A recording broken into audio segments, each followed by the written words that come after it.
Thanks for waiting. Sorry we're late. Um, had some technical difficulties as usual, but we are here to cover The Last of Us Season 2, Episode 1, which premiered last night.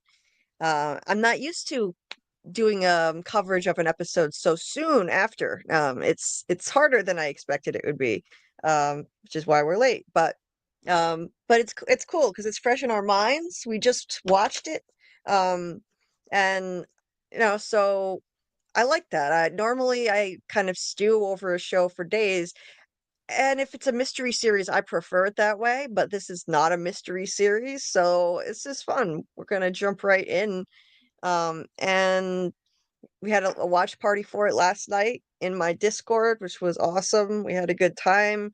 Um, so if you're not in the Discord and you want to join our next watch party, we're going to be doing those every Sunday night when the episodes drop at 9 p.m. Eastern time. And our guest tonight is Smitty Snippets. Thanks for being here. Thank you for having me. So did you watch the show from the beginning, like when it first came out, I'm guessing? I did.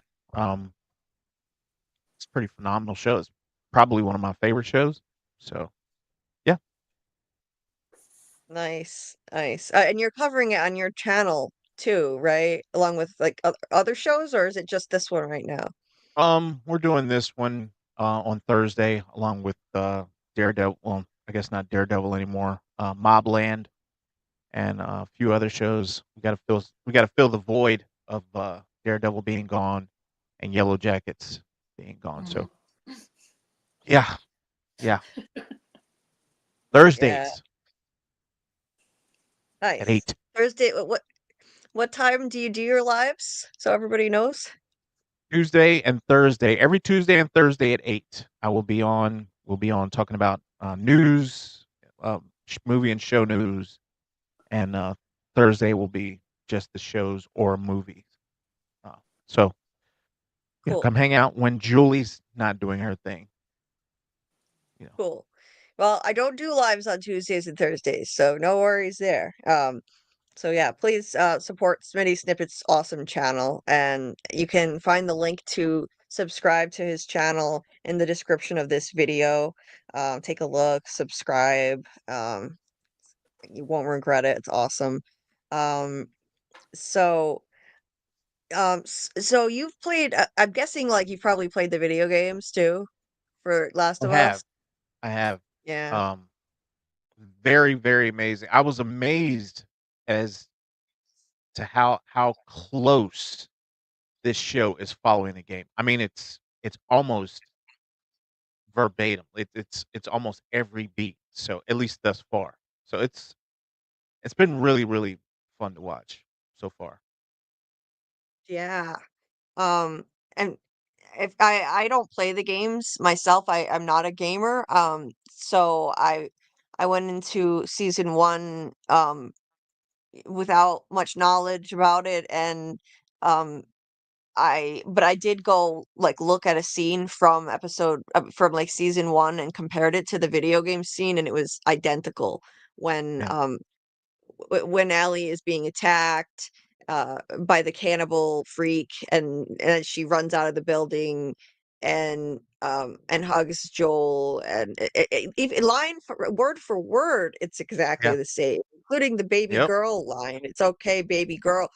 I got you. It's the same exact thing. They did a perfect copy.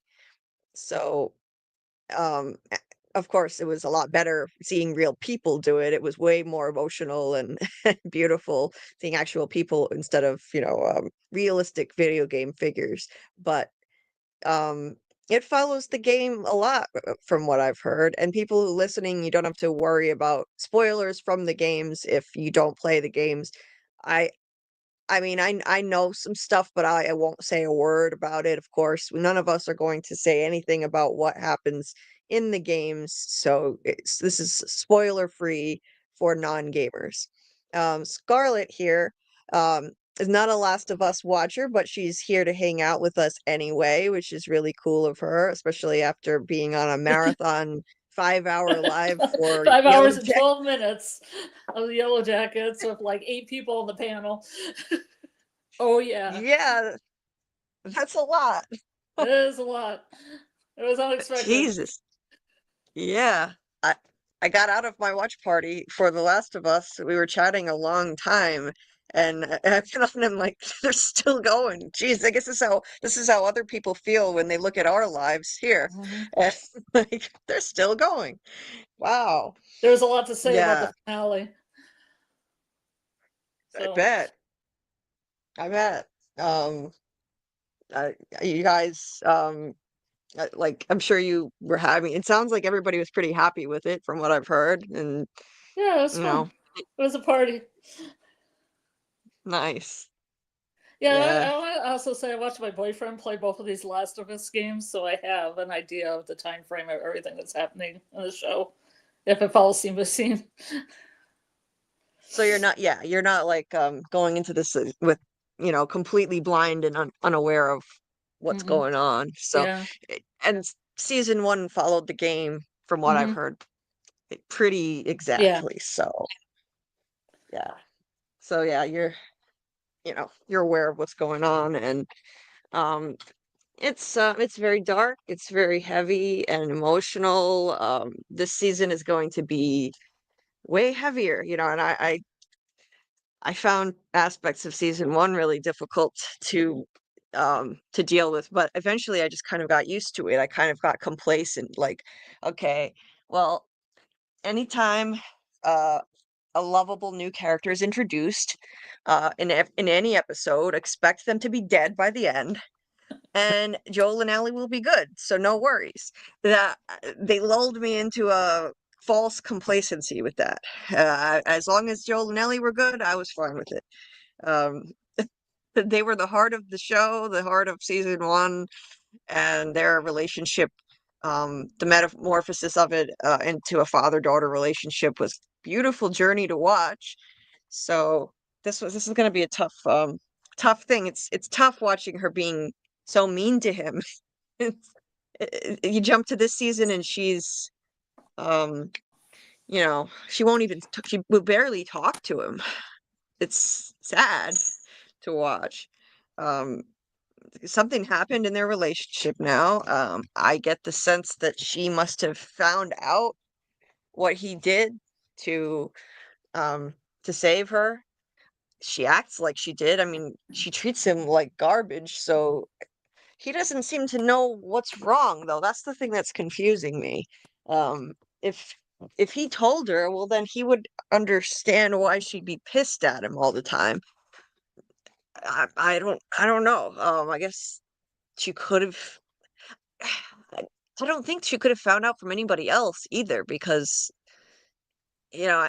all the people from that area have had no contact with them. The survivors of the people who were massacred, the survivor friends and family, they didn't have contact with her, so nobody else would have known what happened. So it's just very strange. I don't know. But um, one of the things that held me up was this background. I was trying to find a background for this. I'm gonna change it week to week, I think. Um, but this one I picked because of the moth imagery on it. There are moths, and in the preview for the rest of the season, um, Joel was asking his therapist Gail about the moth. Um, I think there's like Ellie has like a kind of a like I think it's a tattoo on her arm now, and it looks like there's a moth on it. And he was saying that means metamorphosis and change, right? And the therapist said, it means death. If you believe in that, it means death. Um, Well, that okay. sounds like Yellow Jackets too, because there's butterflies and then there's death head moths. Yeah. So The poor moth. that's nice. I love Yeah. moths. Yeah, Slandering. it's I think I don't know. That I didn't like the vibe about that whole thing. It just seems very foreboding. But Ellie draws. I'm guessing I don't know if she drew this, but there was a thing in her. There was like a journal that she had where it shows she draws um it says on this paper you have a greater purpose. Um maybe her purpose was supposed to be potentially saving humanity, and he didn't allow her to Mhm. fulfill her purpose because they would have had to kill her. Yeah, there are all kinds of emotional, philosophical quandaries with this, and really there is no good side or bad side. We just have the people who we follow, so we're biased in favor of Joel and Ellie, but it's like the greater message of the show really is it's all about perspective. Um, it's all about perspective, who the hero and who the villain would be, and a villain in one person's story, I mean, a hero in one person's story can simultaneously be the villain of someone else's story. And Joel is the villain of Abby's story, the daughter of the surgeon he killed. So I get what they're doing with this. Now they're going to show us Abby's perspective and her side of things. So, say hi to the people who are here before we get into the breakdown. Um, hey, Pantakalima. Nice to see you. Thank you for being here. Hey, Amy. Nice to see you. Hey, Dieter. Good morning. This was before Scarlett arrived, so this was earlier, but hey there. Oh, it's a surprise guest. Yes. Let me see. I'm scrolling down. Hey there, Casanova Frankenstein. Welcome. Oh, nice name. Welcome. Very cool. Yeah, cool name. I like it. Hey, Steve Wicker. Hey, kids, what's for dinner? Mushrooms? Uh, yeah, yeah, we got It mushrooms works. It for works for dinner. so many shows. I was going to use it for the Yellow Jackets live too. The "Hey kids, what's for dinner?" It works. It's like a universal statement. Yeah, it does work. It works really well. Mushrooms for everybody. Hey, Bill Chill. Um, yeah, yeah, um, yep. Like Amy said, the flour supplies of the world are contaminated with a fungus called cordyceps. When people eat pancakes or other foods made with that flour, the fungi grow inside their bodies, turning them into the zombies. Yeah, the infected, as they call it. Just Steve said, just realized that ironically, I am having mushrooms for dinner. Oh, that's fitting. Um, that's very fitting. So, yeah, the cordyceps mutated.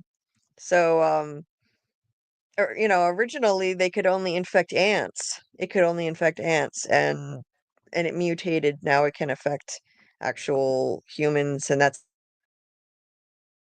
happened that caused what we see now, the post-apocalyptic world.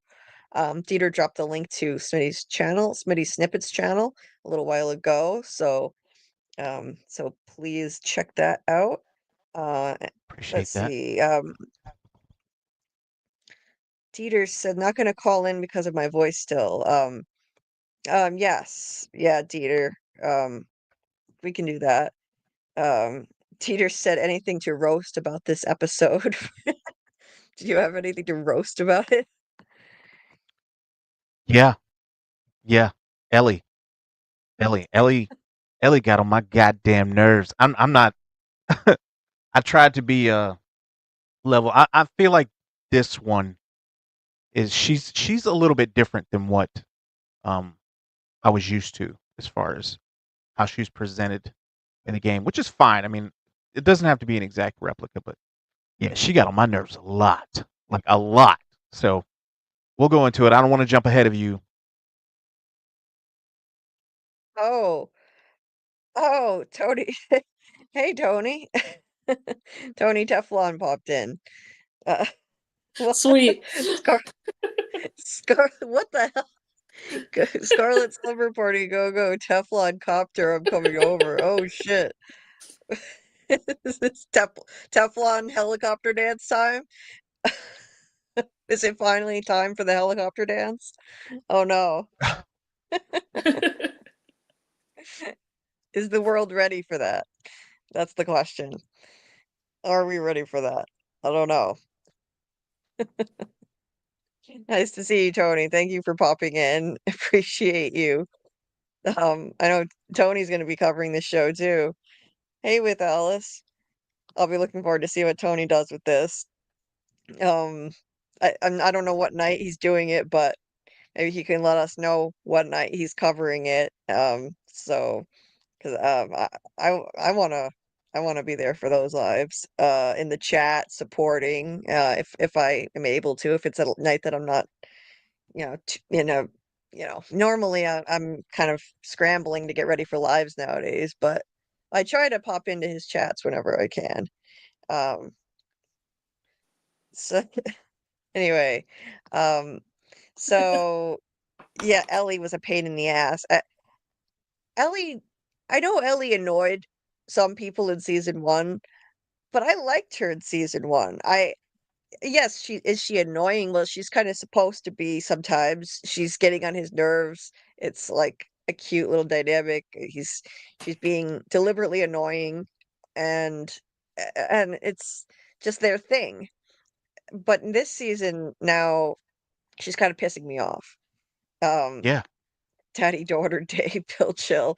It was awful. Yeah, she's pissing me off because she's being really mean to Joel, and I don't like to see sad Joel. Sad Joel makes me sad. The big puppy dog eyes, seeing him cry is just brutal, and I, I hate it. Steve said Joel is in denial over it. Oh, okay. So so he must have told her the truth, and he's in denial about why she's mad at him. He thinks his decision was the right one, and he refuses to see how he removed her right to choose. Okay. Well, that makes more sense then as to why he seems confused about her anger. Like he genuinely doesn't know why she's mad at him. Um, Maybe something about Abby in the show. It's now just like just Abby. In the game, it's more like Absy, Absby, or something. She's a bodybuilder in the game. Yeah, she's a Hulk. In the game, I saw what she looked like. That's crazy. She is she is swole in the game. Chill, at least like you're not my dad. Oh God, yeah, we're back to that shit again. They finally we had a whole season of seeing their relationship go through so much growth to get shot to hell. So for us it feels fast, but for them it wasn't fast. There's a 5-year time jump. So it really wasn't fast.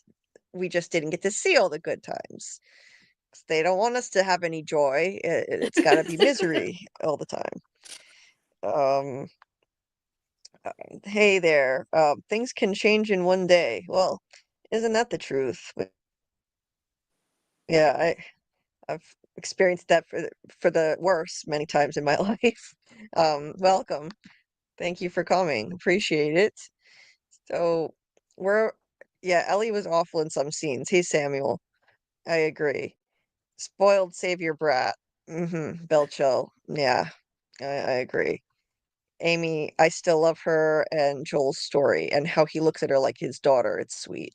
I do too. It's sad right now.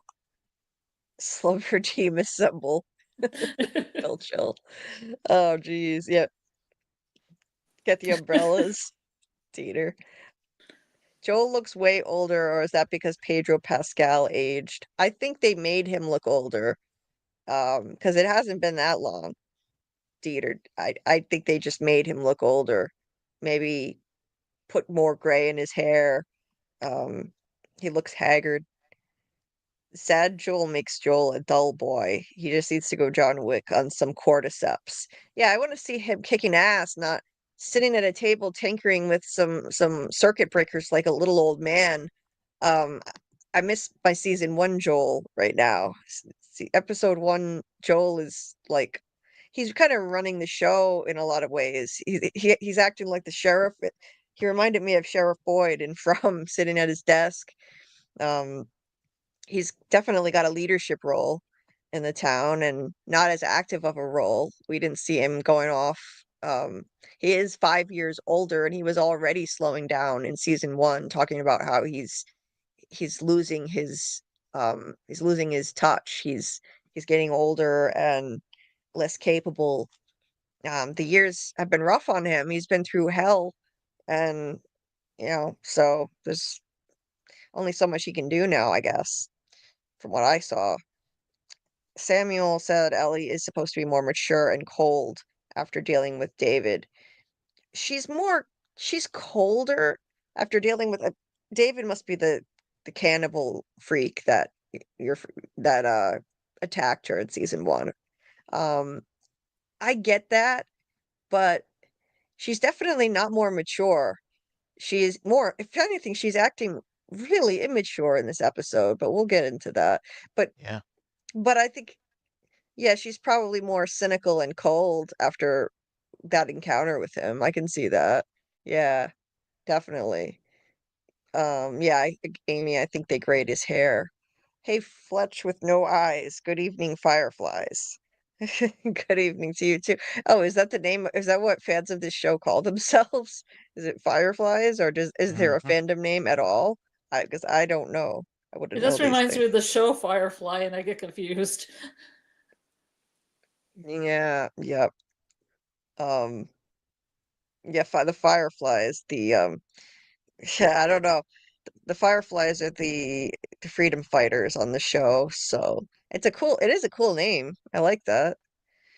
Steve said, I think a lot of people are missing that Ellie is openly defying what people are telling her to do, specifically because it was Joel who told them to take it easy on her, keep her off patrols, etc. Um, yeah, so now she's rebelling because he's being overprotective. That's what t tends to happen. Then she rebels. She's over Joel's obsessively protective love, and it infuriates her that she seemingly can't escape it. Yeah, no, I get that. It's still frustrating, though. He said, let's vibe, just you and me. The plot said, nah, here's some misery. Yeah, Dieter, exactly. Um, he definitely has more gray, and I think his makeup is aged up. Yeah, definitely. Panda Kalima. Tony said Ellie is a brat. She has no respect for life, hers and others around her. She wasn't like that in the game. Oh, okay. Tony's played the game. Um, I think she is acting like a brat myself. Um, I I can understand some of it, but it's frustrating. It's really frustrating to watch, I have to say. Um, Hey, Real Cinema Therapy.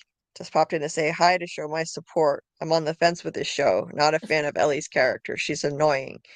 Um, Right? yeah. So annoying. I've Yeah, I didn't remember that because I've only seen the game. She's not that annoying in the game, I don't think. No, she wasn't. She wasn't. She was Hmm. hurt. She was hurt, Yeah. but she was not like pissy, you know? right, right. So yeah, I think they probably because it's a TV show and they want it to be more engaging, they gave her a different kind of personality. They gave her more sass and um I get it, it's a TV show, not a video game. So they Yeah. made some changes, it sounds like. Um, Fletch says I was upset with the choice of the actress playing Abby. I think it needed a more badass actress, in my opinion. Loved Dina, though. Dina was great. I liked Dina. Yeah, she's very likable. She's kind to Joel, which made me she's okay in my book because she's kind to Joel. She she was like she was acting more like a daughter to him than Allie was. Like, teach me how to work on the circuit breakers. She had no interest in the circuit breakers. She just wanted to be nice to him, and she smiles at him. She's kind. She's watching movies with him, trying to get Ellie to treat him decently, saying she's gonna watch, some old movies with Joel. Do you want to join? Yeah, I like her. She's great. Um, the one playing Abby, yeah, she was okay. I automatically can't stand her because I'm biased, of course. So no matter who plays her, I wasn't gonna like her. But that's the challenge of this show. We're gonna have to empathize with her. It's as hard as it's going to be because we follow Joel and Ellie. We followed just the two of them. They were the last two standing at the end of season one in terms of major characters, and it's gonna be difficult. But Abby, she's she lost her father, and for her, they are the enemy. So we're gonna have to look at things through her eyes. Tony thinks Abby's actress was a horrible choice. Um, yeah, so I don't know. Yeah, she's very different than the one in the game. I'll tell you that. She's a tiny pint-sized little thing. Yeah. She's very small. Um, Tony is doing a Yellow Jackets live to discuss the finale tomorrow night, Tuesday night. So if you're Yellow Jackets fans, check that out. The breakdown with Phil. Um, I'm not a fan of Yellow Jackets. I've only watched a couple of episodes, but it's a great show from what I've seen. It just wasn't right for me at this particular time, and I just was too busy. But um, but yeah, check out Tony's live tomorrow night. Samuel says getting bit on and what's coming could be a wake up call for Ellie in the show. Mm, yeah, well, she needs to stop acting like she is like untouchable just because she's immune. She can still get ripped apart. She still can lose things, and she's she'll find out. She's gonna have to learn the hard way about a lot of things, I think. Um, Steve said Abby's physicality in the game was needed to give a juxtaposition to Ellie's stealth gameplay. Abby was a tank to give a different play style. That's not needed in the show. Okay, gotcha. Teeter said Ellie's mouth has more bite than the infected do. Yeah, that's true. Casanova says I love Abby in the game. We'll see if I feel the same about her as season two goes on. Yeah, we haven't seen a lot of her yet. In the show, she's a mirror for Ellie. Yeah, like they're both not that big, in terms of height. They're both young girls, probably around the same age. Ellie is 19 now. It's been 5 years in the show, so I'm guessing around the same age. And that's intentional. So we can kind of see she's a mirror for Ellie, and she's lost her father. Um, so it's like you need to try to see through both of their eyes. I see what they're doing with this, making them more similar. Um, David, hey David, nice to see you. I liked the first game back on PlayStation 3. I don't see the need to play remasters after remasters. It's a linear game that only needs one playthrough, yet Sony is about to release it again. It's on like it's Skyrim. Oh, okay. Did not know that. Dieter dropped a link to Tony's channel. Thank you for doing that. If you're not subscribed to Tony's channel, please subscribe to our friend Tony. Um, Fletch says, I loved the character of Abby in the game. I loved her point of view of the story also. Okay. Tony says that Abby's size was key to who she is as a person, who Joel made her become. Oh, okay, wait. Her size, not. Oh, okay, I get you. I get it. You're talking about how Abby built herself up like a tank. Yeah, she probably built herself up like that. Um, that makes sense. That makes sense. I get what you're saying. She worked out like a mad woman, and built herself up after what Joel did, taking her father from her. Panda Kalima says, I think they cast someone more feminine than the game, maybe in response to criticism they got back then. Yeah, um, possibly. Samuel says, or get someone else killed. She wrote in her journal, don't mess it up over and over again. Hopefully she takes her own advice. Yeah, good point. Um, she was, I mean, she was thinking about this girl that she likes though, because she wrote, um, barbecue in her journal, which was the silly pun that this girl that the girl that she likes, Dina, said. So and then she wrote, "Don't fuck it up, don't fuck it up." She doesn't want to fuck things up with her, but she needs to be thinking about the damage that she could cause other people. Um, I almost use a bear um, as my picture instead of this mushroom. oh, yeah. Mushrooms work though. Mushrooms are good. The mushroom head people. Um, Dieter said remasters are good for people who um didn't play the previous games and people buy it because it's more beautiful also. Real said Ellie's cussing is overdone and excessive. She does cuss a lot. She does. Um, Fletch says loved Pedro Pascal in this episode. Me too. That thing toward the end isn't in the game, or is it the fungus spreading into the town? Can't remember. Um, do you know that? Like, Paul, was the fungus Yes, already spreading in the town? Was that in the game? it is in the game. It'll be explained later as to what it is. I'm not gonna give that away, but yeah, it's in the game. Okay. So it is in the game.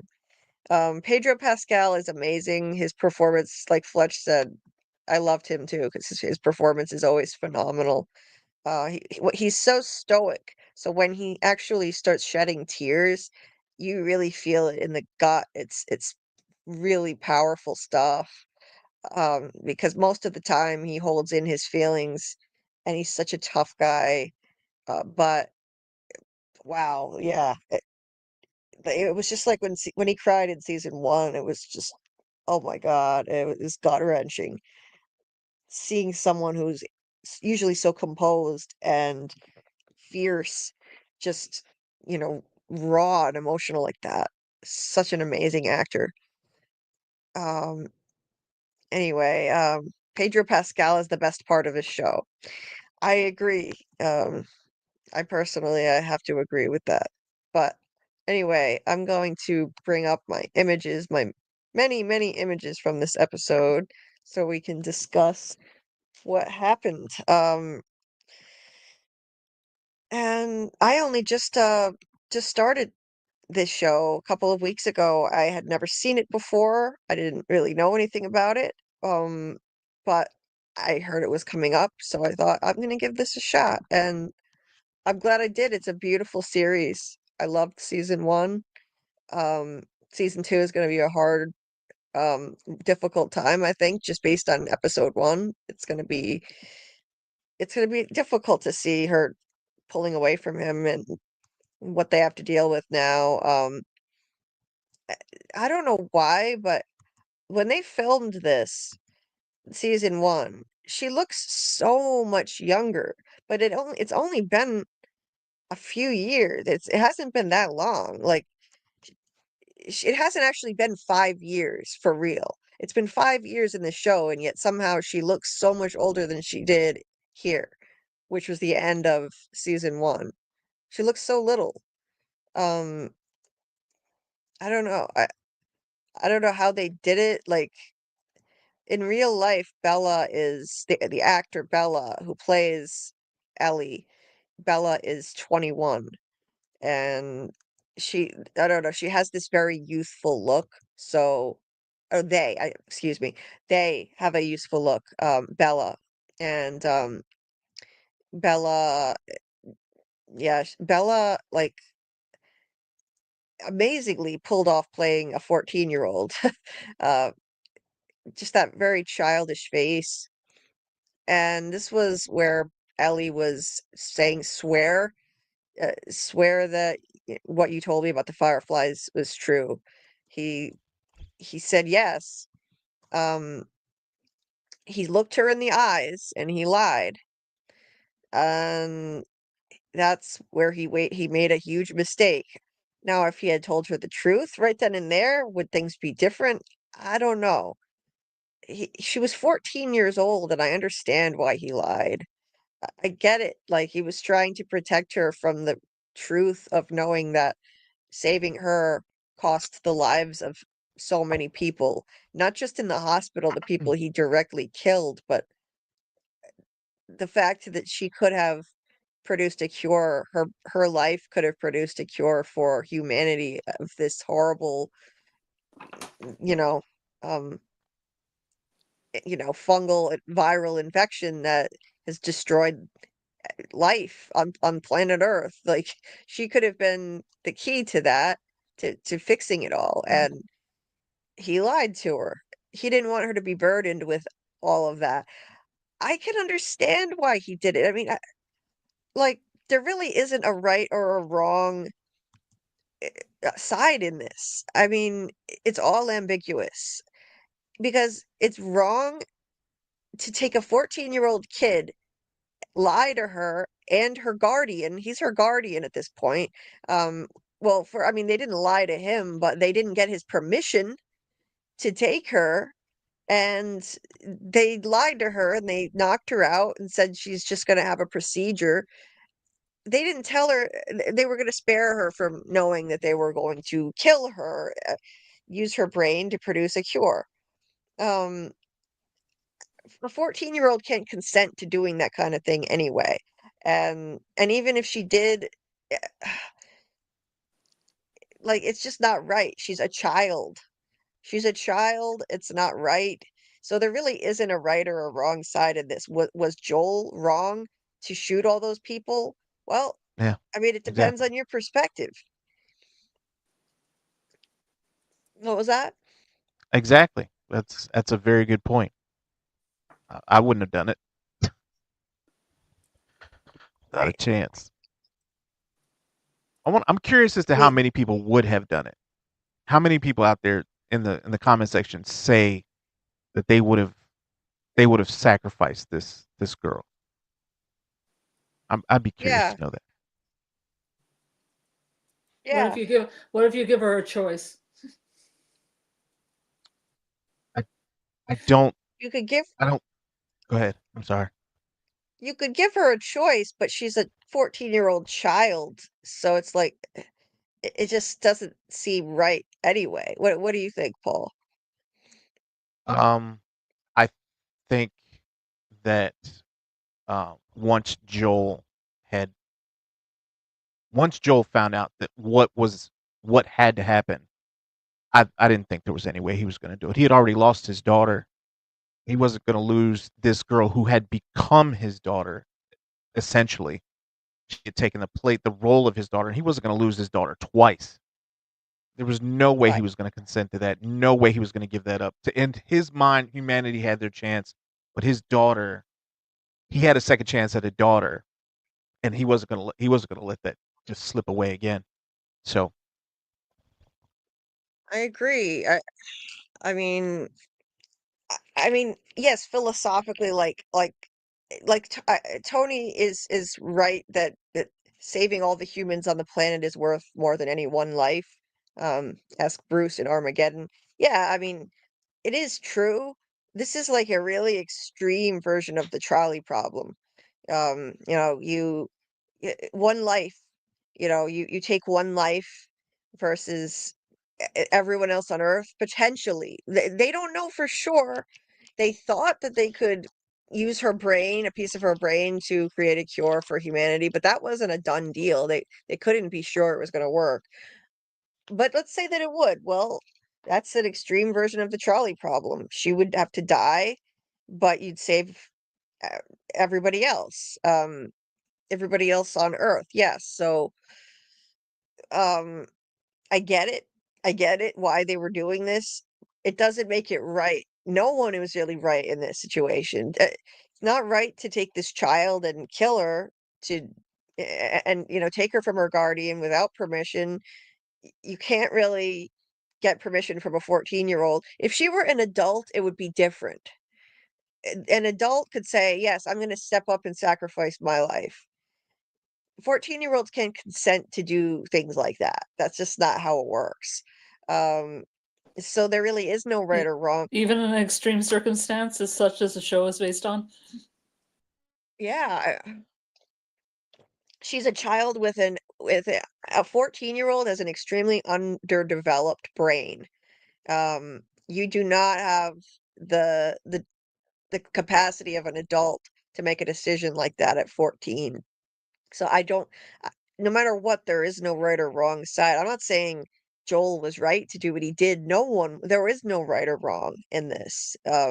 Both sides have their reasons for doing what they did. Um, and yeah, he murdered a lot of people, including an unarmed surgeon. Was that really necessary to murder them all? I mean, he could have, in some cases, he could have, instead of kill shots, he could have just shot to wound them just to get her out of there. But he was bent on killing them all so that they couldn't follow them, especially the leader of the Fireflies. He killed her. He said it because you just would have followed me. Um, so he killed her in cold blood. She was begging for her life, and he just killed her. Uh, it's it's wrong what he did. I understand why he did it though. I get it. Um, I don't think it's he wrong. Yeah. I don't know. Maybe that's just me. I don't think it's wrong.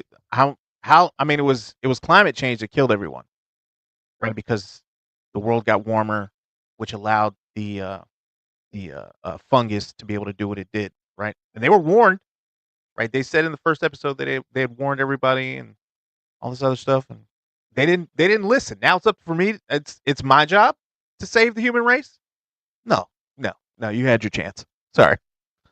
I'm gonna keep my brain. Yeah, you make a good point. It was climate change, the warming of the planet in the show that allowed this to even happen in the first place, for this pandemic to happen. That's how the cordyceps mutated, from what I understand. So humanity kind of screwed itself over. So now you're going to take the life of an innocent child. Um, that's a good point, honestly. Bill Chill said I would not have after the experience and survival. Yeah, after all that, he wasn't going to give up another daughter. I understand why he did what he did. Um, yeah, I get it. Uh, Casanova said I would have gave her a choice. I think apocalypse rules would have to go into effect. Okay, so different rules because this is Yeah, a that's different I was world. saying extraneous circumstances, but apocalypse rules is good too. Right. I mean, giving her a choice is I think better than lying to her like they did. Um, you grow up faster in a world like this, but biologically, her brain is not developed into an adult brain yet. That's why Yeah. 14-year-olds shouldn't drink and do all kinds of other things. There's a reason for that. You Um, wouldn't you wouldn't yeah, have lied to her. You would have told her the truth. I would say at least tell her the truth. Afterwards, I shot a lot of people, Your Honor.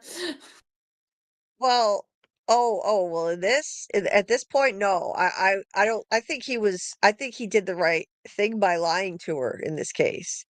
I think they should have told her the truth. The Fireflies, at the very least, don't lie to her about giving up her life. She didn't know. She just thought she was getting put under for a surgery, so that was messed up. Dieter thinks they should have just told her the truth before going into the surgery room. Whatever age you deserve to have some choice in this, what's to die or not. As she was walking into Yeah. the room. Oh, As by she's the getting way, ready to go to sleep.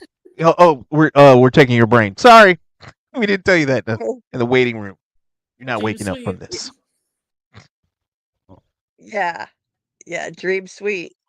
Uh, Steve said I agree that the decision to do so is wrong, but if it's someone I love after having lost everyone I care about, yeah, I'd probably make the same choice as Joel.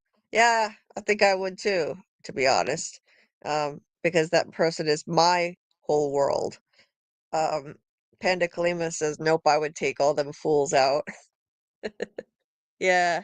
I was cheering for Joel. I'm not gonna lie. When Joel, I mean, it was brutal what they were doing. They were holding her, holding her in there, about to do surgery. They tried to drag him out of the building, take him out at gunpoint, and and then this one man took out that whole place by himself. That is the power of a father's love. And that's what he was able to accomplish. I mean, it seemed like a basically impossible feat. This one man who's getting older, weaker, he said that himself in the series. He still managed to take out all of those people, every last damn one of them, and I was cheering for him. I'm not gonna lie. I mean, yeah, it was brutal, but I was happy he saved her personally. Um, Tony says we're all gonna die one way or another. She'd be honored for all eternity. Her name would never have been forgotten. It's true, but uh, I don't know. I Yeah, can't it's get not on gonna do board her a with whole it. lot of good. Yeah, humanity should have invested in better Tenactin. Um, yeah, instead of burning Walgreens, we need to get all the athlete foot spray and use it. Um, hey, Nightman, LOL. Beggars can't be choosers. Bang. Uh, Dieter says I would want to have the choice. It's easy for others to say just die and help us. Um, Ellie was willing to take the risk that it took to go to the hospital. She was willing to take that on. And then when she got there, she was just expecting them to do some procedure or whatever. She didn't know that they were going to kill her. That's not what she signed on to do. So, um, even alive, Ellie would still be useful. Blood, tissue, and bone marrow samples. Ellie's kids might be immune if she has any. Right. I mean, they could have tried other things. Did they really have to? I, I mean, they needed this thing grows in the brain. Her, the cordyceps grow in the brain, so they thought this was the only way, I guess. Uh, Dieter had a question for Paul. Was Ellie in the game also kissing the other girl at Dina? Dina. Did that Yes, happen in the game? that entire scene, the entire scene, even the way it was shot, is Mm-hmm. verbatim. Nothing was different.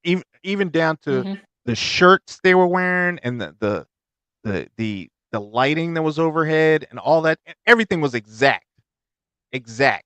Nothing was different except Wow. for yeah, no, all of that was the same. Yeah, nothing was different, Mm-hmm. which is surprising. Yeah. That's amazing. Hey, welcome, Felix. Well, TBH, all they would need to do is scrape some neurons from the lining of her stomach. The stomach's brain has identical structure to the brains in the human cranium. Oh, that's interesting. So maybe they didn't have to kill her. That's a good point. Look at the big They brain on jumped to the most. Felix. What was that? Big brain on Felix. Yeah, I didn't nice. know that. I did not know that. I mean, I've heard about like the gut being like the second, or like the second brain of the body, metaphorically, but I didn't know about that specific, like those specific details. Tony says 14-year-olds were married and had kids way back. This isn't modern times. At any time, the whole human race could be killed off. It's very Okay. Romeo and Oh yeah, Juliet of I you, know. Tony.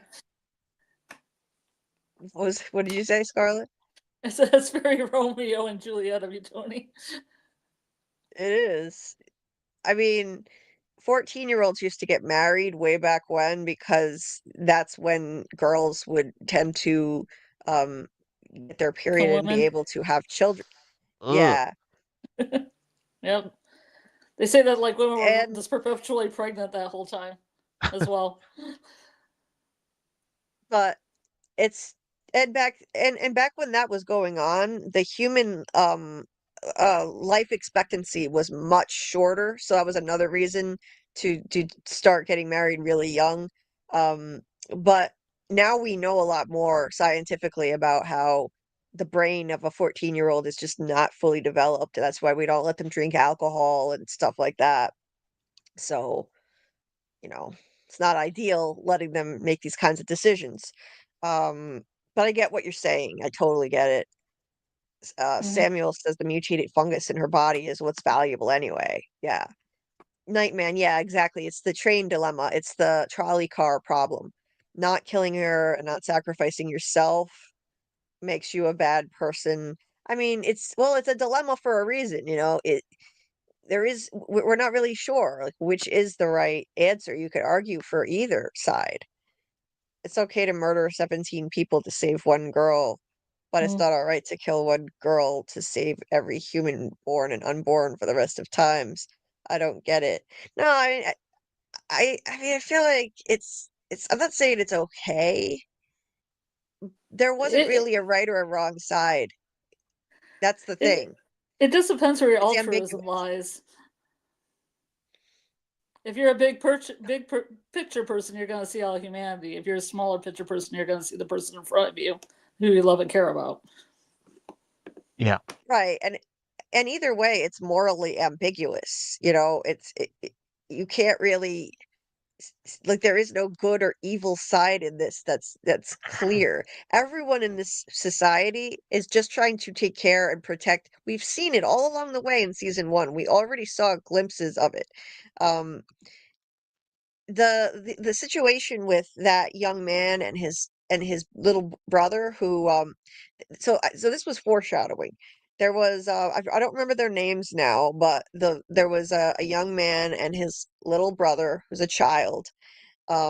His little brother had, I believe, leukemia, and so he fed information. He was a rat, I guess, to the government, who was the government was kind of like fascist, and the way that they were, you know, operating, Fedra, they called themselves, like that was the government agency, and he was like feeding them information and stuff in exchange for vital medication to you know, to keep his brother alive.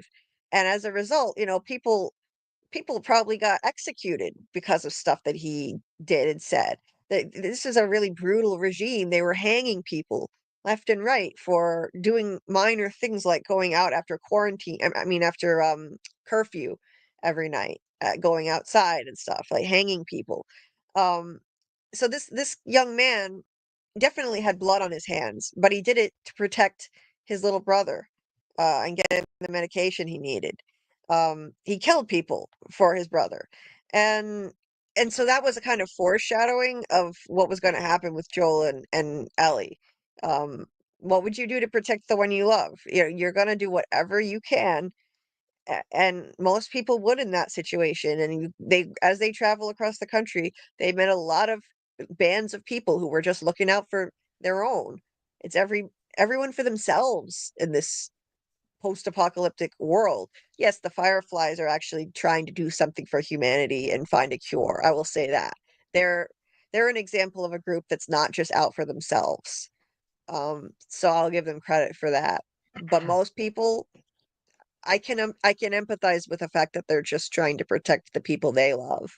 So there really isn't a right side or a wrong side. Either way, someone's gonna have blood on their hands. The Fireflies doing this to Ellie, blood on their hands.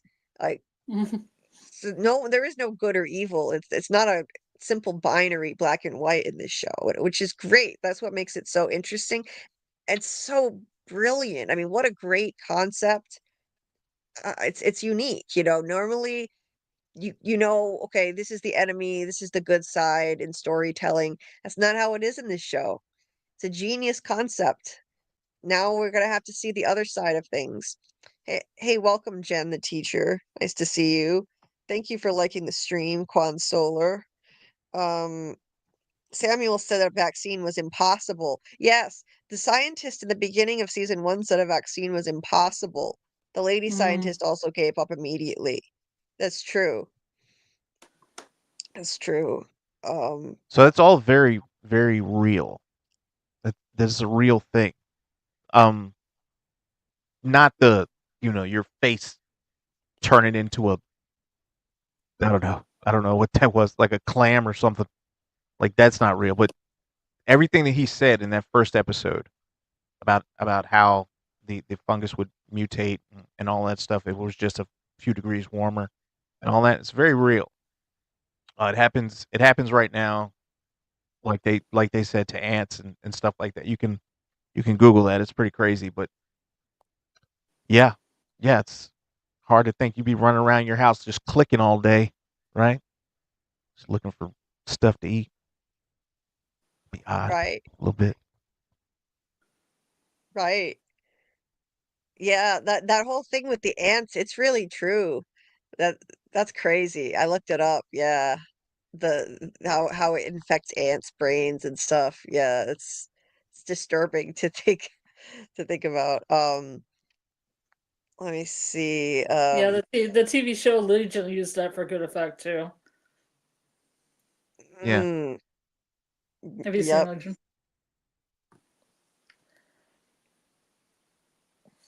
Legion. Yeah. I don't. I know I haven't. Paul, have you seen Legion? I have. Yeah, yeah, Okay. They used a similar graphic for the parasite that was kind of the big bad yeah. as the in the brain of the ant. It was a very hmm Pretty visual scary. show. Um, Quan said they don't need to kill her in reality to get immunity from somebody, but it is a show after all. Like, yeah, she's Mm. better alive than dead to science. Um, Tony thinks Ellie is doing nothing to better the world. She's not having kids with immunity. She's just living for herself. It's true, but her life has value. I mean, her life still has value as every human being has a right to life, to live. Um, Casanova said, yeah, that the scene at the dance was verbatim. Bill Chill said the gut-brain axis describes the bidirectional communication between the digestive system and the central nervous system. Um, this connection influences various bodily functions. Yeah, so maybe they could have used something from her stomach instead. Steve said the cure itself is also ambiguous. We don't know what the cure would Mm. actually achieve. Is it a vaccine, a cure, an inoculation? Right. Yeah, exactly. Panda Kalima says, "Who would kill their daughter for the rest of humanity?" Please respond Yeah. in the chat. I was gonna Yep. That's say, exactly what I was thinking. if you want to make it more fair, you should do a poll so people don't get attacked by saying the wrong answer. Yep. Yeah, Whatever the wrong answer is. it's People this show is assholes. this show. It's a lesson in empathy. It's asking us. It's really it's a very complicated, difficult lesson in empathy at the end of the day. It's asking us to empathize with both sides of an extremely difficult philosophical, psychological, and emotional quandary. Um, we're looking at we need to look at it and put ourselves in Joel's shoes and try to empathize with him. Some of us can do that easily, like I did. Not all of us can. Some of us empathize more with Abby's side, but this show is going to ask us to empathize with both, and it's not going to be easy. And the video game forces you to. I don't play the games, but I read that in the second game you're forced to play as both Abby and Ellie, so you have no choice Mhm. but to see things from both sides, right, Paul? Yep. That's exactly it. Mhm. It pissed a lot of people off too. A lot. So many Yeah. people. Nobody wanted to play as Abby. Everybody wanted to play as Ellie because that's who they'd, come to know. Which I mean, I understand. I appreciated the the difference in the game, the different perspective in the game because I hated Abby as well, right? So, Yep. but when you get to see it from her side, you kind of like, oh, well, that makes perfect sense. Had they told the story from Abby's side the entire time, we'd hate Ellie. So Exactly. I I I, I do get it. I understand it. And as far as Joel is concerned, I mean, who's had a tougher time than Joel? Like he's got no one. I mean, he was separated from his brother for a little while, lost his daughter, And then he finds Ellie, and now they want to kill her. And he's like, no, Right. this isn't happening. And now that he saved her, she hates him. So, I mean, he just can't win. And he's trying to do every little thing that he can to try to win back that.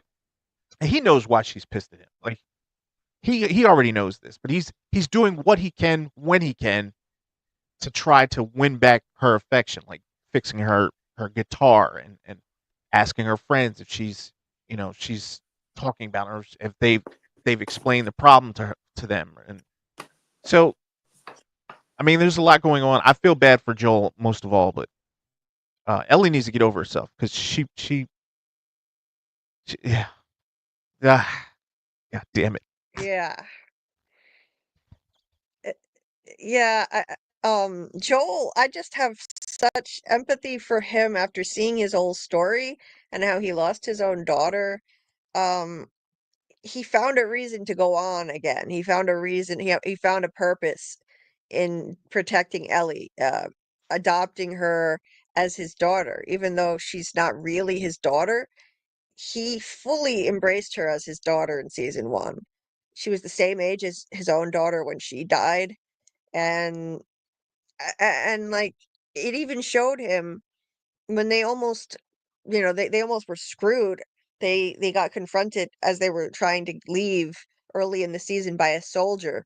um he had a flashback to when the soldier killed his own daughter, and he completely lost his shit and tackled the guy who had the gun on them, tackled him and beat him to death.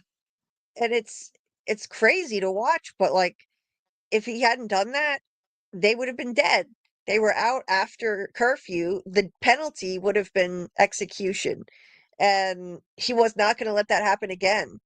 He already was behaving like a father. Um, he killed that guy to save Ellie, and they continued on, and he saved her multiple times again, and it gave him a reason to go on again. So I understand why he did what he did. You don't have to agree with it, but the show is asking us to have empathy, even if it's wrong, the things that he's doing. Everyone is doing things that are wrong. You can't justify, like, morally any of this shit.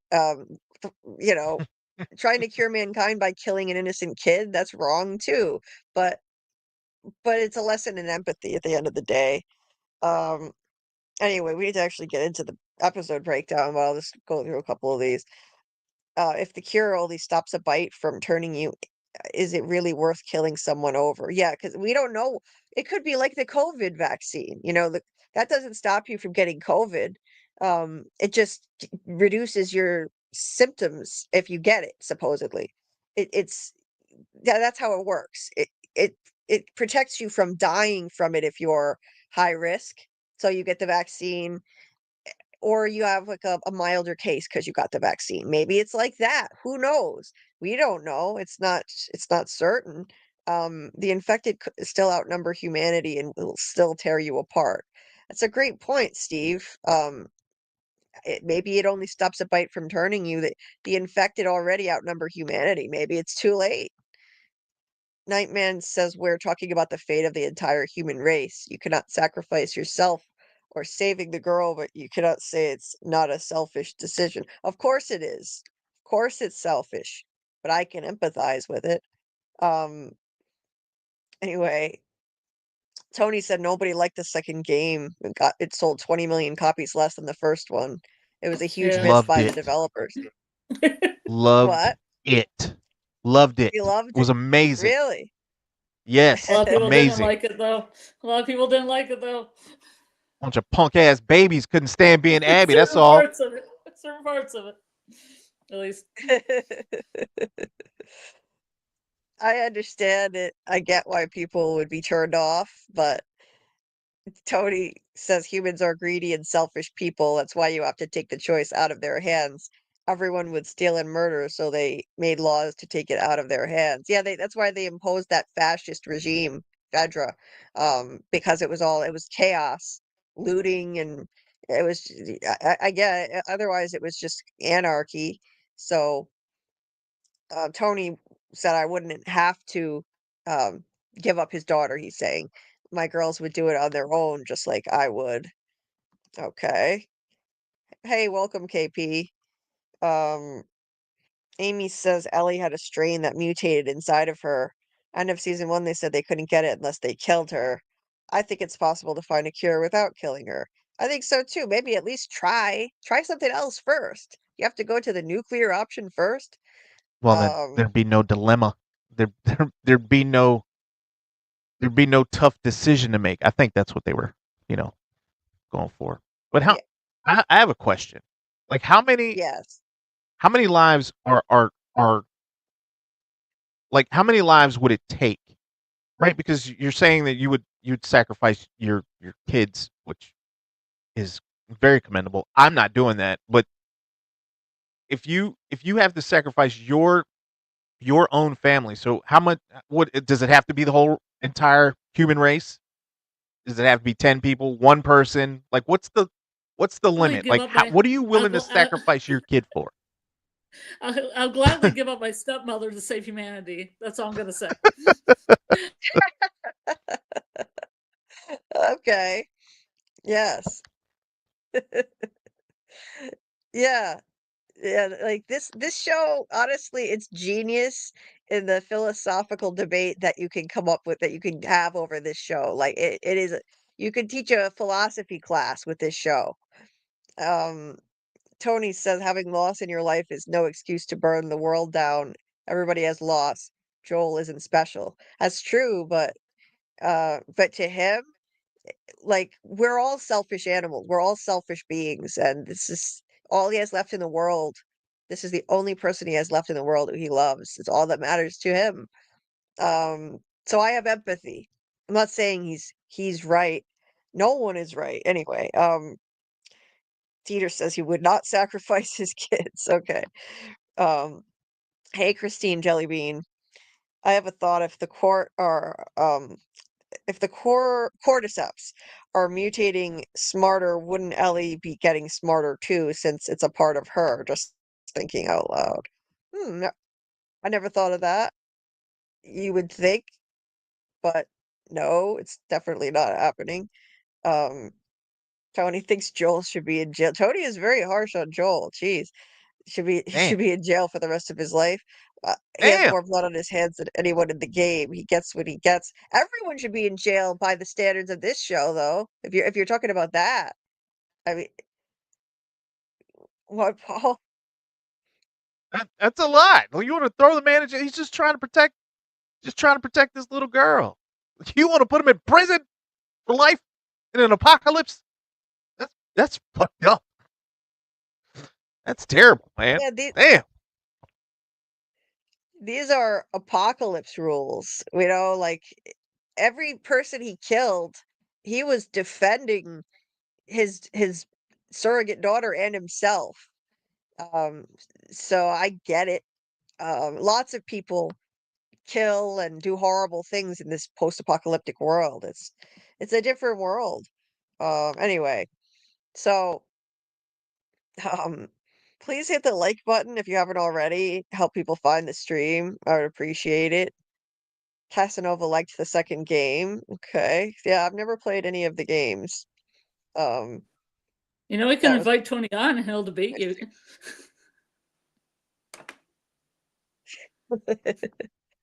Hey, yeah, if he wants to come on and talk, he can talk. He Oh can say his yeah. piece. Um hmm um I did say this is a call-in show, and I forgot to post the call-in link. Um, that's why it's a good show. I just hope Ellie stops being so annoying to me. Yes.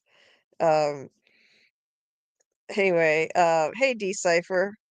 Yeah, philosophy class. Yeah, we could have a philosophy class on this for sure. Um, Tony says he'll debate this topic. Okay, all right, we can do that. Hold on. Here, I'll put the link in the chat. There you go. Let's see. I need to pin it though. I gotta get my YouTube tab open so I can pin it. Let's see. Now, as far as the lie, I think him lying to her was the right thing to do because um why burden her with that? With that would just mean she would feel guilt knowing that she got to live and all those people died and she could have saved humanity. She'd also be angry that he didn't give her the choice too.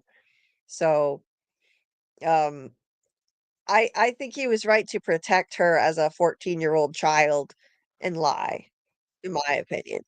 Um, I'm sure she's very upset at him for lying now, but he was once again trying to protect her. That's his whole purpose in life now. It's all he's got. Purpose is a hard thing to come by in this kind of world. So, um, hey, Muncher Luncher, uh, Muncher Luncher wants Scarlet to notice him. I think it's a him, he. Uh, I don't know. I noticed you. Um, What do I need to notice about you? Do you want a goat noise or um, a bell or something? Some I give you a service. yeah. Um, yeah. Well, hey, debates are fine. We can debate away. Debates are fun. Um, Goat. Yeah, the goat noises. We don't have any goats in this particular show. Um, Too bad. I don't have a giraffe noisemaker. Um, Belchiel, I notice you. Um, yeah. Anybody who wants to call in and share their thoughts, feel free. Tony, if you want to call in and debate it, um, then yeah, by all means. Um, let's see. So, in the meantime, Christine, yeah, I agree. Pedro Pascal is ridiculously hot. I'm not going to debate that. I completely agree. He's very, very handsome guy. I agree. Um, so the episode here, let's start going through the episode. Um, it opens with the giraffes, and I think that's a poignant way to open it because um in the season finale, the giraffes were a part of a beautiful father-daughter moment between Joel and Ellie feeding the giraffes. And now we see, in contrast to that, the giraffes are over there, and we see a young woman who's lost her father. She's looking at the giraffes, and she has no father. This was done intentionally. And the first shot we see of her highlights her eyes. Why? Because now we're going to see through Abby's perspective. Look at her eyes. Look at the grief and the sadness in her eyes. Um, that's that's brilliant the way they opened this. That was definitely intentional and meant to remind us of that beautiful moment between Joel and Ellie with the giraffes. And now look, the contrast, this young woman alone with her at her father's grave behind her. Um, and she's just looking at them with nothing but sadness and grief. Maybe she once enjoyed visiting the giraffes with her father. She probably did. Maybe she's remembering that. I just loved the choice to start with this, um, so that we can start feeling empathy for her, putting ourselves in her shoes, and looking through her eyes, which are so beautifully highlighted here. Innocence lost, no more beauty. Exactly. Exactly. Um, yeah. Beautifully done. Then you see the graves. So it's like now we're coming down to reality, the cost of what Joel did. We're seeing the human cost of it. They have makeshift grave markers you know, they make these crosses and they buried, this was the immediate aftermath. They buried all of the deceased people. I think it was 17 people, and they hang their necklaces on their grave markers. And the necklace is that must be the symbol of the fireflies. So that's how they honor them. It's a sobering scene. You see, like this, it's easy to, for me, it was easy to cheer for Joel in the finale, saving his surrogate daughter, rampaging through the hospital and just shooting everybody down and looking at them as the enemy. But now we're seeing the human cost of it. You know, these were human beings who they were just trying to do what they thought was right. And now these are the people mourning them. Um, it's a hard pill to swallow. Look at all these grave markers. Um, so you don't usually see this kind of thing in in a show with a lot of action where you see someone going on a rampage to save someone. It's normally more black and white. They're gonna go save their loved one from this enemy, and that's it. You don't see the aftermath. You don't see all the graves and the people who are mourning them. So I like how they did this. I thought it was really smart. And oh, look who we have here. Oh, oh, oh, oh. Tony Teflon. Welcome to the show, Tony. What's going on, Julie? How's everything? Scarlett, what's going on? What's Smitty? Smitty, what's your name? Brother? Yes, sir. What's Smitty, what's going on, Teflon? Hey, you know, chilling, man, chilling. What up to everybody Hey, out Tony. there? Hello. Hello, how are you, Scarlett? Doing Scarlett. pretty good for being in a like 5.5 hour Yellow Jackets finale on Sci-Fi Vision last night. Jesus Christ. It went really, really early. You're used to this stuff. You're used to this stuff. You got that Julie, you know, work ethic in this when it comes Yeah. down to it and all that good stuff. But I'm not trying to interrupt what y'all talking about and anything else. I'm gonna let y'all let y'all work, and when the topic come around. But I did not say that I would sacrifice my daughters. I wouldn't have to. I said they would do it on their own. I wouldn't even have to do it. It's like I would do it on my own, and it would just be that simple. It wouldn't really be like I would want them to do it. Of course not. It would hurt me. But when you're talking about a situation where you have an apocalypse, where these creatures have already taken over humanity, people who are living life right now are truly not living life. You're surviving and you're scraping by. And at anytime an outbreak happens, the rest of humanity can be wiped out. So when it comes to a situation like that, you have no choice but to not think about yourself. You should think about all the other people, or your grandkids, if you're going to ever have any, or any other relative that you could have, or anyone you ever cared about, or even people you haven't cared about, to save them from what is most likely going to overrun the human population. No matter how long you hold out, eventually everybody is going to die unless you find a cure for this. Right.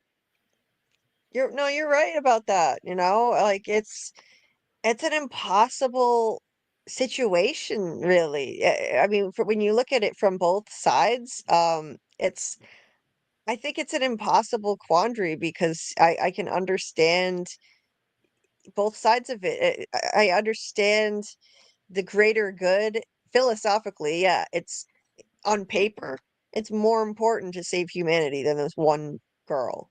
It's more important. It's gonna save potentially everyone for generations and generations to come.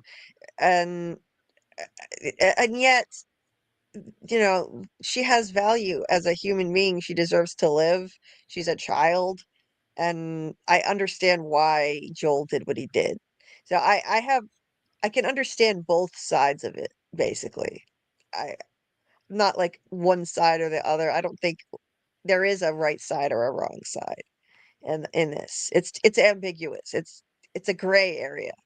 Um Yeah, Dieter dropped the link to book. I don't see it. I don't think it's ambiguous at all. I think it's obvious what needs to be done. She needed to go. As for all the other comments in there that people were saying that, oh, you could scrape the stomach, you could do this. Listen, in the show, we got to only go by the game and the show, whatever you want to call it.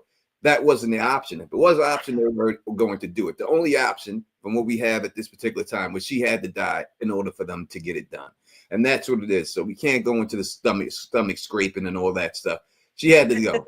And for everybody else in the world, she need to go. That's the way it goes. It's fucked up that it has to be you. But if it wasn't Ellie, right, Joel would have been down to sacrifice whoever. He's letting his personal situation and feelings for this girl get in the way of clouding his judgment what's really right. If it was anybody else in there, if it was Dina, Joe would be down with it. If it was anybody else in there, he'd be down with it. But because it's the girl he cares about, all of a sudden now it can't be done. That's just not the way the world it should work in this world. And that's the way Joel. And as for Joel, the dude killed not just those people there, way before that. He killed billions of people because his daughter got killed.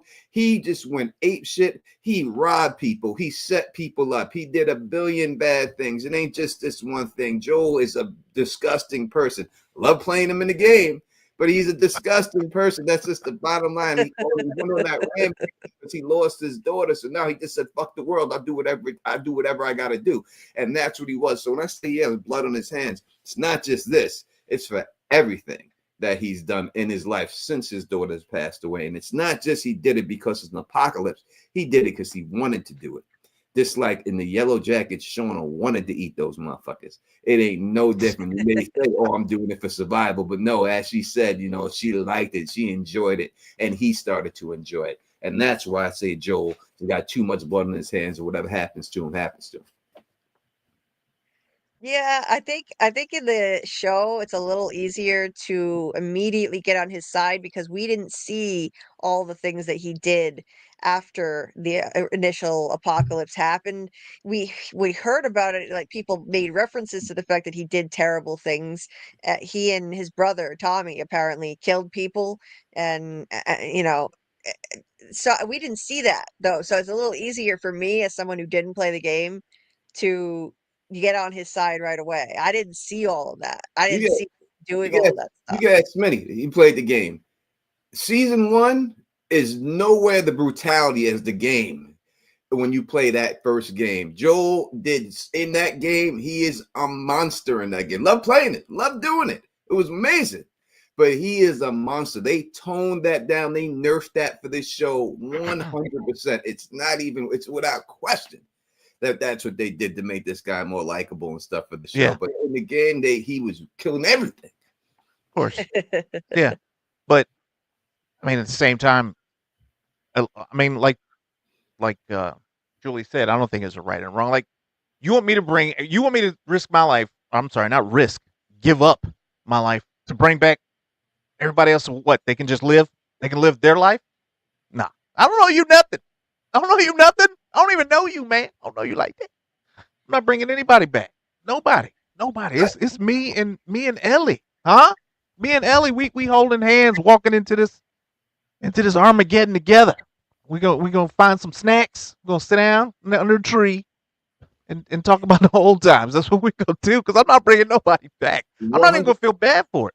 100%, and that's why the decision needs to be taken out of your hands, and they need to grab you up, lock you up, and do what they need to do, because that's what it is. And sometimes decisions got to be taken out of people's hands. As I said, people would murder people, they would rob every day, but we made laws to prevent that, to take the decision out of hand. Sometimes you can't make that choice for yourself. Sometimes it's too hard of a call to make for yourself, but the call has to be made, and that's just what it is. And you don't owe anybody nothing. It's 100% true. And if y'all want to walk off into the sunset, you can, but you're gonna have to get bagged up, trapped up, and you're gonna have to do what's right when it's all said and done for everybody else. That's just the way it's gotta be. Oh man.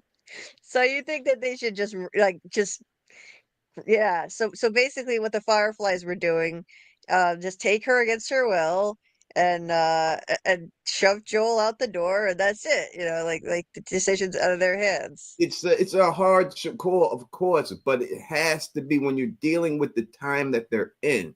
Again, it's not the time we're in right now. We can't compare it to anything that's going on right now. Even comparing it to COVID is not good enough comparison. There's no comparison here that we can really make with this for this that we have. Obviously, we've never had a zombie apocalypse. But if you're in a spot where humanity is going to be overrun, it's already been overrun by there's millions more of these things out there.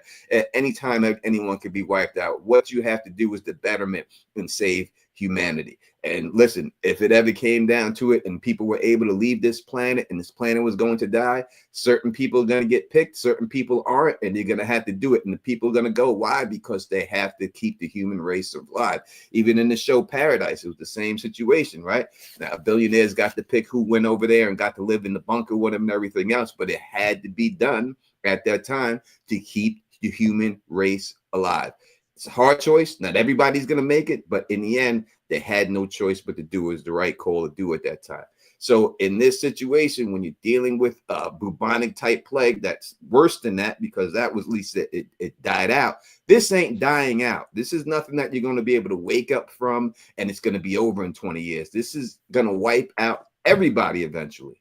So you have to do it. You have no choice, no matter who the person is. If it's me, my kids, whoever, it's got to get done. And that's just the way it has to go. And it's sad, it is, but there's no choice. Again, Armageddon, Bruce Willis didn't want to die, but the whole planet was going to die. So he said, I'm going to go out to save this planet. And that's it. And that's what he had to do, and that's the way it went. And that's why he did it. Sacrificed himself. You got to make the call. Ben Affleck's character was willing to do it himself. I'll do the sacrifice. But he was like, nope, you stay with my daughter. I'm already old. I'm going to take kids down. And he did it himself. And that's at some point, you got to do that. That's different. That's slightly different. Like, at least I get to go live, at least I get to go live under a tree or something like that. Like in Armageddon, the whole world was going to explode. Everybody was going to be gone. The whole world's about to go. Everyone's going to be going on this. It may not be, it's not going to be quick like it would be in Armageddon, but it's going to happen. Eventually, it's going to get everybody. There's no way around it. I mean, they showed it in this episode with the pipe that the shit already is sneaking up in there, right? So it's going to happen to everybody eventually, just slower. So hard choices got to be made. If it could even work, we don't even know. I mean, it's already gotten so bad that, I mean, is the world even savable at this point? Who knows? These things are everywhere. So, I mean, to get control of that situation would be extremely difficult, and to get like everyone is just in little groups all over the world.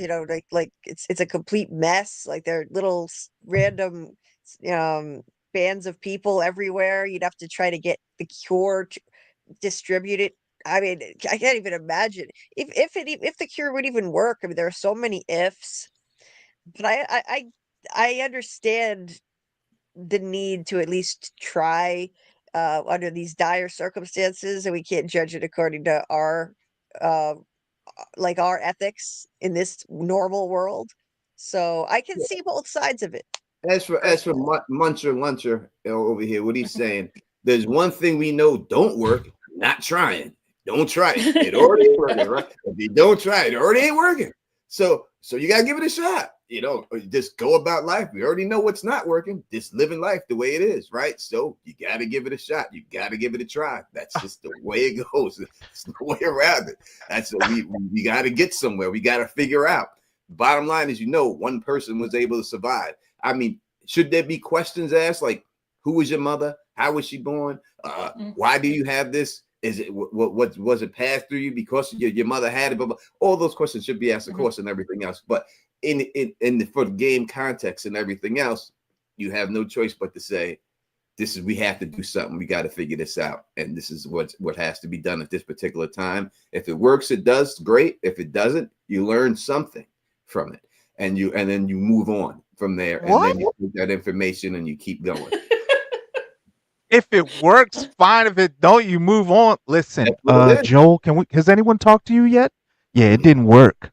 We fucked up. So, but we learned something. We learned it didn't work, but we learned how to do this. Everything, when you make vaccines, you may not get it the first time. Doesn't mean you stop. but you learn something from that process, and then you move on to the next process, and you move on to the next process, and that's the way it works. That's how it goes. So do you want it to work the first shot? Of course. But if it doesn't, you learn something about this virus that you don't know and how to defeat it eventually. And that's why you have to take the proper steps to get to that point. That's what it is. That's the way it has to go. Yeah. Yeah, but I think one of the mean, big problems is that you okay. no, Good, go ahead, Scarlett. Scarlett. Oh, I just think one of the big problems is that nobody told Ellie anything. She doesn't have any chance to give consent. She doesn't know what's going on. Mm-hmm. I think that they should have told her what was going on, and she should have been able to make a choice. 100%, 100%, 100%. But then if she does make the choice, let's say she makes the choice, yeah, let's do this. Then we'll have people come in there and say, well, she's too young to make that choice for herself. She doesn't really know what she's talking about here. She's too young. That's what Joel would say. Joel would be like, oh, no. What to do? Like, she's too young. She can't do it. You're greedy, Joel. Joel, you're greedy. I understand why you would want to do it. I 100% get it. But you're being greedy. And sometimes you just can't be greedy. You got to just walk away, man. Walk away and just say, man, let's hope for a better day. And that's just what it is. Yeah, I mean, he's greedy. But he's like the average person would be about like protecting your own. Like Bill Chill here said, protect my own cannibalism and all. If it came to that, yeah, maybe. If it came down to your survival and your child, who Yeah. knows? And you Like wind up, how far would you go? and you'll wind, you can protect your own and do all that, and you'll wind up like the two gay dudes dying in each other's arm, your body rotting in the world, and you didn't do anything to preserve humanity or nothing. You just went out, right? That's what will happen to you. So you can protect your own, you're gonna die anyway. Oh, shh. There we go. That's how it's gonna happen. So, Can't talk about that yet. It happened already. They already showed that in season 1. Phil and Oh, Craig. okay. Yeah. All right. Yeah. Yeah. Right? They protected their own. They got a little bubble and stuff, and they chilled in there, and they grew their little vegetables and their fruit and everything else. What happened to them in the end? Well, nature, I'm gonna die. You gotta take me out. Well, I don't want to live without you. Now you're both dead, rotting in the room. You didn't do nothing. You lived your life, but what did that do for everybody else in this world? So if you're cool with that, then go do that. But in the end, you're still struggling every day. So I mean, I guess you want to weigh your options, but in this situation with her, that the fact that she has this inside of her body that she is able to fight this off, something needs to be done to try to protect every other human being on the planet. Right. But like Kelly says here, though. I mean, Bruce Willis. It's easier for him to make his choice. He's old. Ellie's only a kid. She's 14, 15 years old. You're not giving her the choice. It's messier. You're not giving her the She's choice. like they should give her a choice at least. They should have, but they didn't. Yeah, and as I said, that someone would say, like Joel, well, she's too young. Even if she says, I want to do it, oh, she's too young to make that choice. She's only 15, 16, 15 years, 14 years old. No. Listen, all right? Kids is bad motherfuckers. All right? I was 13, 14. I knew exactly everything I did. All this, I knew everything I was doing. I could look back, everything I did, I knew. When I was jumping out of buildings, I was jumping. I knew what I was doing. You can't these kids is badass kids, man. They're bad nowadays. All right. I just seen a video, not a video, but this teacher had these 13-year-old kids run a gangbang on and had them all put the scream mask on. You don't think them kids knew what they was doing? They knew what they was doing, and they did it. They didn't. They knew exactly what was going on in there, right? Kids are smarter than you're giving them credit for. I don't want to hear this all that to you. Kids are crafty, they're smart, and they're manipulative. And we're 14, 15, you definitely are. So they know exactly what's going on here. Give her the choice, and if she should have give her a chance to make the decision. And if she don't make the right one, make it for her. That's it. Yeah, I get what you're saying. But it is like Steve said, it's a maybe. It's not we don't know if it would cure everybody. So, I mean, you could, you know, just it's not certain. The great thing about this show is it shows both sides, like Quan said. I I see both sides. I can empathize with both sides. Right now, I'm having a hard time letting go of being on Joel and Ellie's side so much, but I see both. Hey Sonic, nice to see. It's not Ellie's side. It's Joel's side. Ellie had nothing to do with this. So you can't say you know Ellie. Ellie didn't make this choice. This is Joel's decision he made for Yeah, her.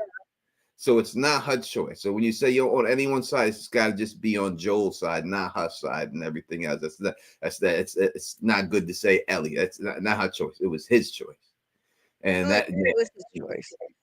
he It was made his that choice. and Yeah. everything else. So I understand why Abby won a piece of his ass. I understand that 100%. And as for the casting of Abby, someone said something in the chat about them casting this girl. She's way too small to play this woman that was in the video games.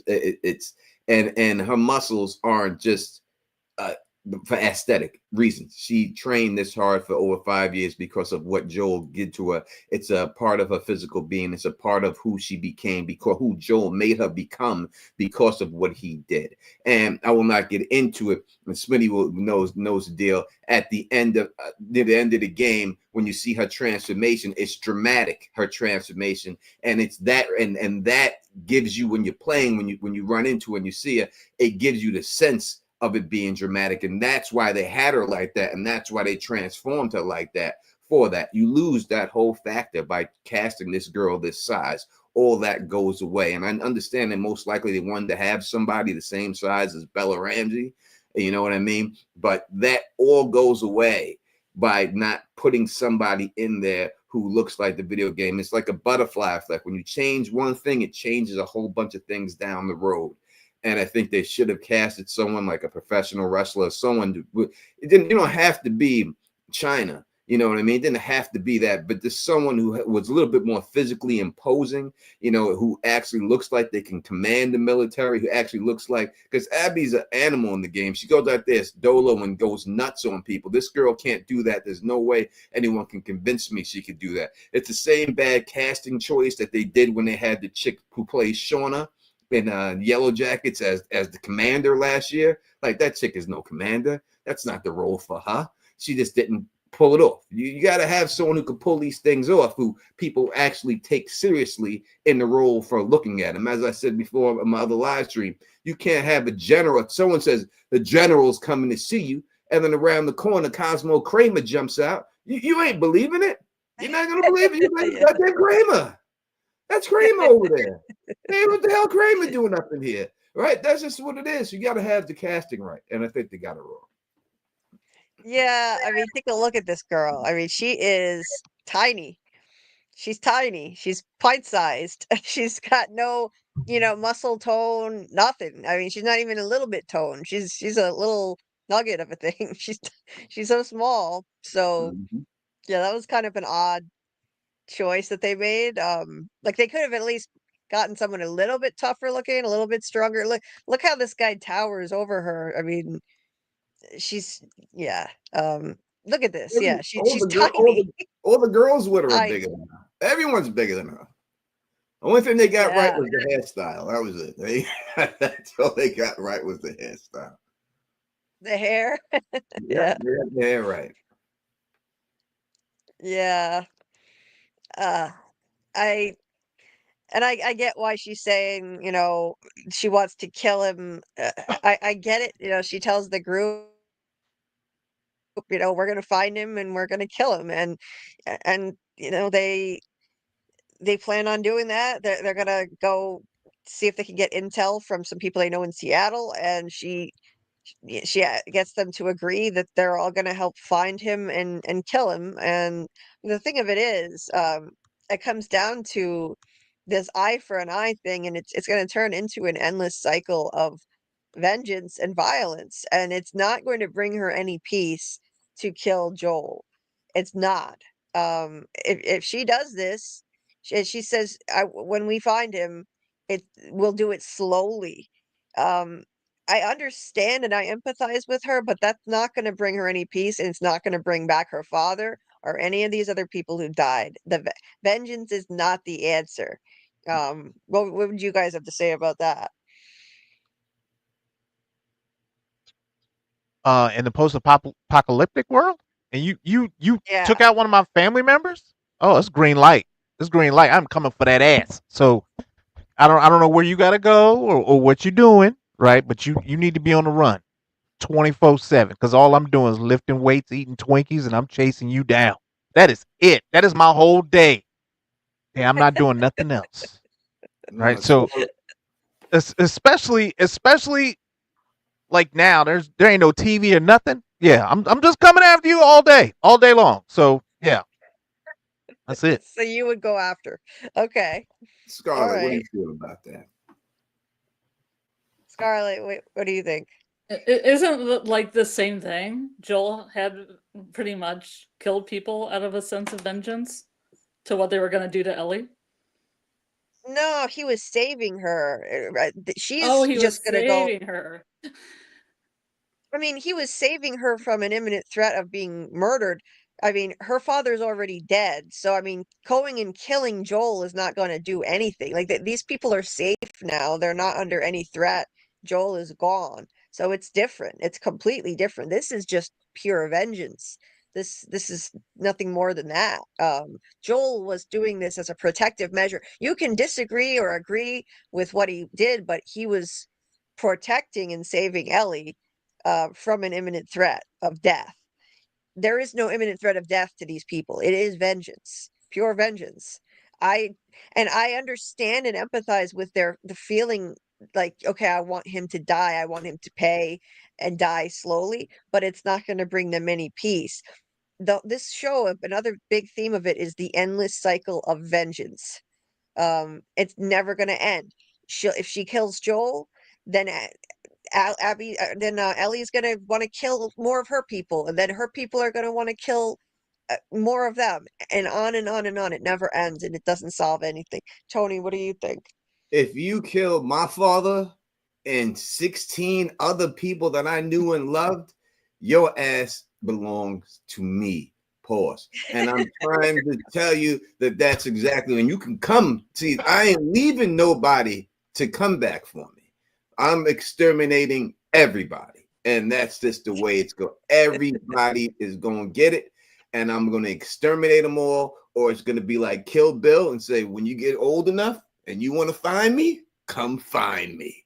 And that's just what it's going to be. Come get it. And if that's what it's got to be, that's what's going to be. Once you cross that line and you have done that, it doesn't solve the problems. For me, Dan Skippy does. It's 100% because I wouldn't be able to live with myself every day unless I got this done.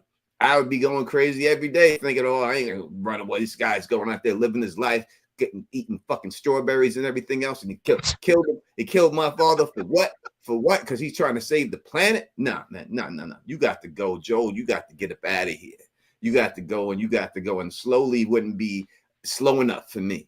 It wouldn't be slow enough the way I would kill him. I would kill him. I would torture him. It would be a wrap. He wouldn't survive it and everything else. And I'd take out everybody and anyone he cared about. It would just be just like some mafia type situation. And that's just the way it would have to go down.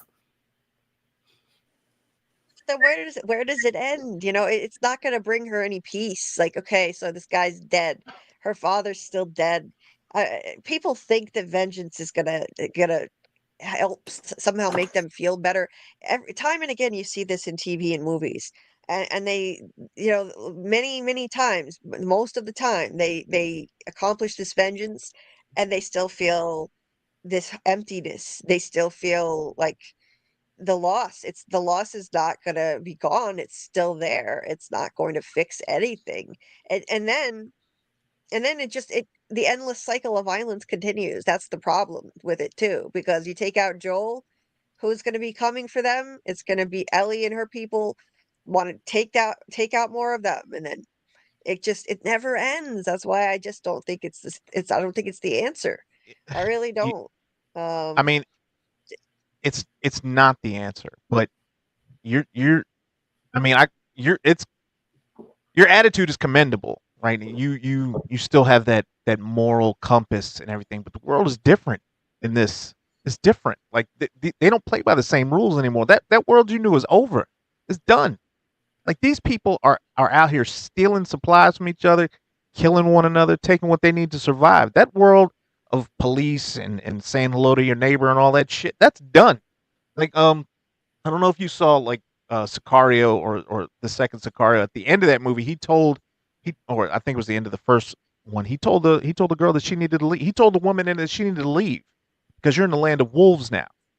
Like we don't play by the same rules you do. Here it's just cutthroat, day in and day out. So it's just different. I hear what you're saying. It just seems like a different kind of world. It happens nowadays. Listen, I know there's people out there who you kill a friend, they coming back for you. You seen Boys in the Hood, Julie. You seen what happened when they killed him. You seen Ice Cube go out there, turn over, kick him in his ass, turn over, right? They had to give it to him, right? And that's in the modern day world. So now you're talking about in this post-apocalypse world where you can get away with it, where you can just do it and then just walk away and there's no jail or anything going to come. And the only thing you got to worry about is retribution. So be it. So be it. If that's the rules you want to play by, let's do it. And this world will stay like this unless they find a cure for the disease. And until you do, this is the world you're going to live in. If you want to change the world, then you need to kill Ellie and start trying to find this cure. That's what it is. I can understand them wanting to hunt down, like do something constructive. I can understand them wanting to hunt down Ellie and see if they can find some way to find a cure. I mean, but the thing is, I don't think these people, I don't think they're very aware of it. They mention in this scene, um, they mentioned someone says, I heard a rumor. Where is it? I wrote it down. So someone says, I heard rumors that the kid he took was supposedly, and then Abby cuts them off and says, it's not true because that's not possible. And then this other lady says, okay, no, it's not. And even if it was true, it doesn't matter anyway, not without. So basically, do they even know that Ellie could possibly have been immune and have a cure? It sounds like they heard rumors, but they don't know. Yeah, So the Fireflies know, and they're Fireflies, so they know the rumor. Everyone heard the rumor, but no one is actually going to believe it until they actually see it for themselves. It's something that's hard to prove when you've seen everybody else get it and die, and then all of a sudden one person can't get it, and everything else. No one's going to believe that right off the bat unless they see it for their own eyes. So they know the rumor. They're Fireflies. They understand what the whole mission was about and everything else, but no one's going to actually just believe it. That it's no one going to believe that. okay. So what I'm saying is I can see them. I could argue that okay, it would be a constructive thing to do to try to hunt Ellie down, but hunting him down just to kill him for the pure satisfaction of it makes no sense morally or even just practically in a world like this where it's all about survival. They should just be focused on their own survival at this point. If you look at it that way, it's all about just keeping yourself and those around you who are still left alive. In a world that we are in now, yeah, maybe vengeance is something that would make more sense. But now I don't know. I just don't think it makes sense You're, personally. I mean, no, that's I because get it. I understand why they're doing it, but it's not going to bring them any peace. It's not going to help humanity in any way to go kill Joel. It's just not. that's be, So, that's because you're a sweet summer child, but you got to understand that winter is coming. Winter is coming. You need to know that. And that's what it is. thank you, Sonic. um, so anyway, then we jump to 5 years later, and then they do a fake out scene where it looks like Ellie is being, having some guy beat the shit out of her, and she's fighting him, and he's like 3 times her size, and yet somehow she gets the better of him, and then you find out he pulled his punches. I mean, no surprise. Come on. Uh, how could she possibly take him down? The only way she could take him down would be martial arts. And that was not martial arts. I looked like some kind of hand-to-hand combat shit, wrestling. Um, he pulled his punches because Joel ordered that. Joel said, go easy on her. Yeah, but they're training her to fight. They're training her to be a better fighter.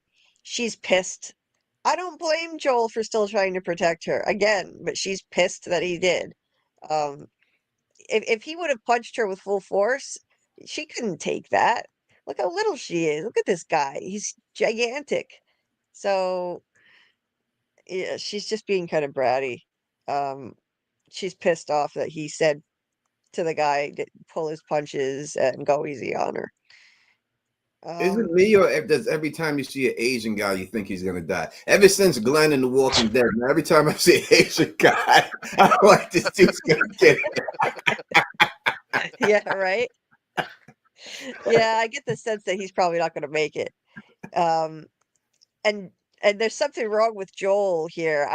He squeezes his fist like there's something wrong. I get the sense that he's not as strong as he used to be. He's sitting here like a little old man tinkering with some circuit breakers.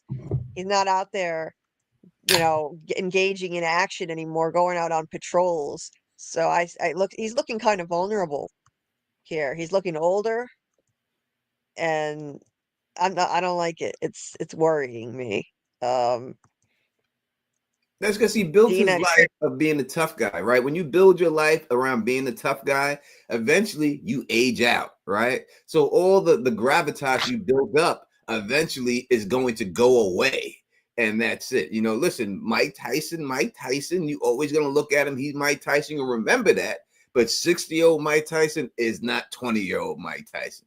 And eventually no. someone will test your ass. And that's what it is. So I think that's what they're trying to make him look a little more sympathetic. He's older. He's not the same person he used to be. But it doesn't matter. You can't hide from your past. And that's the bottom line. That's true. It caught up to him. He's lived a really rough life. He's gone through it. He's been violent. He's been in countless fights over the years, and it's caught up to him. He's clearly wearing out. And this young lady, I took a liking to her immediately because she's being kind to him, Dina, and she's treating him more like a daughter would treat a father, asking if he could show her. She has no interest in these circuit breakers, but she's like, "Can you show me how?" She's clearly feeling sorry for him because she sees how Ellie is giving him the cold shoulder. So she's acting like his surrogate daughter instead. And it's cute. I liked that scene. I thought she was sweet. Um, and she asks him what's going on because she's noticed there's something not right between her and Ellie. I mean, him and Ellie, and he's like, I just don't understand it. I'm a good guy. She walks around like like we're strangers. She walks around town, doesn't even wave. They barely talk, and he doesn't understand it. But at first, he says, "Oh, it's probably just normal. No one likes their parents at that age.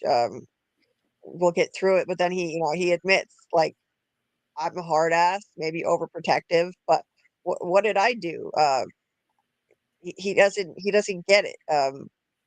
And she's he says, I can't hold myself responsible for another person's emotional state. She realizes that he's in therapy because that's something that you would get from a therapist. And he's like embarrassed to admit that he's in therapy. Like, don't tell anybody. I mean, at least they have like some kind of civilization in town to give people therapy for all the shit they've been through. That's actually smart. Um, but yeah, he's struggling with that. And then That meanwhile, shot, that shot's right from the game. They took this right here. That was a 100% game cutscene. really, Mm-hmm. the game, nice. As a It matter, seems like they're gonna follow that exactly, huh? yeah. As a matter of fact, I'm blown away as to how many sets they found that were exactly like the game is ridiculous. Right. That's cool. Yeah. It seems like they're going right exactly exactly by the game. They made very few changes. One of the only changes I heard about was the fact that Tommy has a son. They didn't do that in the game apparently, from what I heard. Tommy and Maria have a little boy, but he's teaching Ellie how to shoot these, he's helping her get better at shooting these long distance um creatures from a long distance, and she's trying to do a headshot, but she misses and shoots slower, still takes it out. um and then they head off, and he says that she's being taken off patrol um because of Joel, of course, because she's being reckless, Yeah, and he wants to capture her doing reckless things Julie so gotta to get say it. it right. Julie gotta say it right. It's not because of Joel. It's because of her actions. She's responsible for what she did. She's the one being reckless. She's the one going out there acting a fool. And that's the Oh yeah. bottom line. So it's not Joel. It's her. It's what she's doing. We can't put that on Joel. I put a lot on Joel, but we can't put that one on. Well, I agree with you. He's just the one who gave the order. He's the one who asked for her not to be on patrol. But no, she's being reckless and foolish, extremely. She's treating this like it's some kind of a game, like it's not real. Like their stakes aren't real. It's ridiculous. She and Dina in this episode, and I completely agree on that. She gets him to agree to put her back on patrol with her little like smirk, this smug little look on her face, like she convinced him to do it. People let her get away with murder, and she's acting like a reckless little kid, and it's frustrating to watch. Yeah. um, Yep. Yeah. Meanwhile, they're letting in a bunch of refugees, and they don't have enough space for all of these people, but they keep letting in refugees. As you should. And huh You have to. I mean, it's about the human race. Sometimes you're gonna be uncomfortable. Yeah, Joel, Joe, we ain't got no space. Joel, you're living in the whole house by yourself, but we ain't got no space. You got a whole goddamn house by yourself, but you ain't got space. Make space, brother. Make space. This is a greedy decision again by Joel, and he's doing a lot. They show him doing the town planning and everything else, but that's a greedy ass decision. You don't do that. Again, if we're talking about let's go to From real quick because we're all familiar here, or I'm familiar right here. If you come in there, Kenny let people stay in his house, his mom let people stay in that house. When you come to desperate times, it calls for desperate decisions. And Kenny's mom just was like, no, you can't stay here. She's like, get in here and let's make some pancakes. This is what it is. But Joel, he's greedy. He's greedy. He's a grumpy old man at this point in his life, and he's greedy. And the only reason they brought the nephew in there was to try to humanize him, to make you care a little bit more, make this guy look like he's actually a caring person. But we all know what the true Joel is, and that's just the bottom line. I think he was trying to.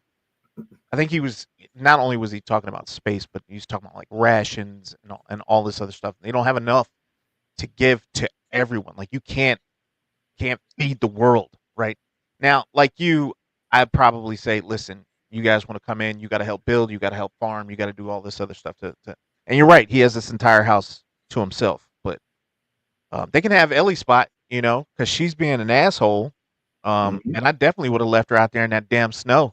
After she just ignored me, I'd have took that horse right back into town. Bye, Ellie. Bye. And I left her right there. They ain't got no rations, but they got marijuana by the bushel. I mean, I don't understand these people's priorities here. How you got what else they gonna do?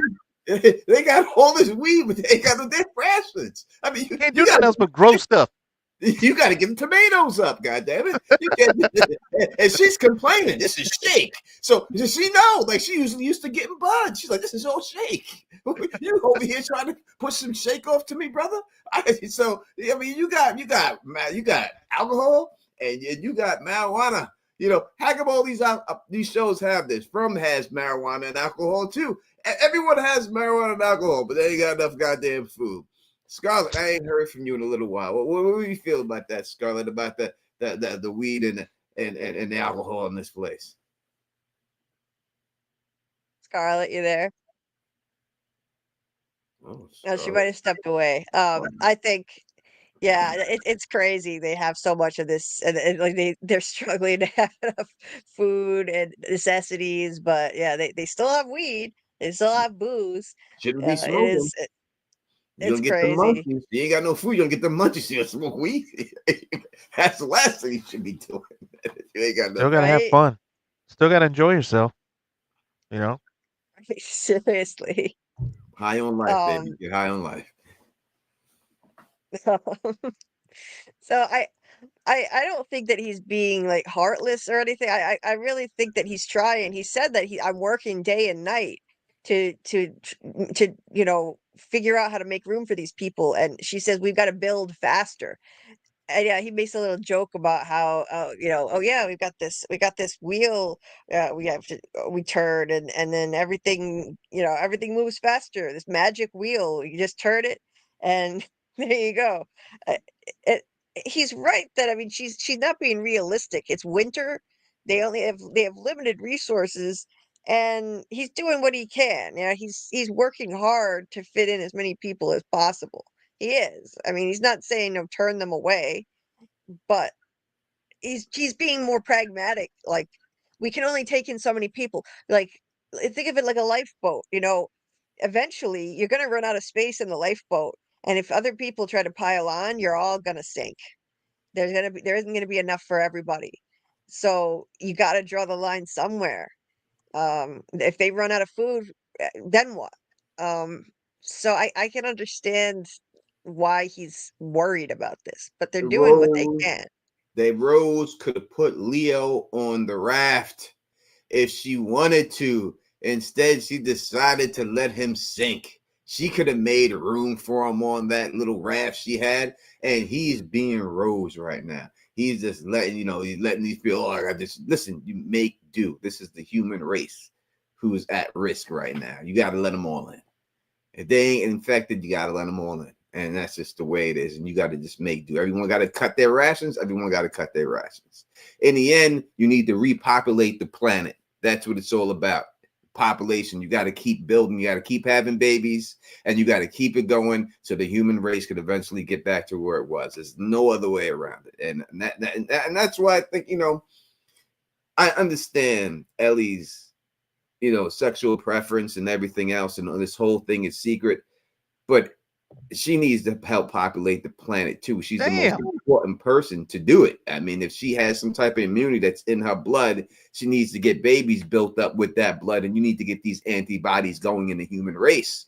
That's just the way it has to go. I mean, you have to do that. That means you can't just have preference. At this point, you have to do that. That's just the way it is. And she needs to start mass producing and then having those kids go, and everything. This is the only way. If you don't want to die, producing.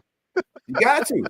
You got to. You got to start doing that. If you don't want to die and you don't want to give your life for science, this is the only other way to help science, is to have other kids and see if they're immune too. And if that's the case, you got to just build this all the way up and get this all humans DNA to this point where they're all, and no one can be infected again. You have to build it up. There's no way around it. Ladies, how do y'all feel about that? I mean, it is a great point that it would be smart and altruistic of her to make the choice to deliberately try to have a child and see if it's possible to do something, like maybe it would be possible, like if she had a child, would her child also be immune? But on the other hand, I mean, she's under no obligation to do that. I mean, Yeah. as an individual, she's not obligated to get knocked up for anybody for any reason. Um, that would be too much. I could see her like just making the decision, like, yeah, I'm gonna try this.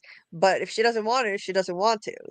That's the bottom line. Like, she's she's not into guys. and if You she ain't doesn't want gotta to be. have a kid, You ain't gotta be. then You ain't gotta be into guys. This is not about you. So again, these are selfish decisions. This is a selfish decision.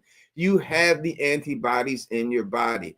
This is if that's the case, we don't know, but I'm saying if that's the case, you have to do it. You have to get these spread out through humanity and build a tolerance of babies and a new next generation that doesn't have to worry about this disease. And you have to expand it. That's just the way it is. That's just the way it goes.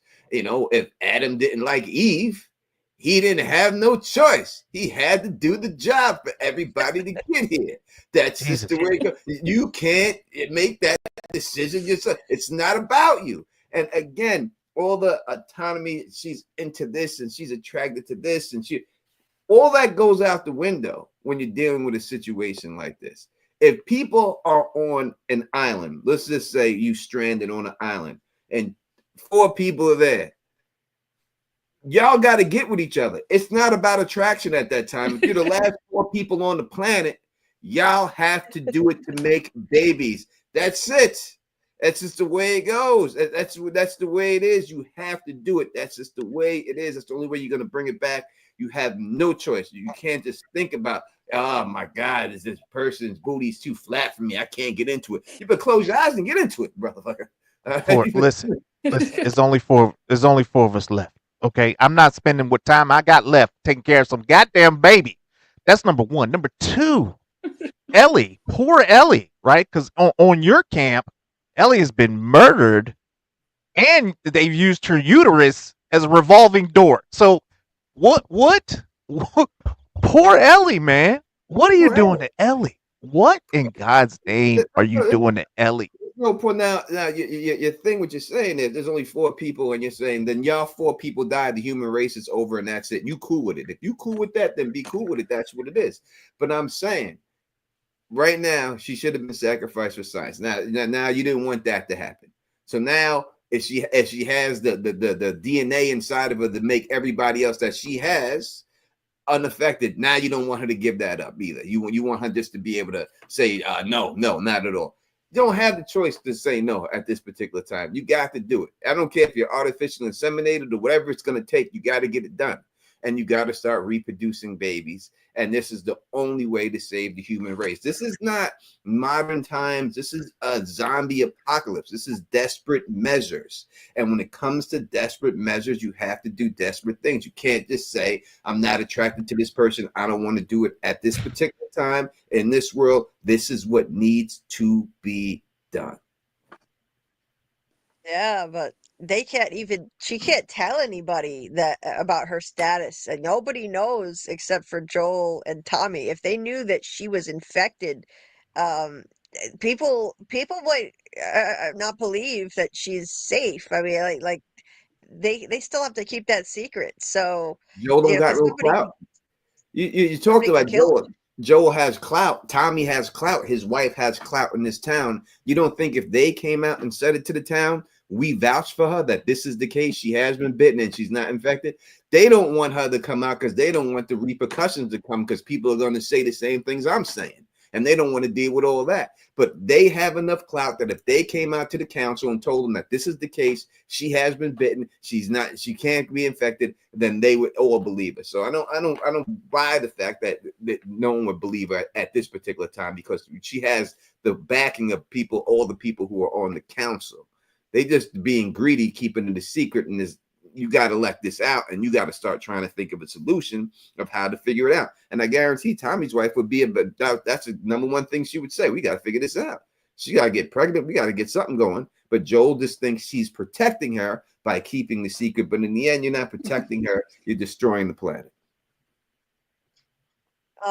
Yeah, I do agree that they could probably, since they have the position of authority in that place, they could probably tell people in their community that she's infected. They wouldn't be able to tell strangers because strangers wouldn't believe it and could just kill her.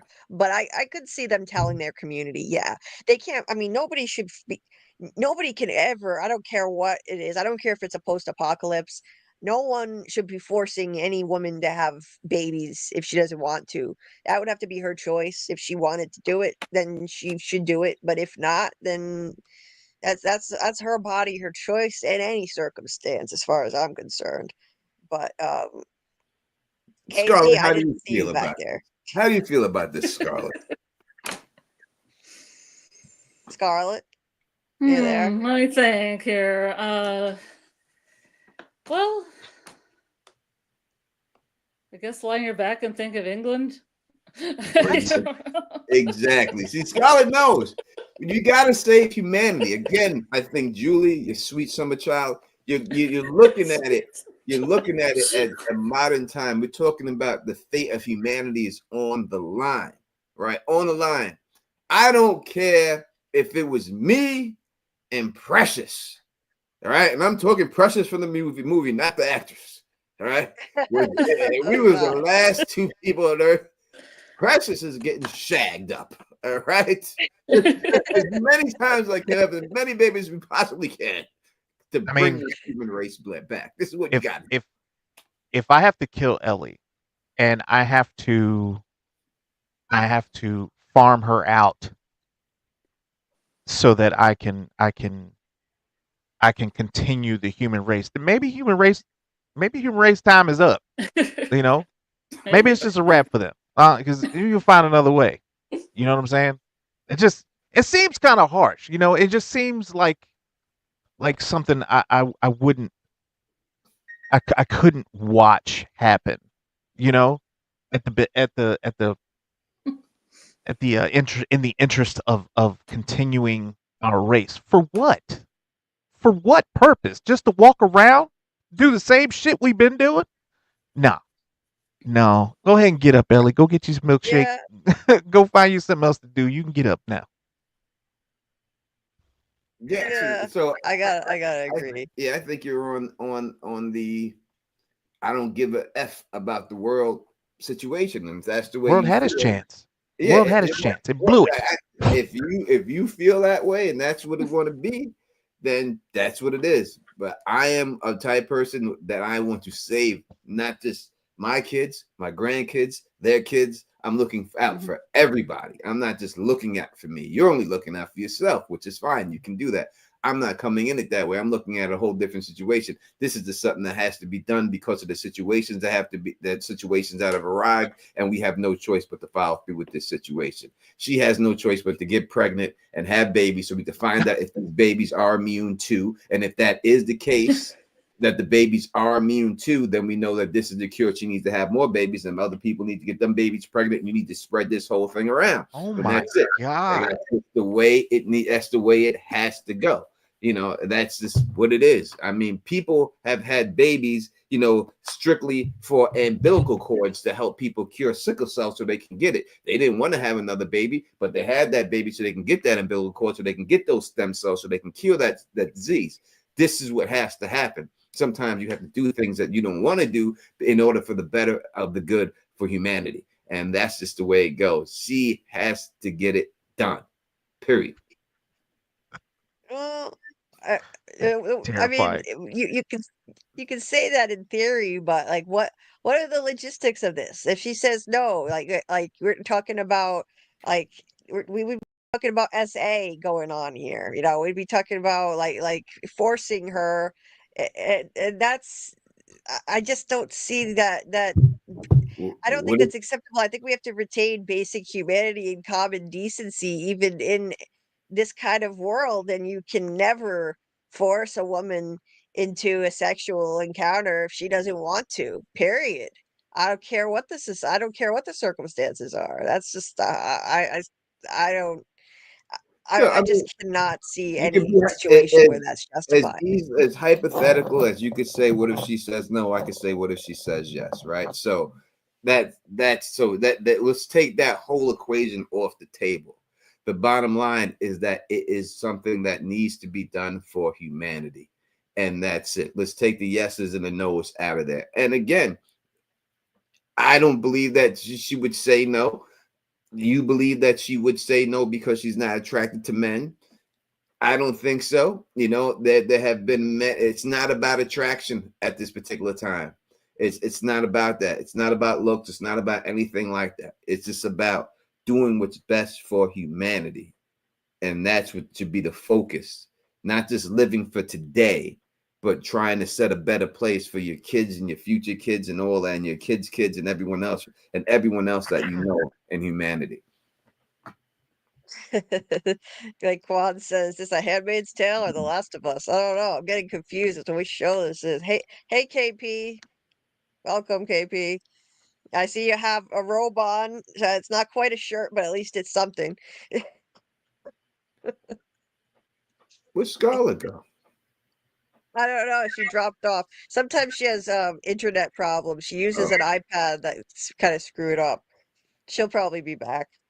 Scarlett, by the way, doesn't watch this show, but she just decided to come on anyway and just to enjoy the ride. She knows what happens in the video games, so she just decided to come on and but she doesn't watch the show, so it's not her thing. I Anyway, I liked Joel and his nephew here. I thought it was sweet. He had this cute little scene with his nephew, and he's Uncle Joel, and it was cute. A little kid should never have to grow up in a world like this, but this is the world they live in. So he tells him about how they kill monsters, and it's crazy though because in this world monsters are real, and it's not just make believe like you'd normally be playing around with a little kid talking about killing monsters. This is the world they live in, and but it's sweet, they're making a life for themselves as best they can in it, and Joel found a way to be happy for his brother that he has a child of his own now. At first, there were issues with that in season one when he found out that his brother was going to be a father. Joel lost his own daughter, and it was hard for him to see, but it seems like Good he's, evening. you Good know, evening. Well, good morning, rather, to everybody. How are you guys doing? there he is. Hey, KP, doing all right. How are you doing? Chilling. I'm chilling. You dig? I'm chilling. I'm chilling. All right. I'm like, I'll continue. Let me not interrupt things. Continue with the thing, and I'll weigh in and I'll say stuff when I feel like saying stuff. Tony, what's up, bruh? what's going And I on? don't know. I What's need going to the other brother. What's up, man? All right. I'm gonna mute myself. Okay, cool, KP. Um, so so moving on. Um, she points out that Joel, you were a refugee too, and she has a good point. He was a refugee too at once, and they took him in and Ellie. So yeah, he goes and he gets counseling from this lady Gail, I believe her name is. He comes in and we don't know the significance yet when he first comes in, but there are two pairs of shoes here, and he looks at them, and it's guilt he's feeling.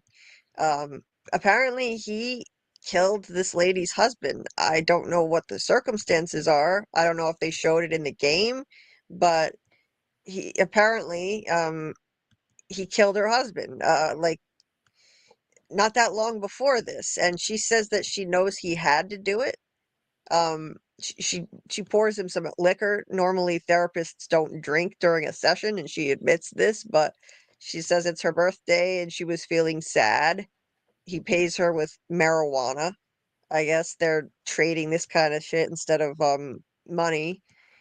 And she says well, I mean, she asks him, what's going on. He talks about how Ellie ignores him and she moved into the garage. Um, and, they barely speak and he doesn't understand it.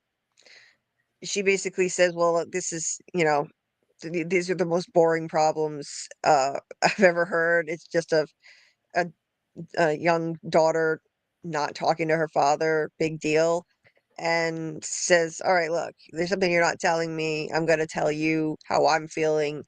You killed my husband, and I can't stand having you in my house. And it's crazy. So I don't know in the games, did they say what happened? Or is this something we're going to find out later this season? I don't want to spoil it for anybody if we find out later, but he, like, is this something they explain in the game? How he killed her husband? I'll let Smitty run it. He's your new guest and stuff. I don't remember. Yeah, so they you don't remember. I I was so they brought up Eugene in the game, and you never see Eugene, and they tied this story to Eugene. It's not tied in on the game of him, but you do hear about him in the game and stuff. But they tied it together just for the show. Okay. Okay, yeah. She said that she knows he had no choice but to kill him. So it wasn't like some cold-blooded thing. Something must have happened. Something must have gone wrong. Maybe on a raid.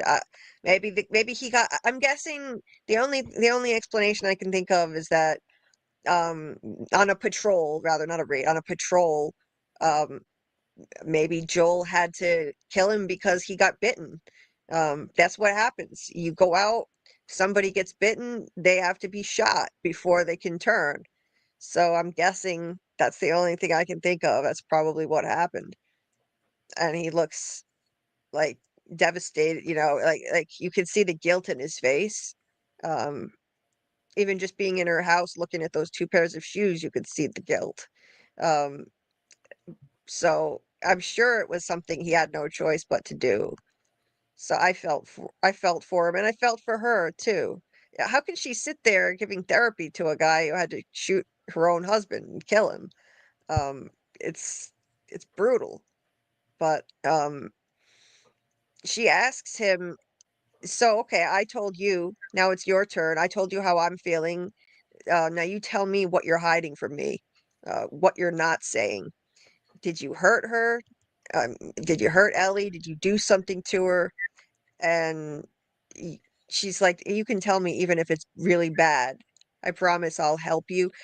I don't think I would have told her. I wouldn't trust the lady whose husband I had to kill. So I think he was smart not to. Like, normally you can tell your therapist almost anything in a normal world, and your therapist will keep that. That's legally, you know, they're bound to keep quiet about that. If he told her what he did, she'd have to be quiet, but this is not that kind of world. So no, he's not going to tell her. Yeah, but And he's not He was going for close. he's not going for true therapy then, right? If you're going to really unburden yourself, you unburden yourself. He's going there to have her justify his actions, which she's not willing to do anymore. And that's why he's going there. So he's not going there for actual help of himself. He wants help on his terms. And that's not what you go to therapy for. You go to therapy to actually get results the way you're supposed to get the results. And she's telling him what she has to do, and he refuses to do it. So, and it's not about saving her. It's about what she is, and he doesn't want to expose to her what she is and the reason why it went down. He wants to keep that a secret, which this should not be a secret. I think in him unburdening himself with this guilt, he puts Ellie right back in the same trouble he had just gotten her out of. So I think he would rather live with that guilt as opposed to putting her back in any sort of danger. Which, I'm all for that. Like, she can be mad if she wants to. I'm fine with that, and I'll live with that guilt as long as she's alive. I'll take that.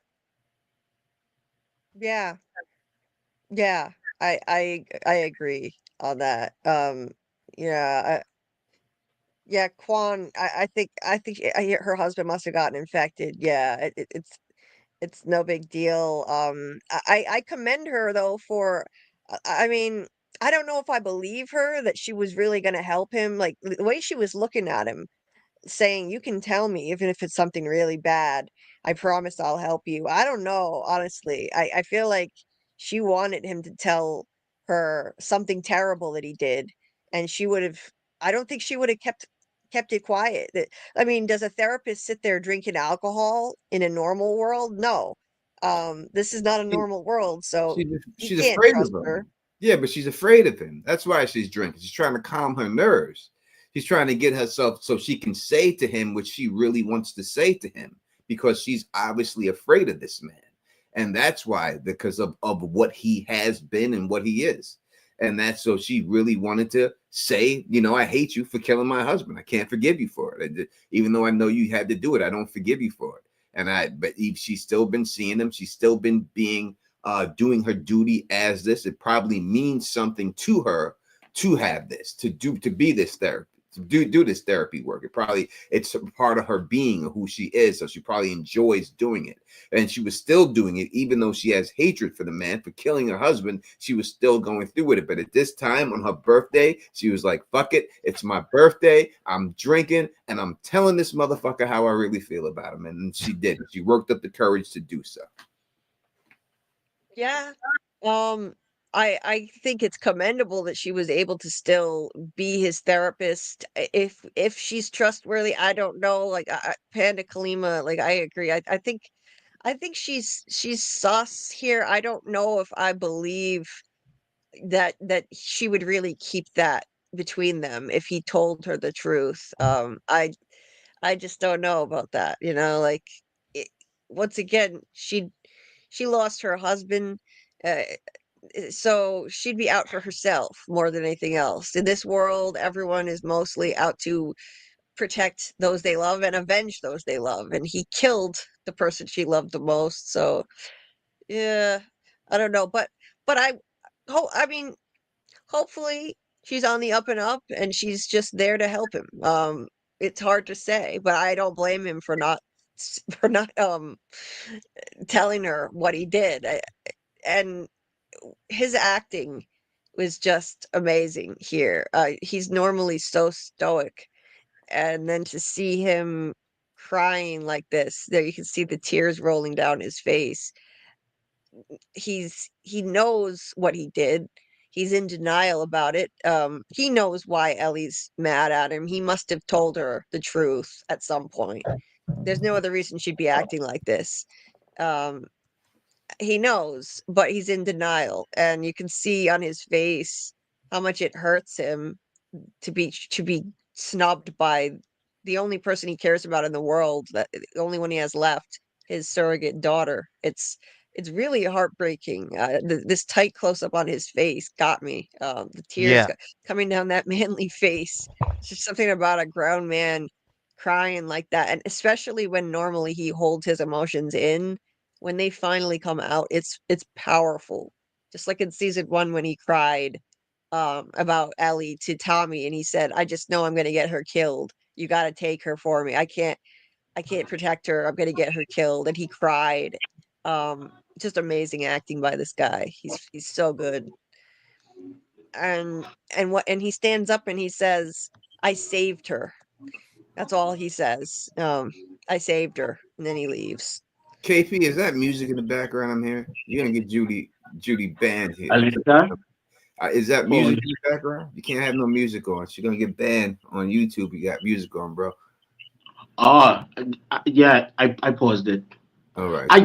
I wanted to jump in and say something real quick. That Yep. scene of Pedro Pascal seeing his foster daughter, I guess, you know, it probably best word he could use, or you know, his somebody that he considered as a child, and somebody that he went to hell for.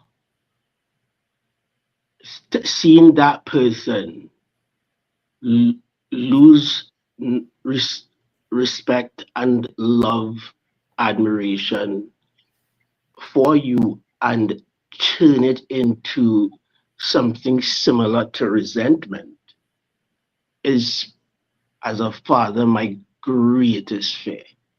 So that was something that hit me because, like, I mean, whatever. That's something I felt from my own father. And it's something that I would never want to feel from one of my children. Especially given that in his mind, the reason why she's mad at me is because I saved her life. Because he made the wrong call. And the bottom line is he's fugazi. He didn't give her the choice to make it. He made the call herself without giving her the choice.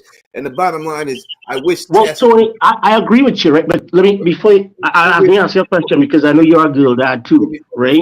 Before you do, A lot of times, as a father, wait.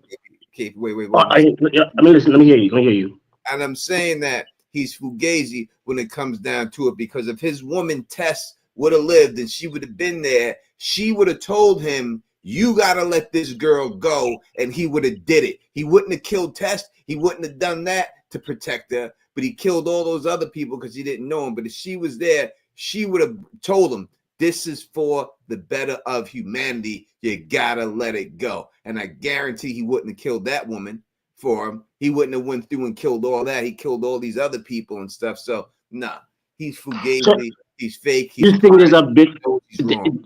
There was a bit of, or not just a bit, but a good bit of just plain old revenge in that, in what he did there, and not necessarily just doing it, trying to save somebody. You think it was, yeah, maybe a part of it was trying to save somebody, but the main reason why he did it was as a form of revenge and just pure anger inside of him. Is that what you're saying? I'm saying, as Samuel said, Tess died, the girl he was supposed to love, to get this done, to get it done, to get this whole situation done with Ellie. She gave her life for him. He didn't even honor that chick by allowing it to go through, because she knew what the greater good was for. You know what I mean? He's just a jealous man. He's a stubborn man, not jealous. He's a stubborn, and and this someone who is very selfish.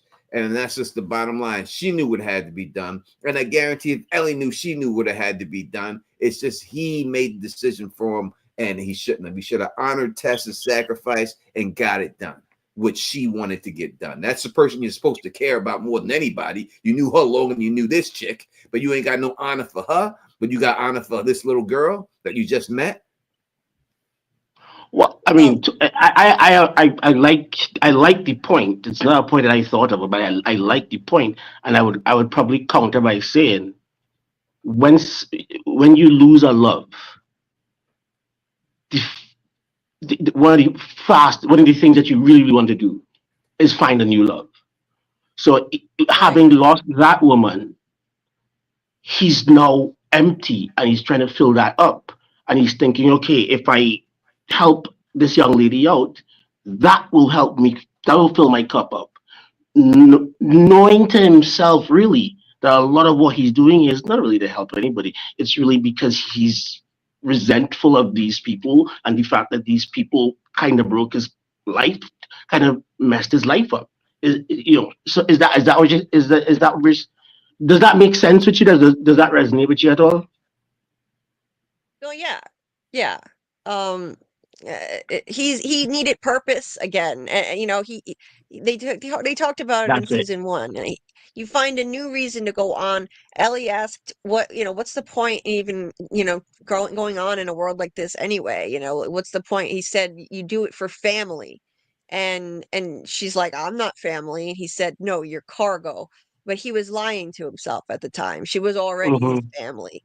He'd already adopted her. He was just in denial. And you find purpose in the people you have in your life who you love, and she's all he's got now.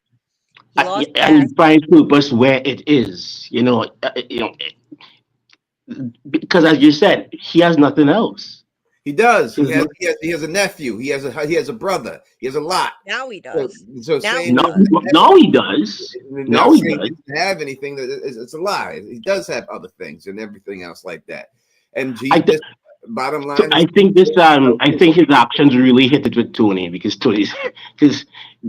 but you're bringing up things that I really didn't think about. Because I looked at it from a father's point of view, thinking, yeah, I would do whatever. I would literally do whatever I had to do for my daughter. But then, you make a very solid point that may not be his main motivation. It's all he's got. All you people in the chat, and all you Solar and all you other people, pander, whatever, getting there. Y'all people are just vegetables, and y'all are just thinking about yourselves in the end, and that's the bottom line. I am looking at it as a more worldview. I would want to save you, but the comments and everything makes me not even want to save you. Maybe I'm just going to go on your side and let you all die too, motherfuckers. If that's what you want to go, if you want to go that route. I think people just have empathy for this guy as a father, and it's not about justifying his actions or condoning it. It's just I just have empathy for it. I have empathy for him. I have empathy for everyone You in this show. understand where it comes from. You just have to put yourself in his shoes, not justify it. I'm not saying it was justified killing all those people. But I also wouldn't say he did it in cold blood, like someone in the chat here said. It was not killing people in cold Red, blood. red wedding style. It was cold Yeah. blood. It definitely was cold blood. No doubt about it. Real quick, Muncher Luncher. I don't even know who you are, Muncher Luncher. You know what I mean? But I'm over here. I was making a joke, but whoever you are, I don't care. He did kill people. He did kill people in cold blood, straight up. You know what I mean? He went in there and he murdered them to pull her out. That's cold blood. Yeah, they were what? Killing people in cold blood implies that he was just killing for the sake of killing. They were holding her prisoner. So I wouldn't call it. Tony said, "Whoever you are, I don't care." He went in there. I just wouldn't use that phrase. He went in there like the Terminator. And he went in there prepared to kill everyone. He knew he had to kill them all to get around, and he killed everybody.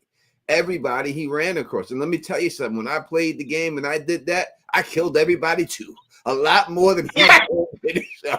I killed everyone. Anyone who came across died. You could have let a couple people go, but not today. Not today. But he killed everybody and everything else. In the end, he should have honored, I believe he should have honored the woman he should have cared about more, and that was Tess, who made the sacrifice to get this girl there in order to save humanity. He should have honored her, but instead he was stingy and he was greedy, and he just wanted to save this girl for his own pleasure and not even give her a choice to make the decision. That's undeniable. There's no debate, and there's no one that can debate that that's exactly what happened. It definitely went down like that. No, you're right. I mean, you're 100% correct. You're 100% correct. I mean, I didn't see it. I didn't see it necessarily like that, but you're correct. Because my belief was that it wasn't going to work anyways.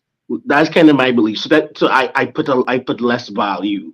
I had put less value on that as a purpose because I didn't think it would matter. I think they would test this thing on her, she'd die, and then they'd be like, shit, we had to fix this and fix that, and like 5 people down the line perhaps they get it sorted out. But I didn't. The reason why I didn't think about it in terms of him not keeping his promise to his lady is because I did not believe that it would work. But if it is that you think, if it is that I put myself in that headspace where it probably was going to work, if I say that, then I could understand your point of view 100%. Well, like Rose Jones here says, I mean, is humanity worth saving if we have to lose our humanity to save it? This show brings up a lot of philosophical questions like that. I will answer that question. Yes, it is. Yes, 100%. It is. And if Truman was not willing to drop the bomb, life would be different. If during World War II, the American government did not decide that the development of the atomic bomb was their prime, thing, and that wasn't discovered, then the world would be a different place. I might be speaking German now. You know what I mean? Yeah. So small things have big ripples. All right. So let's real quick. Panda, it says putting your life at risk to save Ellie is not selfish. It's 100% selfish. Number one, he went there self-righteous. He went there to drop her off because he was getting paid, so he was selfish in that situation when he went there. So the whole thing was a money grab for him to do it, and because he cared about Tess, he didn't see it through in the beginning. In the beginning, yeah. But him putting his life at risk to save Ellie, going back in there, he made that conscious choice to put his life at risk. He didn't have to go back in there. So he made a choice to put his life at risk. He didn't have to do that. He's the one who did that. So that is a selfish thing, and everything. That's 100% the definition of selfish. He chose to do it. He didn't have to go back in there. So let me ask you a question. Do you think he thinks that it would have worked? Yeah. Do you think he thinks that it would have worked, that it would have created, that leaving her there, she probably died, but did end up with a cure? Do you think he thinks that? Tess thought it would work, and Tess said straight up, we got to give it a shot. We got to try. It's not about that, whether it was work. We can't debate the game and how the game plays out because no one would ever know. So we can always say it works, it doesn't work. We don't know that. But when it comes down to it is you have to try to advance treatment in anything. That's the way it goes. Do you die? Someone gets cancer and you say, oh, we got no treatment. It doesn't work. So we to give up. No, you develop something else and you learn from that one treatment and you develop something else and you learn from that until eventually, hopefully you get rid of that disease and it's all said and done. That's what you do. You have to take the steps. And this is a step that had to be taken in order to get to that point. So whether it would work or not is irrelevant. The thing is, this is the step, the first step that had to be done to save humanity. In his defense, I would say NIMBY, not in my backyard. There's always a clash between individualism and collectivism. So what's more important? My own personal desires, needs, wants, etc., emotions, etc., or the betterment of society in general. And I think in many of us, and most of us, especially if you are in a position of power, position of authority, that is something that you have to ask yourself every day. And I think a lot of people that become like dictators and go down the wrong path, they ask themselves that question, and the response that they get is, one, we are not strong enough, we are not good enough, people are making fun of us, we need to crack down, we need to get better, we need to be more ruthless. And then that sends you down a Stalin like road. But so there's this battle inside of himself. Should I prioritize the collective, and even if this does not work right now, it'll be part of a chain of events that will cause us to get to a cure. Should I leave this young lady that I like and consider a daughter here to satisfy that end? Or do I say, nah, not her, abscond with her, and then let them know that you need to find somebody else to test your thing on? That's the little clash I see, and he clearly chose individualism in that instance. But I think one other thing, Tony, I know you say you don't think it matters whether he believed it would work or wouldn't work, but I think it does, because if he didn't believe it will work, then in his mind, she's probably going to go through a lot of pain and die, futile in a futile endeavor. And what's the point of that if you can save her? But if you think it would work, or if you think it's part of a chain of things that will eventually lead to a cure, then you might be willing to let her, go through the process. So I think it does matter whether or not he believed that it would have worked. That's what do you guys think about it? It doesn't, KP, and this is the reason why. Because he brought her there in the first place. If he didn't think it was going to work, he should have never brought her there in the first place. He turned around and made the conscious decision to go back in there and get her. So the whole time he was going there, he was all about it. So if that was the case, he should have never brought her in the first place, turned around and just went back home. But the fact that he dropped her off and then all of a sudden he wanted to turn around and then get up out of it, it's a whole different situation and everything else. So I don't believe it. I think he was mainly bringing her, he wanted to fulfill his promise to Tess. He said that was her dying wish, that he fulfill his promise to deliver Ellie there. I think he was always skeptical of whether it would actually work. I don't think he really believed that it would work, but he was fulfilling his promise to Tess. But either way, it's more about saving this girl who he came to love as his daughter, and taking those people out. It was taking out the people who were holding her prisoner. So I don't justify it, but I can have empathy for it, and I can understand both sides. That's just how I feel about it.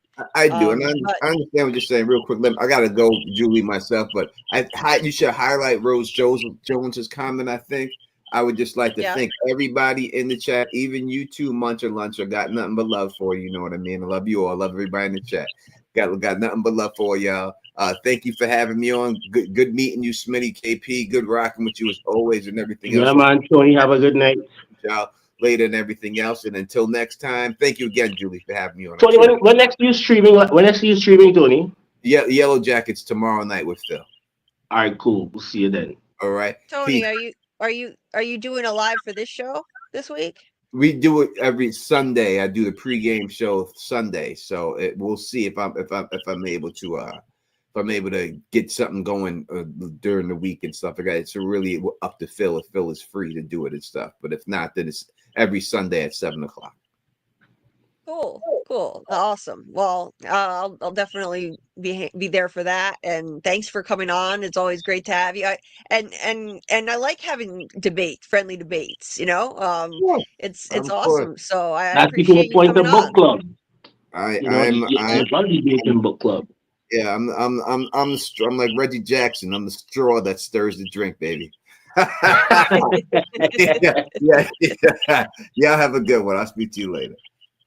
Have a good night, Tony. Yeah, hey, friendly debates are fun. We appreciate Tony for joining. That's the And whole point of book club. Yeah. he's got strong opinions, and I like to hear everybody's point of view, you know? Like, I think I just have empathy for both sides, that's all. And like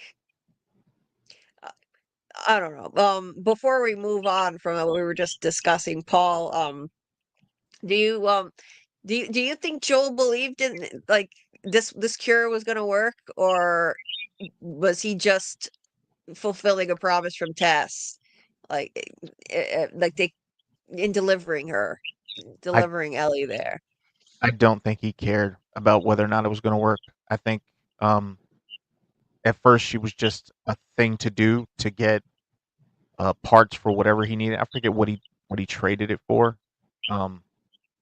But I think once he got to know her and he found out that she would have to die for this to possibly work, I think that was the straw that broke the camel's back at that point. And I'm 100% with him now. I heard what Tony had to say, and I'm going to say this, and then I have to go myself. But and I completely agree. Somebody wrote it a little bit earlier. They said if you lose your humanity, is humanity worth saving? I say no. Like if for a race of people who decide for a little girl, for a girl, that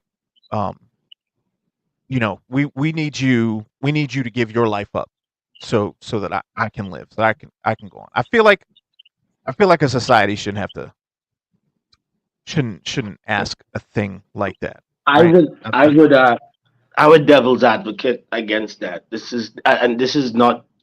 I'm completely devil's advocate here. This is not my personal belief at all. What is one child in the face of a kingdom? Well, I mean, what you're saying is essentially that our lives as a group, as a whole, is worth more than hers, and I don't agree.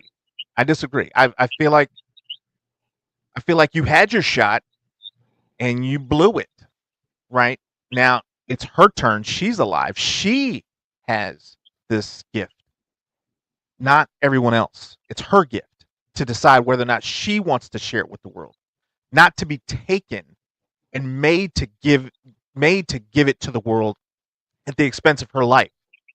To me, that's not a fair trade, and I understand what you're saying. It's just to me, in my mind, it's not. And I totally 100% respect the sentiment. I probably actually even agree with the sentiment. But when I think back at World War I, World War II, Vietnam, South Korea, etc., and all the other wars before that, and ancient wars, the Punic wars, the Caesarian wars, the Napoleonic wars. I think time and time again we see the state or the state or the crown subconding people, private citizens, into their armies and forcing them to fight. And a lot of them died. And the king and the kingdom thought it was worth it to send out an army of 50,000 men to defend a kingdom of 10 million people, to make sure that they don't get invaded by some foreign barbarian group. So every day the United States of America and other governments around the world send out hundreds of thousands, even millions of military folks out there to work. And at any point in time, these people can lose their lives, and they know that. They sign up for that. And then we have a very, very, very human and deep history of human sacrifice, sacrificing the most beautiful and the most pure amongst us to the God that is, hoping that it is happy with our sacrifice and would cause us and would give us rain and cause the banks to flood that year, or prevent famine that year. So I think, as an individual, similarly as an individualistic argument, the idea that this young lady has a gift that if she uses it, if she allows people to use it, allow people to take advantage of it, it could probably save a lot of lives. But she should not be forced to give that up. Is a nice idea, but time and time again over history, we have shown that where the many require the few to sacrifice, the few will be forced to sacrifice.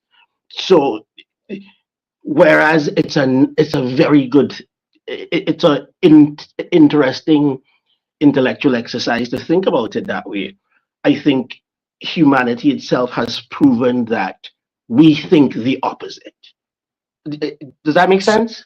It does. Again, I'm gonna do this one, Julie, real quick, and I'm gonna go. So the people that you speak of who make that decision are people who are in power, right? People who make the decisions decide that, right? And to me, that's wrong. No matter what time period it happened in, or for what purpose they make up or decide that they want to implement, it doesn't matter. I mean, this is her life, plain and simple. It down to bare bones. It's her life, her gift. Up to her whether or not she wants to share, right? This is not a community life, right? She doesn't belong to the world. She's her own thing. She's her own person who was given this gift, right? It's her choice. Her choice to share or not share. Would you agree, though, that I agree, Paul. over humanity's history, that's not the choice that we made? So that doesn't that's why we're in the same boat. Time and again, that's why we're still around. That's how humanity screwed itself to the point where they wound up with this apocalypse, making bad decisions that were harmful to people. And I don't think that's fair, because a lot of the decisions that we might think were bad decisions were made and directly caused the race to perpetuate. Right. So the idea, the willingness to, if you look at it in the grand macro sense, the willingness to sacrifice one to save 1,000 is probably something that helped us, that maintained, allowed the survival of mankind at some point in time in history. The fact that you're willing to give up one to save 1,000 probably saved humanity at some point in time. Does that say, do you understand what I'm saying? That, and does it make sense at all? Yeah. Doesn't make it right. Yeah, exactly. It doesn't make it right, because it's not your decision. It's not you making the decision. It's someone making the decision for her, which to me is wrong. One could argue it's not her choice to decide whether or not And that's the her, problem. her progeny is allowed to exist. And that is the issue. And that is why mankind is not worth saving. Right? I'm going to go. You all have a Yeah. blessed night. I appreciate That's hanging a out with you all. very This has interesting been a lot of fun. discussion. Julie, thank you. Thank you. KP, this is an interesting conversation, my friend. You have Yeah, a man. blessed night. Have a good evening. All right. Paul, Yeah. thank you so much for being here. course. You've been a trooper staying this long. You're probably not going to get enough sleep now. I appreciate you sticking around for all this and and hanging out with us and engaging in this discussion. I really appreciate it. And Been a when are you blast. gonna be live next? Tomorrow night? Or I will be actually, live technically tomorrow tonight, night. Tomorrow night Tuesday? at 8 and Thursday at 8 p.m. So yeah, come hang out. If Julie's not doing anything, I'll be around. Cool, Nice. cool. Nice. And everybody, please check out Smitty Snippets channel, subscribe to his channel. It's awesome. The link to it is in the description of this video, and we hope we can have you on again soon. All right. Thanks. Be good. Good night. So, I better continue with the breakdown of this episode, or we're never going to finish. So, KP, I won't interrupt you, Julie. you are welcome to hang out and chime in when you want to chime in. I'm just going to go through the scenes and break it down. All right. Here we go. So, I'm going to pull my photos back up. And Tony, I want to thank Tony again for being on here with us, and that was a great, spirited, friendly debate. I like friendly debates. I would have to agree with Rose here. Before I move on, I'm just going to highlight this. Yes. Ellie should not be a breeding farm to save the human race. No, you are correct. I don't think that they were saying that like that's exactly what's going to happen. Like it would have to be her choice. She would have to say, "Yeah, Well, I'm gonna have a bunch of kids and try this out." I hate to say it, but if humanity came down to the last, let's not be drastic. Let's say humanity came down to the last 10 million people, right? Some illness or something, some plague, whatever. But out of the 10 million people, you had 10,000 of them had nukes, and the other 9,990,000 didn't have nukes. Do you think we would just say, you know what, we need to repopulate the earth, but like, if you don't want to have kids, though, that's fine too? I think not. I think we would put quotas. We would give women, we probably wouldn't even have marriage. We would give women quotas. You have to be pregnant at least once every 24 months, and we expect to get at least 5 children from you in a lifetime. And if you preferably with your husband, but you can't with your husband, divorce him and get another one. I mean, these are things that happen in Nazi in Nazi Germany, right? So if humanity came down to the last 10 million people, but you have an elite 10,000 that have access to nukes and they have power, and they know that in order for the world to get back to where it was, we need to repopulate, which means we need to have lots of kids. I don't think the people in charge would just let you say, you know what, I don't want to have kids. Handmaid Tales came back, by the way, Julie. I think you know that, and I watched all 3 episodes, and Yep. I went to I bed released a in the deep dive most video depressed on it. mood ever. Yeah. I was so released depressed when I a went to video sleep. on it. It was very Oh yeah. dark, but yes, I'm covering the show. I'm not doing live streams for it, but I released a deep dive video on The Handmaid's Tale episodes 1 through 3. If anybody in the chat watches the show and hasn't checked it out, I'll check please it out give it a later. view. It's a beautifully done show, but it is hard to swallow. It's tough to watch. Hey Doug, I see Doug is in the chat. Where's Doug? Hey Doug, thanks for popping in. Always nice to see you. I don't think Doug, I don't think you watch this show, do you? The Last of Us. Um, Doug's never mentioned if he watches it, but I don't think he does. Doug is currently on a trip. He left Spain. He's now in Poland, and let's see where it's in Krakow at the moment. I don't know if I'm saying that correctly, but he is in Poland meeting with some people to try and make some new connections and see if he can get more productions of his plays. So wishing Doug the best of luck with that. I hope it's all going Good well. luck, Dougie. We Doug is gonna head to the park. He's gonna get so rich, and we're gonna be able to say that we knew it. We knew back in the day. We knew Doug, the guy in yellow. We knew that guy from since then. He was always right, amazing. Yeah, like right. I love from I love not just from I love this little community we have so much. I really do because I mean I run a real estate business.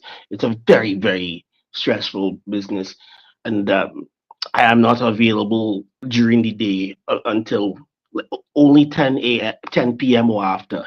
Do I have 5 minutes or so to sit down and do anything fun? And at whenever that time is, one of you guys are always on, and so I just love this little community. But I forgot I was going somewhere with that.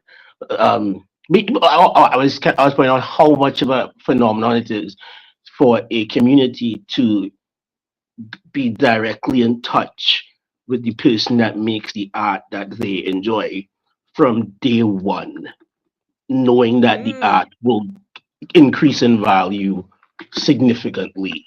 You know what I mean, over the years, because Doug's role is going to be classic. I do not think his role is going to be a simple. All right, he kills this guy, and then like 7 episodes later, he gets killed, and that's that.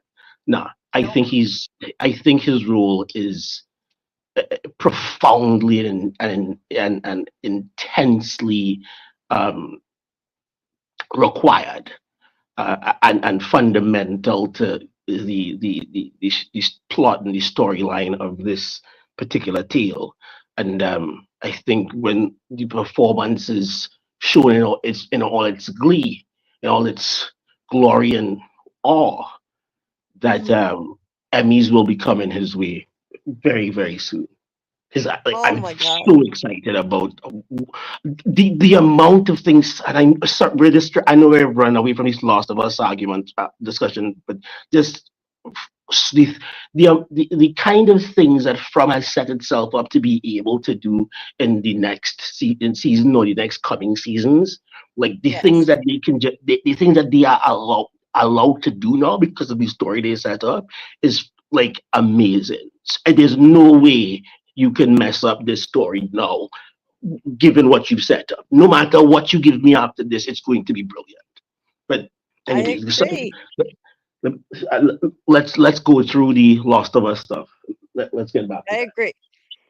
I agree 100%. I'll just say I completely agree. I just I think that From has set up a brilliant masterpiece, and I don't see how they can screw it up now either. I think it's the way they have set this up. It's one of the best shows I've ever seen, and it's going to be phenomenal. I can't wait to see where it goes. I think Doug's role is going to be significant. I don't think this is going to be like a blip and then the storyline's over, moving on. No, this is going to be a game-changing thing, I think, till the end of the series. But we'll It's going to see. be We a have no role idea. like Man in Black in Westworld, or like Crixus in Spartacus. It's going to be one of those supporting roles that just not just carry certain scenes and even entire episodes based on the quality of that support. Yeah. Yeah, I think so. So yeah, I can't wait to see what's gonna happen, and I'm thrilled to have Doug as a part of this community. He's been amazing, joining our live streams. I just feel so fortunate that we connected, and it's always so much fun when he's on our panels. We've been missing him. Everyone says all the time we miss Doug. He's been gone 2 weeks, and we miss him. It feels like it's been a month or 2 months. It's just always a great time when he joins and shares stories from his career.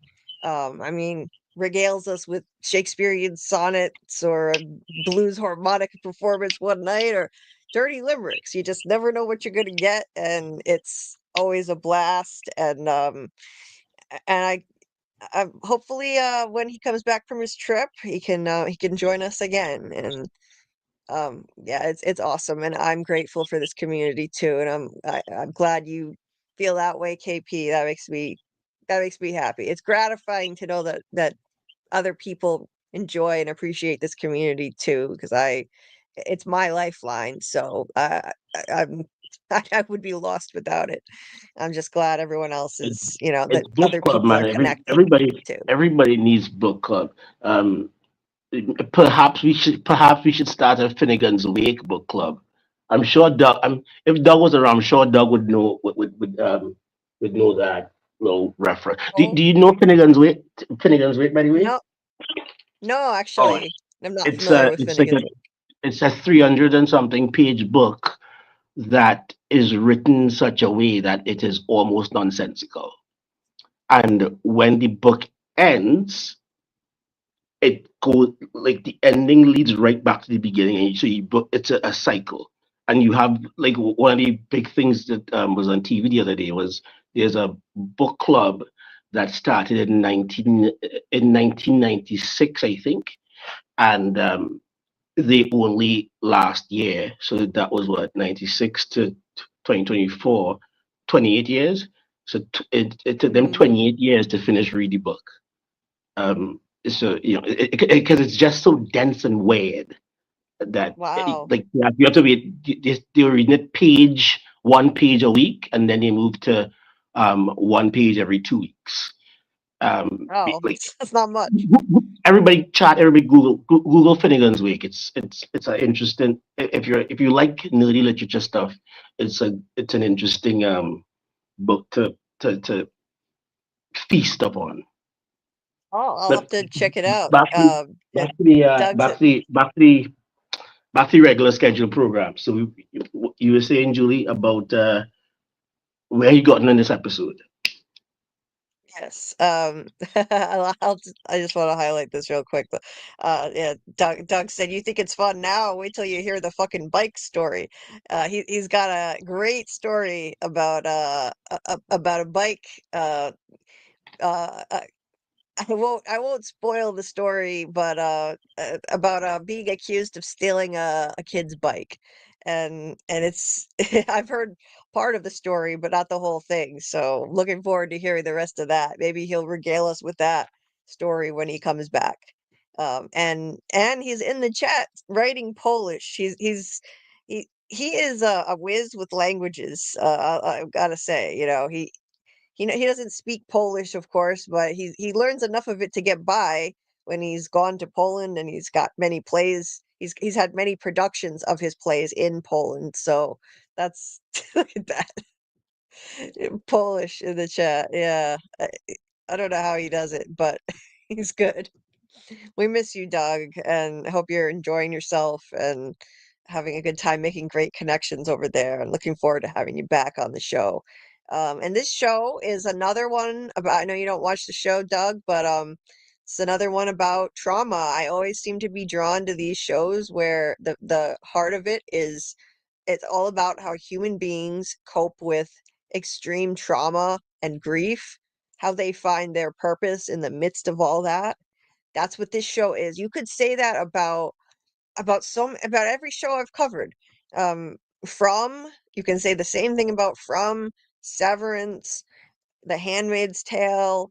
At the root of it, it's all about how human beings cope with trauma and grief and find their purpose. So that's what compels me to watch these and dissect them. And these are the kinds of shows I love to dive into.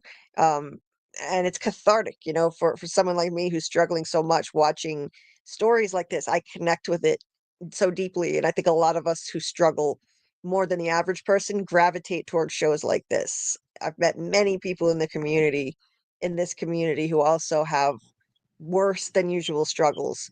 And we all seem to come together around these amazing shows for a Misery loves reason. company.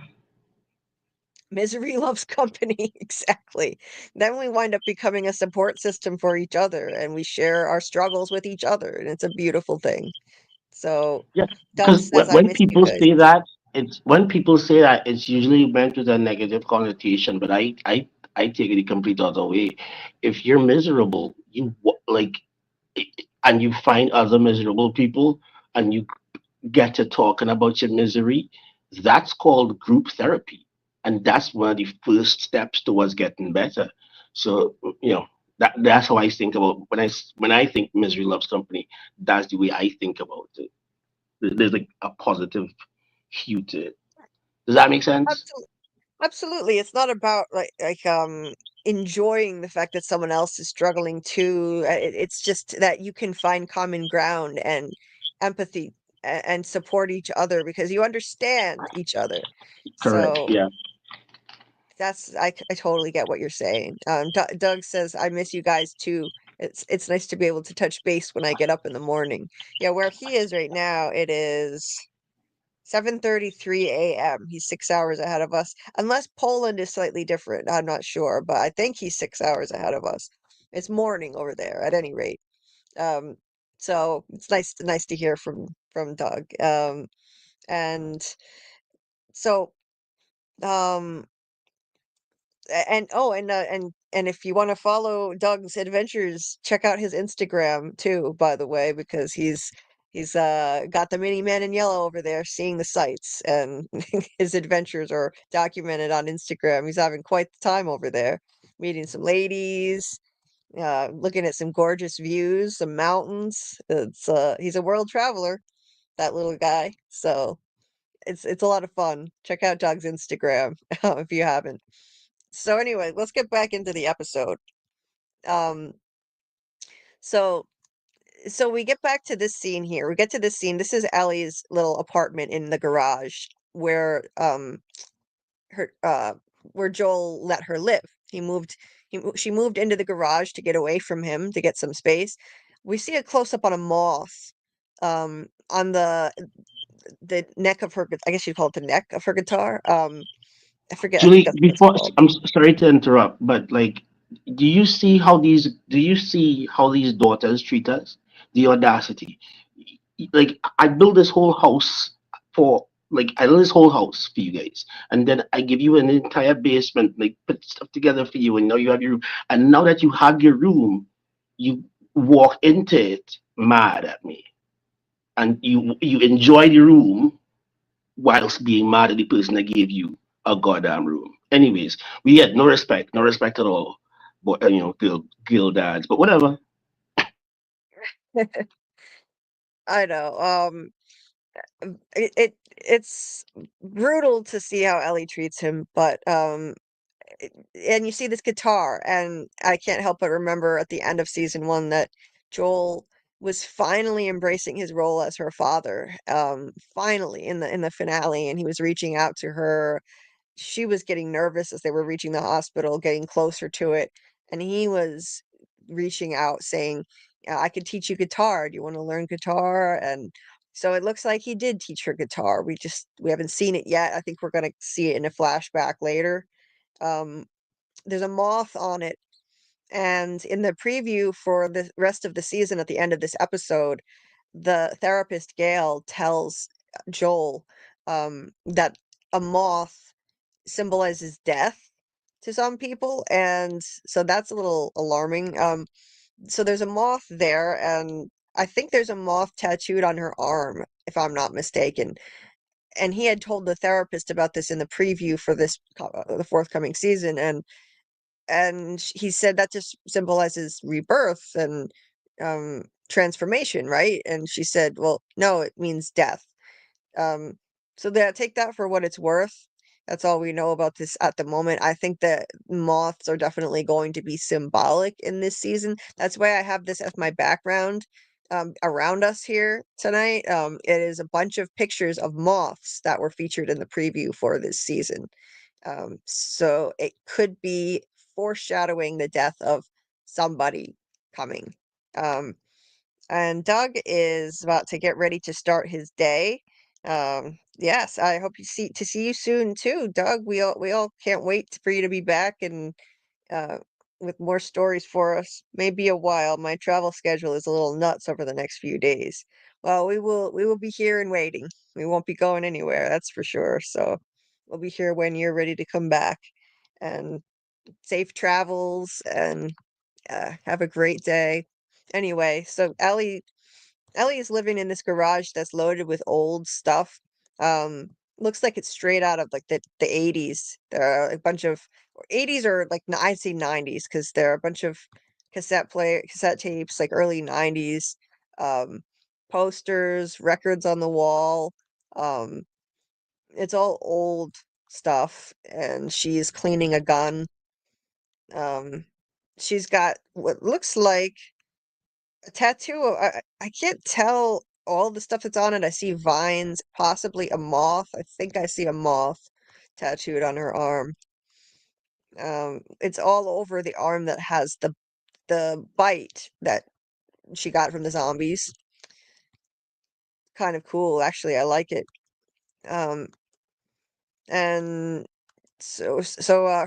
her friend Dina shows up and says, she's ready to go on. They're doing patrol together. Um, she asks where Ellie got this fancy holster for her rifle, and she said she traded her boots for it. So now she's gonna go off into the snow wearing these little sneakers. Not exactly a smart or a mature move to make. Ellie Bad is idea. Bad. very. You see what daughters do when you let them do whatever they want to do.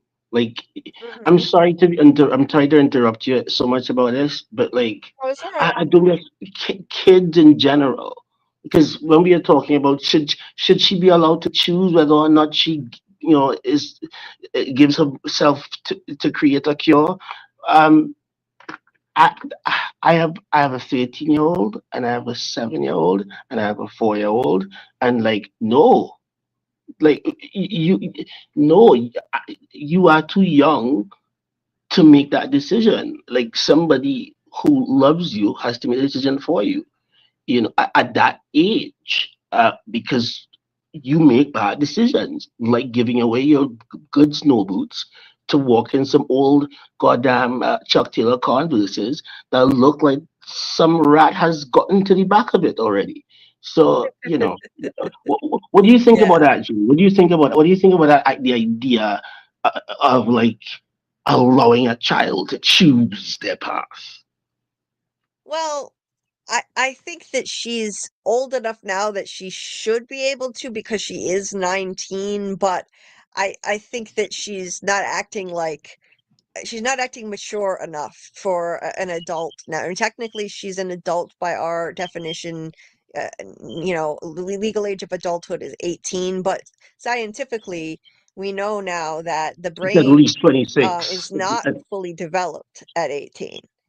Yeah, So yeah. you can do They things say between 25 and 35 is when like your peak human. right. Right. And so there's a reason why we have laws in the US that you can't drink until you're 21 years old. That's And why, if you your brain. stab your best friend in the neck when you're 13 years old, you're probably not going to go to big people jail and get a death penalty or get life. You're going to be tried as a minor. You're going to get you're going to get like 5 years in juvie, and some community service. So yeah, Yes. there's a reason why these things are the way they are, because we understand that children are not very, very smart. Like and bec- not just they're not very smart, they also believe they're invincible. Like I remember when I was 21, I'm 35 now. I remember when I was 21, and I thought to myself, yo, like if the kind of wild things I would get into, I was like, I'm not, I can't die, right? That was my mentality. I cannot die. I can't. Bad things cannot happen to me. I am too strong. I'm young and strong and invincible. Nothing bad can ever happen to me. And because of that, when you make decisions with that as your baseline, you make bad decisions. And that's how all teenagers think. So I think it's ludicrous. I think it's ludicrous the idea that people or persons in power would allow this 16-year-old girl, well, now she's 19, whatever, would allow her to choose whether or not she gives her body to help cure humanity. If that was the question, if the question was, okay, you're going to cure humanity, are you going to give your body or not? And you said no, understand that no is not an answer that is valid.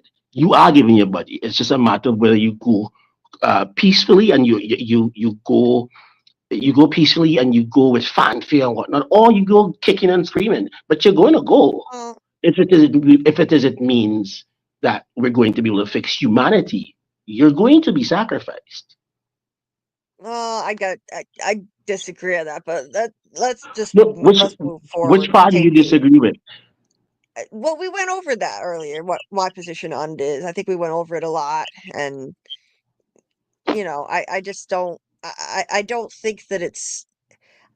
I empathize with both sides. I don't really take a side, to be honest. I think that um there really is no good answer to this. Like Yeah, it's because I'm not taking a side either. I'm just playing devil's advocate and saying I wish it would be the other way around. But in this world, if that was the case, she would not be allowed to choose.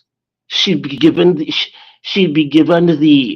illusion of choice, but like so her choice is I go with fanfare or I go kicking and screaming, almost like Hunger Games, right? Either I go with fanfare or I go kicking and screaming. I Let me go don't with fanfare. I just if she were an adult, I would say like an adult who wants to sacrifice themselves for the sake of humanity, go for it. I think it shouldn't be something that you're forced to do, especially a child. That's just my opinion.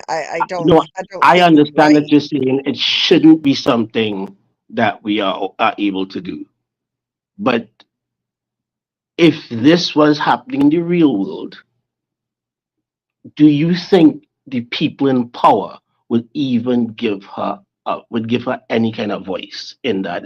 If they knew for a fact by taking her, kidnapping her, and putting her in this place and doing this thing to her that could probably kill her, would give them a cure for humanity. There's no if that was the real life situation, and you have some little military junta in power or whatever, do you think that that person or persons in power would say, all right, well, you know what, she doesn't want to do it, so just let's not worry about it and we'll find another one? No, they Well, were going to snatch her up and do what they wanted to do with her to get to that, because to them, humanity existing for an additional couple of years is worth the life of one girl.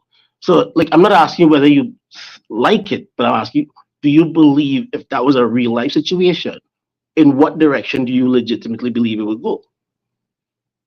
I would say no, don't I would say no. If it means killing this child, then I don't think that I think that there's no justifying it. I don't agree with it. I think No, that they that's not the should at question. least That's not the I think they question should whether at you agree with least it. And I'm saying in the real world, let's say George Bush, for example, was the person that had to make that choice, was the president, and he's this girl. If you do whatever process to this young lady, it'll save the lives of 50 million Americans. But if you don't, like, they're gonna die. Do you think George Bush would say, well, you know what, she doesn't want to do it, so just let the 50 million Americans die? oh, they'd probably do it. They probably That, would. that, I wouldn't, but that's I all I'm would saying. say I would just say it's wrong, Pragmatically, but I would but no, they would probably. I think they would do it. Um, the thing of it is, we don't know that it would even work. We could go on that whole thing again, but we went through that already. Mm-hmm. But like Samuel said, it's about Joel more than Ellie. Ellie probably would have said, "Yeah, let's do it." I think Ellie would have been down to do it, and that's why he lied. I agree, Samuel, and Rose. I agree. Like, no, like you're not gonna like force her to breed without her consent or something like that. I completely I could not disagree more with the idea of forcing this girl to have children to see if it's possible to produce more immune people or whatever purpose it would be. I don't think there's any justification, post-apocalypse or no post-apocalypse. So Rose, I agree with you, and Cam, no. No one should be forced to breed. There was some question earlier about it. There was some discussion earlier. I vehemently disagree on that. I will just say that. And welcome, Cam. I haven't seen you before. Nice to see you. I don't want to get into all that again because we already went down that Yeah, let's road, that debate. continue with the list. Continue with your list with the list and the rest of the episode. Yeah. So Cam, so yeah, I think people casually refer to them as zombies, but I know they're not technically zombies. I do know that. They're called the infected. Some of them are clickers. It's a fungal outbreak. Yeah. We just casually refer to them as zombies sometimes. We know they're not zombies. They're infected and yeah, sometimes they're clickers, I know there are different terms in the game. I don't play the games, but anyway. Um Ellie has a bit of survivor's guilt. I think so too, Cam, 100%. And I just want to agree with you there. Ellie is going to be so disappointed if Abby gets to Joel, and she will regret all of this. Like, come on, it's the end of the world. You found a great father figure and family. Just let it be a happy time. Yeah, she's gonna regret treating Joel like this if Joel dies. 100%. She is going to have a lot of guilt for the way she's treating him. And yes, she is 19 in the show now. She was 14 in season 1, not the real actors, but the age of the child in the character in the show, rather. She was 14. This is 5 years later, which makes her 19. I know she doesn't look it, but yeah, she is. Anyway, so moving forward, so Samuel, thank you for the info here. First stage is runner, second is stalker, third is clicker, and fourth is bloater. Gotcha. So that's the stages of the infected. Cool. So moving on. Ellie Ellie gets ready to go. They have this cute little moment where um her friend is helping her with her coat and getting really close, and Ellie is super awkward and cute, um and her friend knows exactly what she's doing. Her friend Dina knows Ellie's into her, she's into Ellie, like she's getting close to her. She knows what she's doing. Ellie's like, "Oh, I can do this myself," and Dina does it for her anyway. It's cute. I do think they're cute and all. It's just that they're bad influences on each other, and that gets on my nerves in this episode. But they are sweet together. I like the sweetness factor. It's nice, but they kind of are classic bad influences on each other doing stupid, reckless things, as we're going to see. Um, they go on patrol. Um, and the patrol, like they're basically just supposed to go out and scout around, and if anything really bad happens, they're supposed to come back and send out, um, you know, send some, more experienced older people out there to deal with it. That's what they're supposed to do, but these two are not taking it seriously at all from the jump. They're sitting there on their horses like acting like this is some kind of a game. This kind of gets on my nerves, to be honest. Like, they're being given their instructions by Jessie, and she raises her hand and she blurts out all of the things that he's about to say that they're supposed to do before he can say it, like making a joke out of it, like, oh yeah, this is no big deal. It's just a quote unquote zombie apocalypse. Yeah, like let's make a joke out of all this. I I get it that they're at this point they're desensitized to it all, but they should be more mature than this, and I found it frustrating. Look at her, That like that was not a Julie's human rolling her response eyes. at all. That was not. Yeah, I agree with you, Julie. That is not the way a human would respond in that situation. No, it shouldn't be. Like it makes no sense. If these were younger kids, I could understand it more.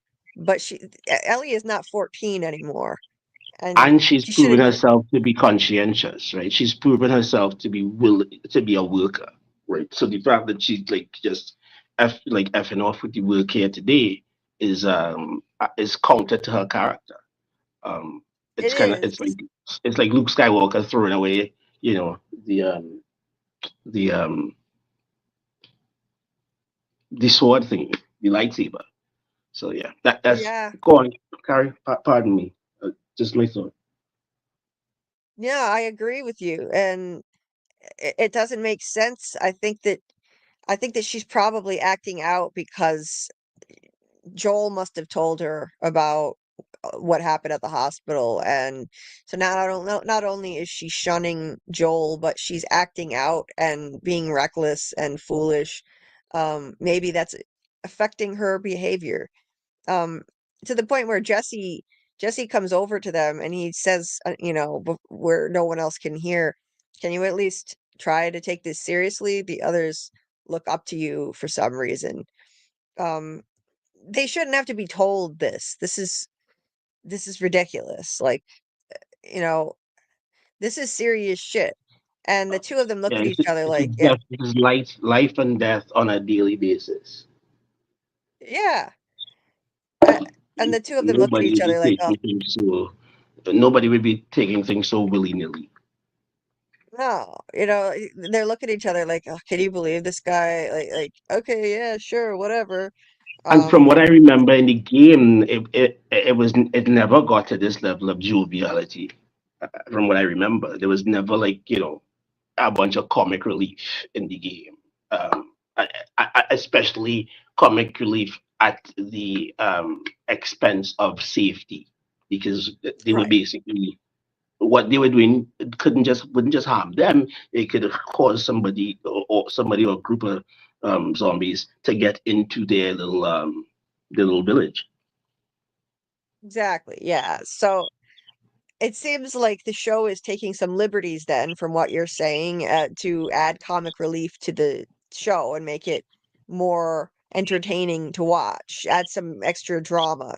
That's probably what they're going for. Um, Hopefully not too much, because it'll become unbelievable. Because during the zombie apocalypse, let's be very honest, we're not going to be making very many jokes, and the jokes we make are going to be very very morbid jokes. We're not going to be making jokes like like something as important as patrolling and lookout and being a lookout, um, following certain procedures to make sure that you don't die and your friends don't die in the zombie apocalypse would be like serious business. You would not just F around with that. Does that make sense, Julie? oh yes, absolutely. No, this is life and death. And no, you would take this seriously. You patrol, like this is serious. There are infected out there on a regular basis. And So, COVID is a good example because, like, whether you agreed with this, that, and the other or not, uh, people during COVID, people were willing to sacrifice things. Whether you believed in mass working, whatever, whatever, uh, that there's some differences of opinion there, but everybody was willing to put work in to get this thing sorted out. We may have disagreed on what that work should look like, but we all were willing to do the actual job. Nobody said, "Nah, the hell with that. I don't care." And that's what they're doing. They're saying, "Nah, we don't care for now because like stuff, we're invincible. We're invincible now. So, but why do we need to follow the rules that kept us alive for this long?" yeah, That's it's just I not think what I think about. And I think that there are two things that are going into this. Number one, for both of them, I think that living in this this secluded community has made them Hmm. complacent. They Yeah. feel like this illusion of security that like nothing can touch them. They're gonna be Hmm. fine. They have like some level of civilization there. But on the other hand, everybody else there is taking things a whole lot more seriously than them. So it still doesn't excuse these two being so reckless. It's like, the others are all doing what they're supposed to be doing, and they're serious about it. They're following orders, and these two are not. I, I And guess they're the only two that we've these two seen. just They're the only two that we've seen that are not, that are flaunting the rules so you know, so blatantly. now with Ellie. The thing I can understand about her is she feels invincible because she's immune. That I understand.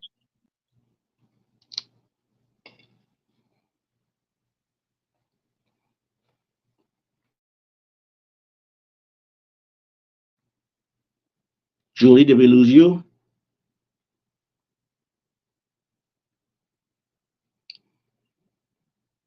I think we lost Julie.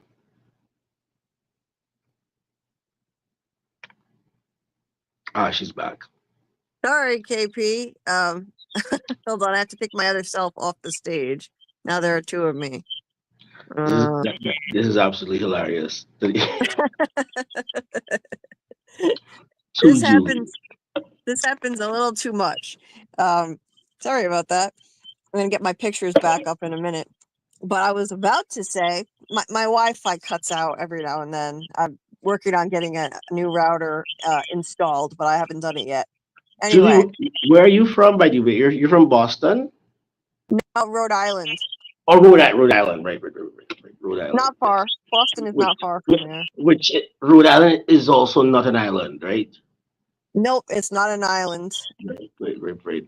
Yeah, that's one of those places. Yeah, Yep. okay. We Bring in. we we have islands that are part of Rhode Island, but it's the But whole state. yeah, it kind of just juts out a little bit, but it's not. You know, I lived in the States for a while, and I just found that, I mean, there's such interesting little idiosyncrasies of different cultures, and that's something that would, like, why would you call this, why would you call a place that is not having an island, is a question that, like, most people would be totally confused about. Like, why would you call this piece of land that's not an island an island? Why would you do that? But I understand why. I mean, it's just, the convention. But yeah, let's go on. Let's go on. That's a good point. Yes, I don't know why it was named that. I have no idea. But anyway, um, yeah, Man in Yellow didn't get me, Samuel. My laptop, it wasn't actually the Wi-Fi this time. I realized my laptop wasn't plugged in and it died. So sorry about that. It was usual comedy of errors here. Anyway, so something's off about that girl to me, says AA, Ellie's friend, Dina. She's hiding something, and why? Yeah, I agree. They are bad news together. I thought Ellie. Yes. Okay, great point. This is the thing. I was getting the same vibe as what happened with Ellie and her first best friend. You'd think that Ellie would have learned from that. Okay, she adored her first best friend. She also had romantic feelings for her, and they snuck off one night in season one and broke into a mall. Her friend had joined the Fireflies and was about to run away. This was going to be their last night together. And they were just being reckless and stupid and running around the mall at night. And one of the infected attacked. It got both of them. And they were just kind of waiting to die. And then her friend got, her friend got worse and Ellie had to kill her, and Ellie survived. That's how Ellie got infected in the first place. You would think she would have learned from that horrible experience in her formative. I mean, she was still like a young adolescent at the time, 14 years old, and now she's 19 and she's screwing around with a friend again, doing reckless things. And yeah, I don't. I don't know. I think she's reckless because what I was about to say when I dropped off was she knows she's immune. That makes her more reckless, but she's not immune to being ripped apart. She can still die, but she acts like Exactly. she's immortal. She can She's still she's die. immune to a little nibbling, but like if somebody, I mean, because it doesn't even have to be one of those zombies. It could be just a regular human being that stabs her in the neck. You know, like you learn one or two kicks and strikes and a couple takedowns, and all of a sudden you think you're the biggest and the strongest, and you can take anybody on. But no, you have to be more careful, Ellie. You have to be more careful. Seriously, yeah. So yeah, they're looking at each other, and, making faces at each other, like, you know, um, like they're way younger than they actually are. And these two share a look. Jesse says that these people look up to you for some reason, and then he looks at Dina, and they have this look. At the time, we don't know what it means, but we learn later that they are on again, off again. They are constantly dating, breaking up, dating. They look at each other. Ellie notices it. Ellie is clearly jealous, and then they just kind of move on, and that's the end of that.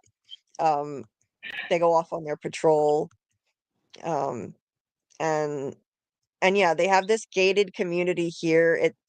A person like Ellie, knowing that she's immune and living in this sheltered environment with an overprotective father figure, can see You how can get she's gotten to complacent. be this reckless. Get complacency. Yes, complacency, and look at these two. They're supposed to be with the rest of the people.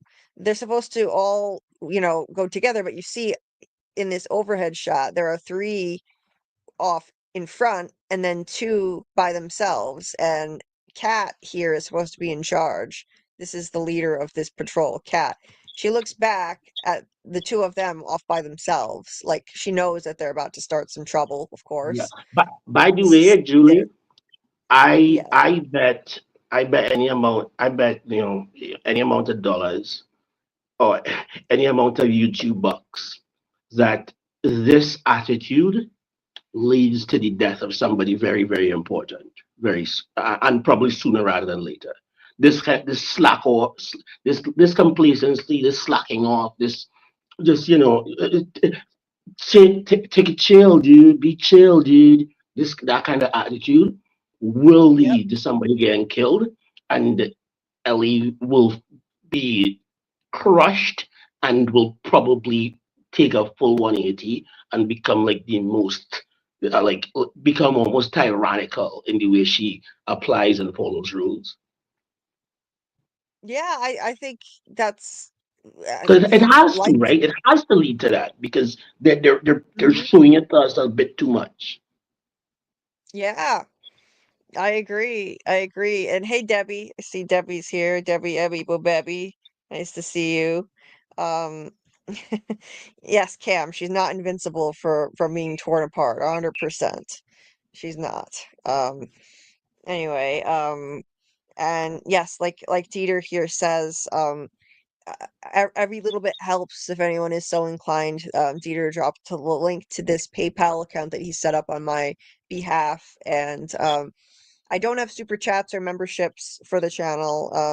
I just have this, and there's also Cashapp and Venmo that are scrolling on the bottom of the screen, and they're in the description of this video.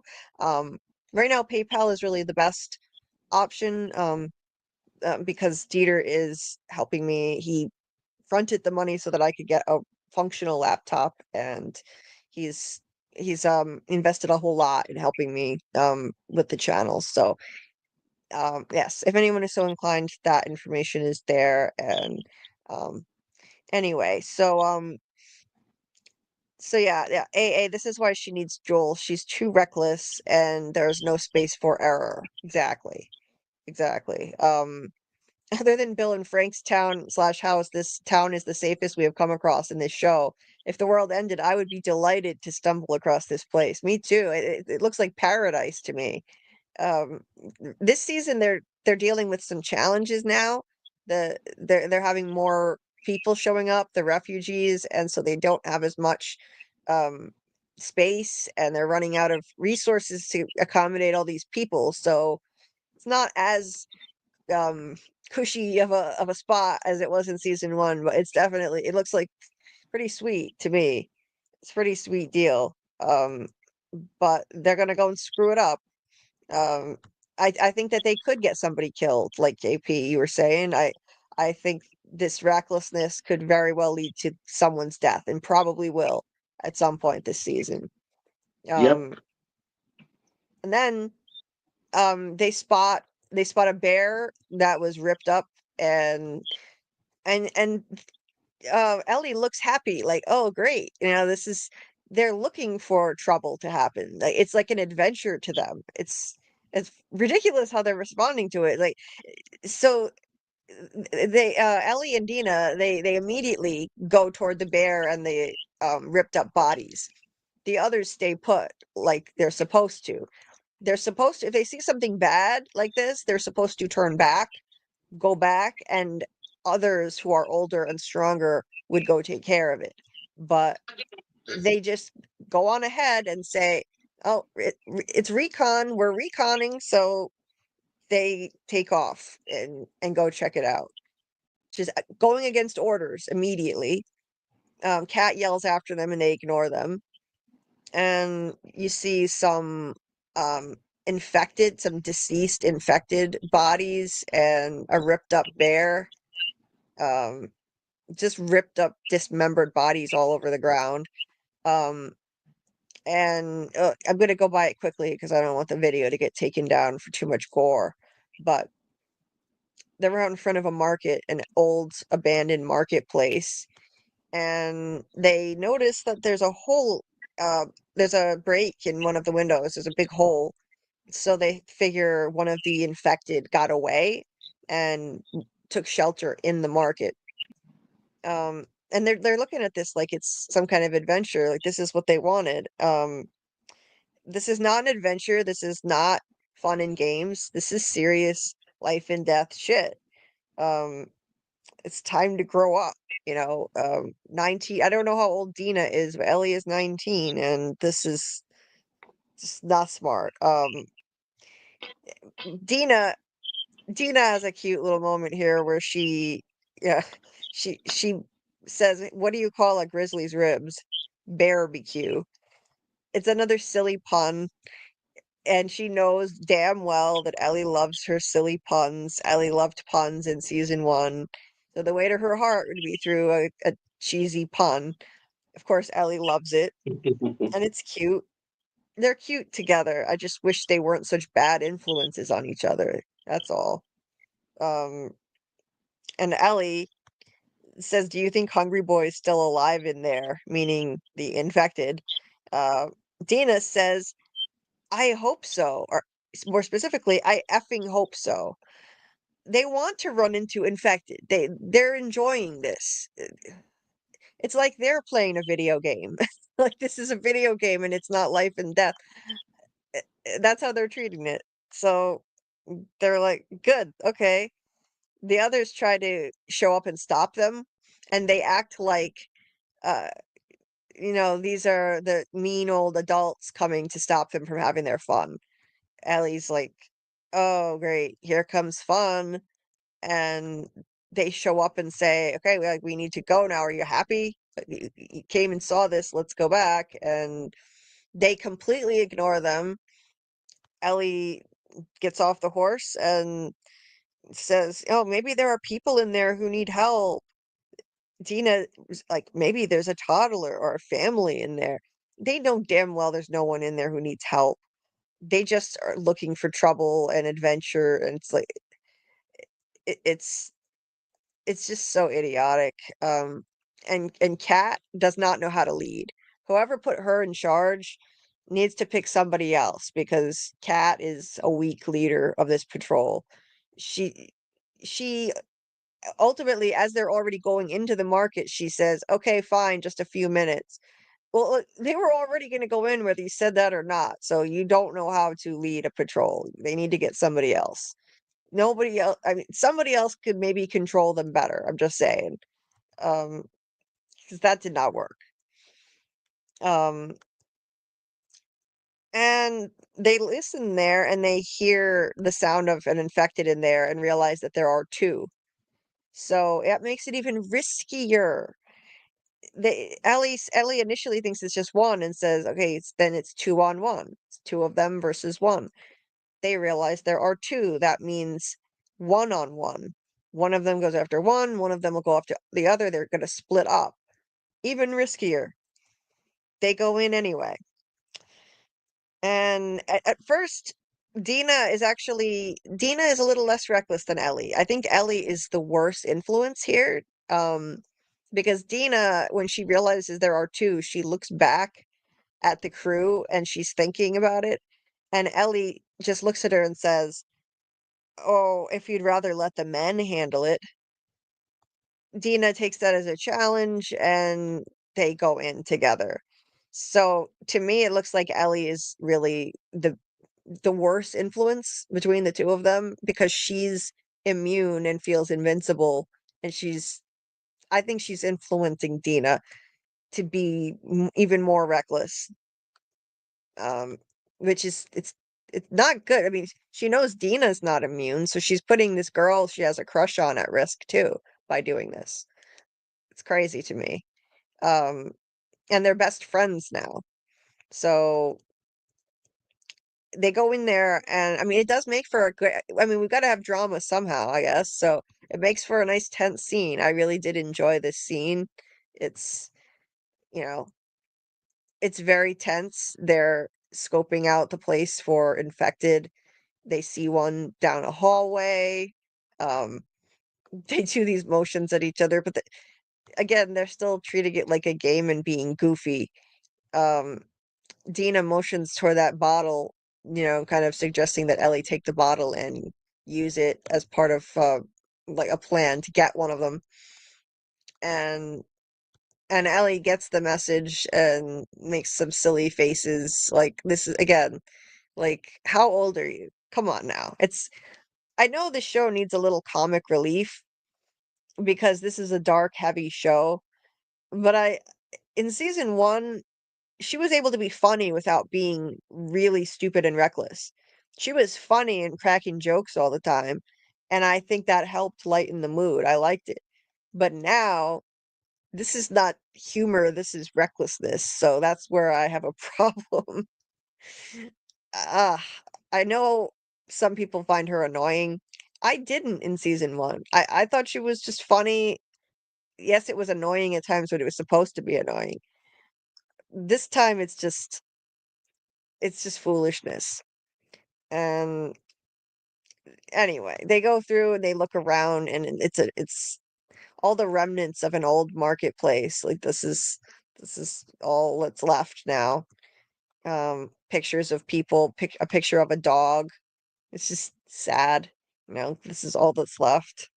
And she moves on and she throws the bottle. So the idea is, I guess, take the bottle, break it, to attract the attention of the infected and then kill it. That's how it normally would work, but there's something different now. The infected are changing, apparently. They are evolving. Now, I don't know how this worked in the video game, if I'm guessing it follows the same path, but they expect the infected to behave a certain way. Normally, you make any kind of noise, they run at you, you can kill them then. This time, it doesn't work that way. She's able to kill this one. So this one she kills. She runs up on it, tackles it, stabs it, and it works.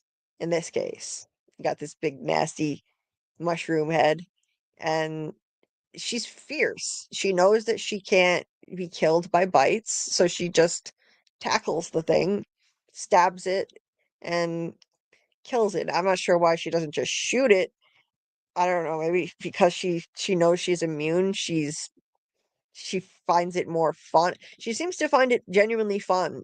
That's the vibe I get from her killing these things. She tackles it, stabs it, and she's having a ball. That's the vibe that I'm getting here. And she's gonna have a wake up call soon.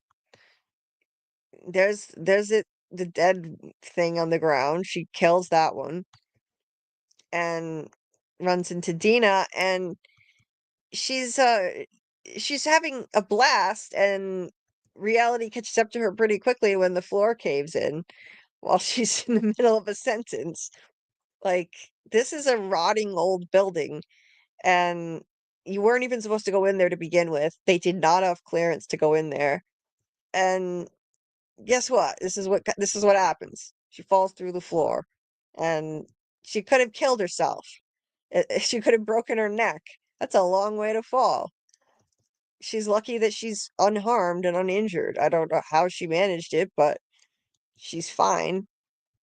Um, she might not be so lucky in the future if she continues this shit. Um, but she's fine, and she looks around. That's a long way to fall. Dina can't drop down and come to her rescue that way. So Dina has to find some other way to access this place. She's going to look around for a stairwell or something. Ellie doesn't see any way out, but Dina tells her to stay put. Now, she doesn't listen to anybody, so of course she immediately ignores that and doesn't stay put. Naturally. Someone tells her to do something, she's got to be contrarian, so she doesn't. She starts walking around, and she finds this old People magazine, remnants of civilization from the past. It must look like something from another planet to her, because there are no celebrities in the post-apocalypse.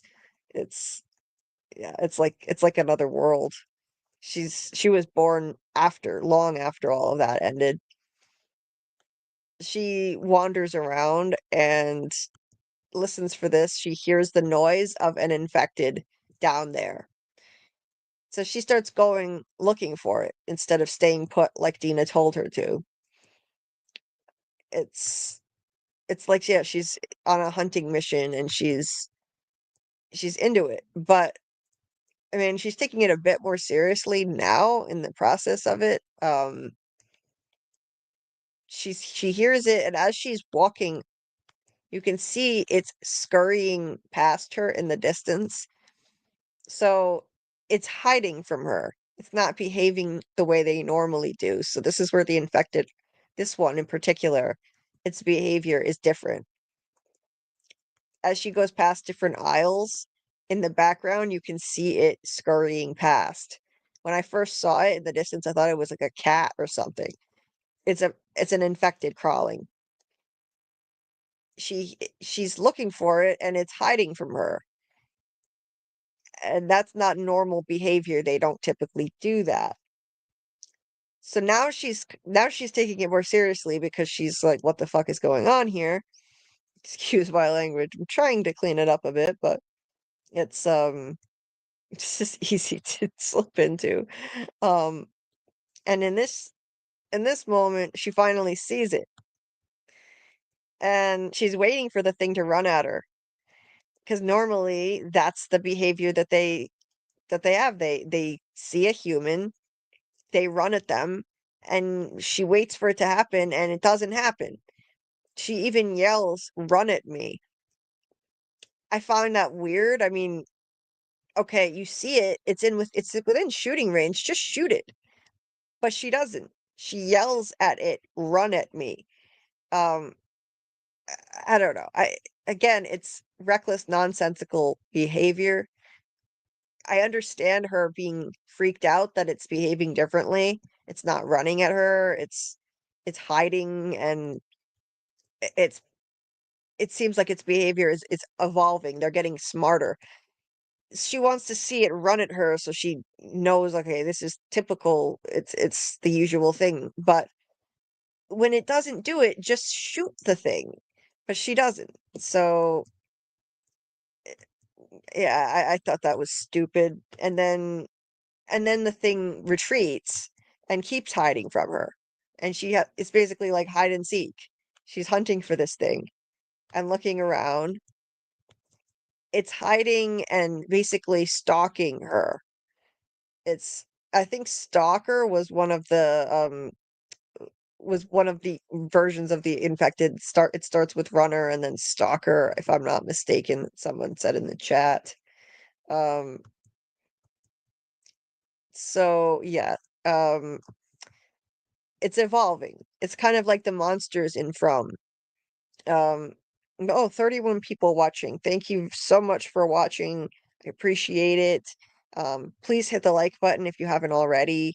I'm going to be covering the show every week on Mondays at 10 p.m. Eastern, just like tonight, and doing watch parties in my Discord on Sunday nights at 9 p.m. Eastern.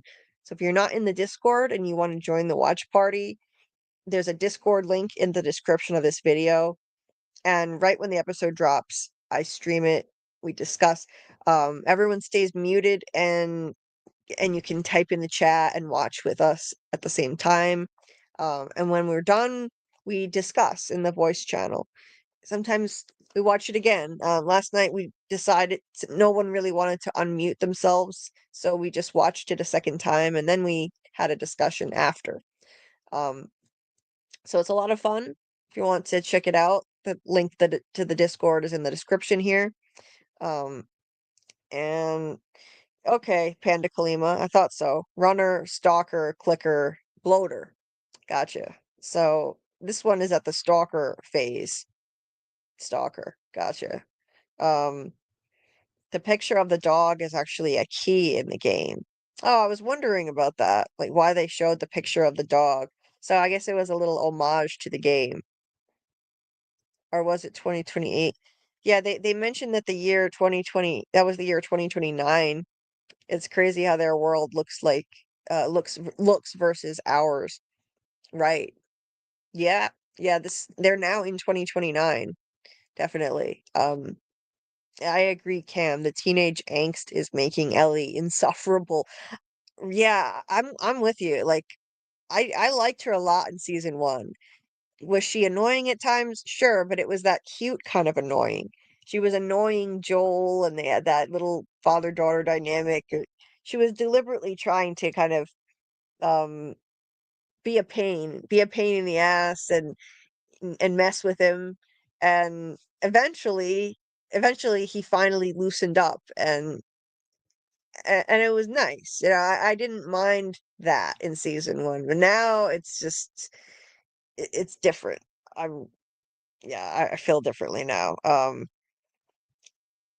Samuel said kind of bummed out Ellie doesn't have a bow. Maybe Abby might have one. Mm, yeah, maybe. Um, hey S Madison, nice to see you. S Madison hasn't seen it yet. Yeah, yeah. So this is old. If in case in case you rewatch or you see this later, then definitely come back um join us next week. We'll do these lives every week at 10 p.m. Eastern. Anyway, so moving on. Yes, 25 years have passed, so they have 2004 technology, right? So like the apocalypse happened in it was I think it was 2003 or 2004 or something. And so their technology, we have to remember it stopped right then. So that means like there aren't smartphones or like there's so many things that this is an alternate history that we're seeing here. So many things wouldn't have actually happened or been invented, like social media. They wouldn't even know about any of that. It's crazy to think of that. Um, and they have a lot of old stuff, you know, they listen to cassette tapes, and I mean, you'd think they'd at least have CDs or hanging around because CDs were around for like a long time before the apocalypse, but I've only seen cassette tapes for some reason. Like it looks like everything's frozen in the early 90s. I don't know. That like her stuff in the garage, it looks very 90s. Early 90s or late 80s combination of the two. Um anyway, this scene was really, it was very tense. I thought it was extremely well done. Um and you could feel the tension building. You knew something was about to happen, and she's looking around. The visuals are beautiful too. That they did a beautiful job with the art direction, the cinematography, the direction of this. It's just gorgeous. The visual of the light on Ellie's jacket and just everything. The scenery in this was gorgeous. Anyway, behind her back, the stalker infected starts crawling out from this thing, and it's evolved from the runner stage, and she's not expecting that. That's not how they normally act, not the ones that she's encountered. And it's coming up behind her,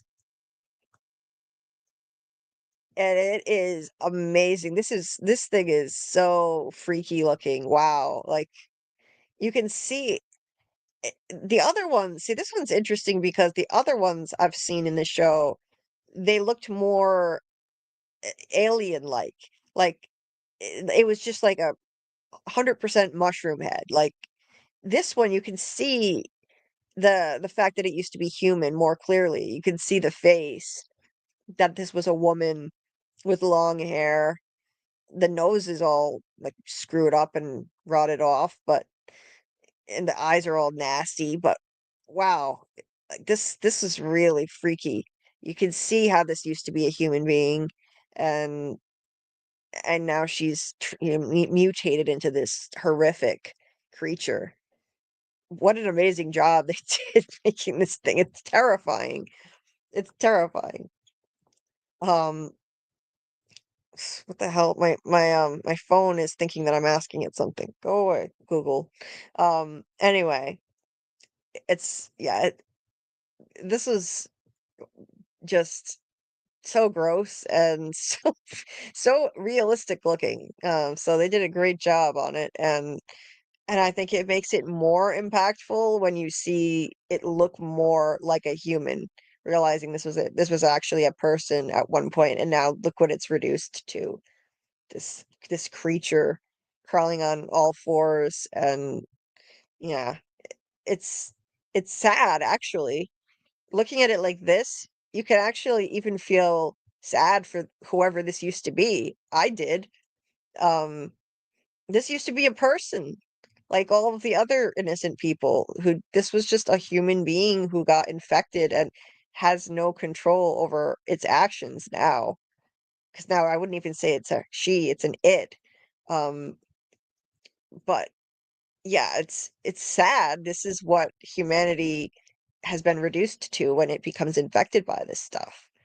This was a human being with a family and a life. So for a moment, when you see this close up on the face, I even feel empathy for this thing. Uh, keep in mind, I'm an empath by nature, so I can empathize with almost anybody. but but I think the show intentionally did this. Um, having the light hitting the face too, like right here. Um, the light is hitting her face to really highlight, like this is an example, holding up to us an example of what this horrible fungal infection has reduced humanity to. It's truly sad. It's truly sad, and so I even feel sad for this thing. And they, then she finally hears it. It makes noises. Um, it sounded like it was making noises, like it was struggling, almost like it was pretending to be in pain or struggling. And then she turns around and shoots, and it's gone like magic. I don't know where the hell she went, but Ellie turns around and a split second later, it's gone. It's gone. All there is just rubble. I don't know how that thing did it. I don't know where it went, but that was impressive. And then the next second, there's a jump scare because in a split second, it just attacks her. It pounces on her. It takes her down. It's yeah, it's crazy. Like I don't know where she went and how she pulled that off, but she tackles her and they fight and she bites her on the stomach. Um and like this is the cost of being reckless. Like this is what you get. This never would have happened if she had just followed orders. And it's a good thing she's immune, or she would be as good as dead by now. So I don't know if this encounter will make her change her behavior at all. Who knows? But it should. Um, because this could have been bad. I mean, this could have been Dina. If this had been Dina, Dina would be dead because Dina is not immune. So by coming in here, she put this girl she cares about so much at risk, and she could have died too. Not by a bite, but just by other means. She's still mortal, but somehow she manages to fight the thing off. Um, it and kills it. It dies. Um, she finds a bite on her with little bits of um fungi attached to it. It's nasty. And she covers it up really quick because she hears Dina coming, and she calls out and says, "I'm over here." Dina shows up. Dina doesn't know that she's immune. Nobody knows other than Tommy and her surrogate dad, Joel. Um, she was reckless earlier in the episode. Another stupid thing she did. Speaking of her recklessness, earlier in the episode when she was with Tommy and they were shooting at those infected from a distance, um, she was so annoyed that Joel was taking her off patrol or having her taken off patrol that she was saying, if anyone should be, out there doing this, it's me, or something like that. Like, she was referring to the fact that she's immune. Tommy stopped her and said, "We don't talk about that. You know, be quiet. We don't talk about that." She's not supposed to tell anybody. Other people might not believe it that she's not going to turn into one of these things. Somebody could kill her. Um, People are terrified of this sort of thing, so she's not supposed to do that. Then she starts screaming, "I'm immune! I'm immune, everyone!" Like, she's still acting like a kid, and it's been 5 years. It seems like if anything, she's aged backwards. I think she was more mature in season one. She she was silly and she didn't always listen, but for the most part, she listened to Joel. She did. She made a lot of jokes, but what Joel said, that's how it goes. She listened to him and he kept her safe. But now it's like she's regressed. I think she's regressed maybe because of what she's been through from Joel telling her the truth, and she's regressed now to become less mature, perhaps. Um, but that was a close call. And Dina showed up and yeah, of course Ellie didn't tell her that she got bitten again. She has to keep that quiet. At least she follows that order to keep it quiet and not share it with her, even though this is her best friend. She doesn't say anything. Um, so then let me see. Um, so it's kind of like what happened with the monsters in From. In From, the monsters are evolving and becoming smarter, more strategic, and able to do sneak attacks. So, to anybody listening, if you don't watch From on MGM, it's an amazing show. I can't recommend it enough. I think it's the best show on TV. On From, the monsters evolve. I won't say too much in case anyone listening hasn't seen it, but they evolve and their tactics become more sophisticated and they can do sneak attacks. So that's what is happening here. That's what this infected just did, this the stalker. So the two of them, Ellie and Dina, testify before the council that runs their little community of within Jackson, Wyoming. And Ellie explains what happened. Tommy says, "You're saying it was smart?" She says, "I'm not saying it could do math or anything, but it didn't run at me. It did what we do, took cover, planned, waited, lured me in, stalking." And Maria says, "You saw this too?" To Dina. Dina says, "Yes, it was exactly as Ellie says." So she's lying. Dina didn't see anything, but she's just backing up Ellie. Tommy calls them out for running into an uncleared building, not following the rules, not obeying their captain. Um, and Dina says it's not like it was our first time. We've killed a lot of infected before. And Ellie says, "You're telling me what? If it were you and Joel, you wouldn't have gone in?" Tommy says, "Well, that ain't the same."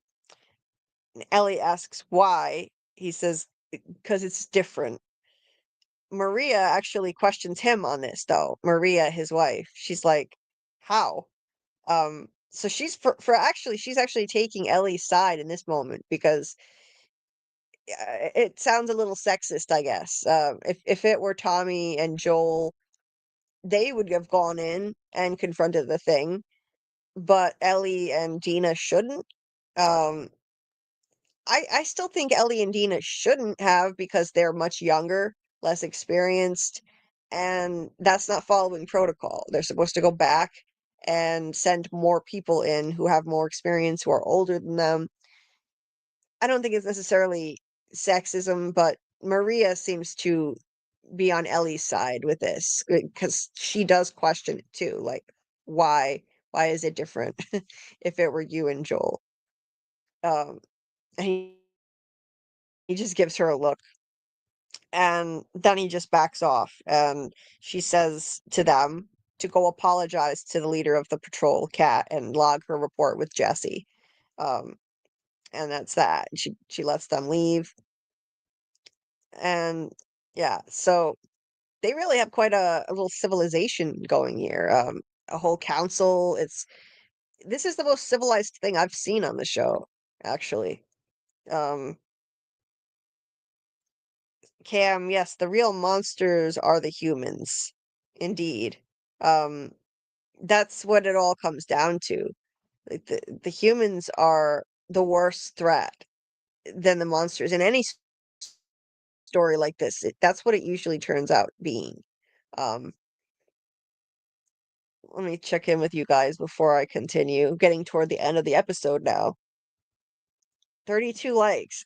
Thank you so much for your support, Panda Kalima.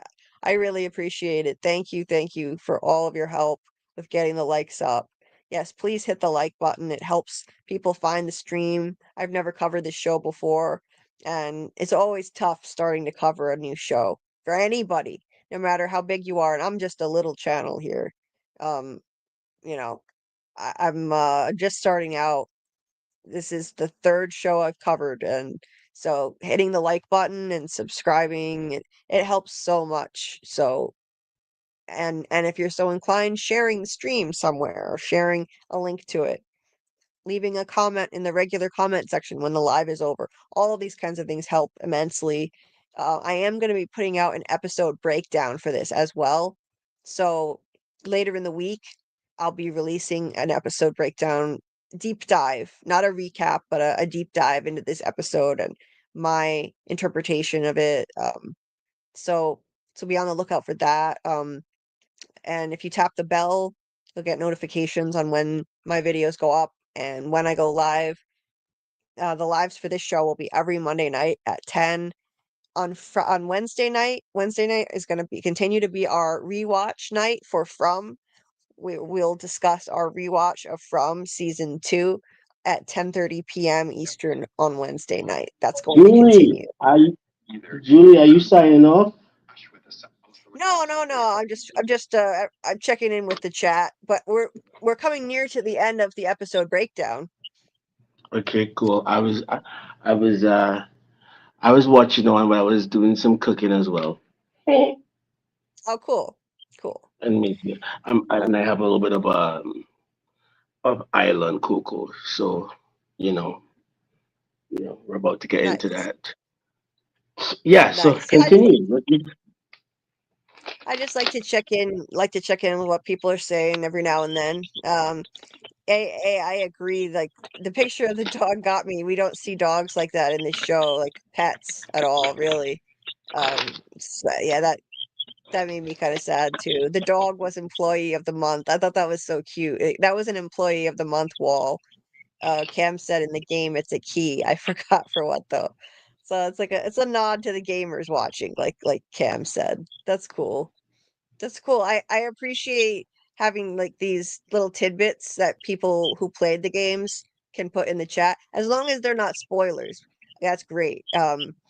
Yeah, of course we ask that nobody spoil things that are going to happen for those who haven't played the game, but I really appreciate insight on stuff like this that's not a spoiler because I've never played the games and I know a lot of people haven't. Um, so yeah, that's always helpful. Um, the girl has bear scratches on her face. Yeah, that's right. The stalker infected girl had bear scratches on her face. They did an amazing job with makeup on that. That was so cool. Mushroom head, hello. Yeah. She's kind of cute for an infected. She was kind of cute, mushroom. She was kind of pretty a little bit. I Um, guess in bear be- a zombie-ish kind of way. right? For a zombie, she Talk wasn't about if bad. looks could kill. Yeah. When the sun hit her face a certain way, it's not bad.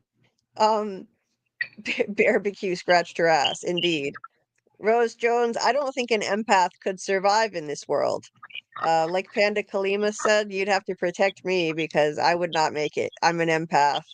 You know me, I What does that empathize with mean? What does that mean? What does that empath do? an empath is somebody who is able to connect with the feelings of other people on a really deep level. And so that's why I understand the perspective of everybody on this show. I feel empathy for both sides of any equation.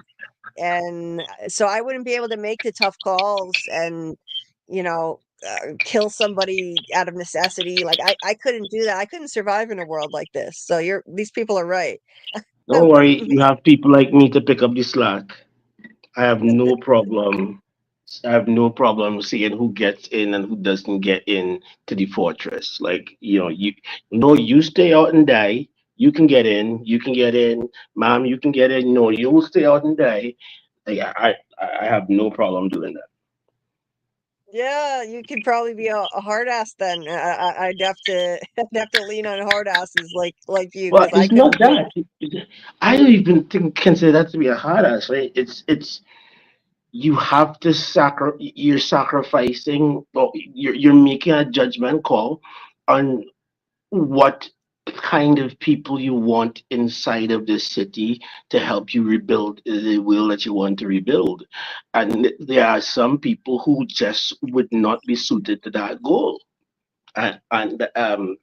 Before they set up some sort of opposition, opposition power, it's best you just not include them in the first place. Um, Right. you just like it's like there's this story about Julius Caesar and Sulla. When Sulla came and he took control of Rome, he Julius Caesar's his stepfather was the guy that he was beefing with, and so he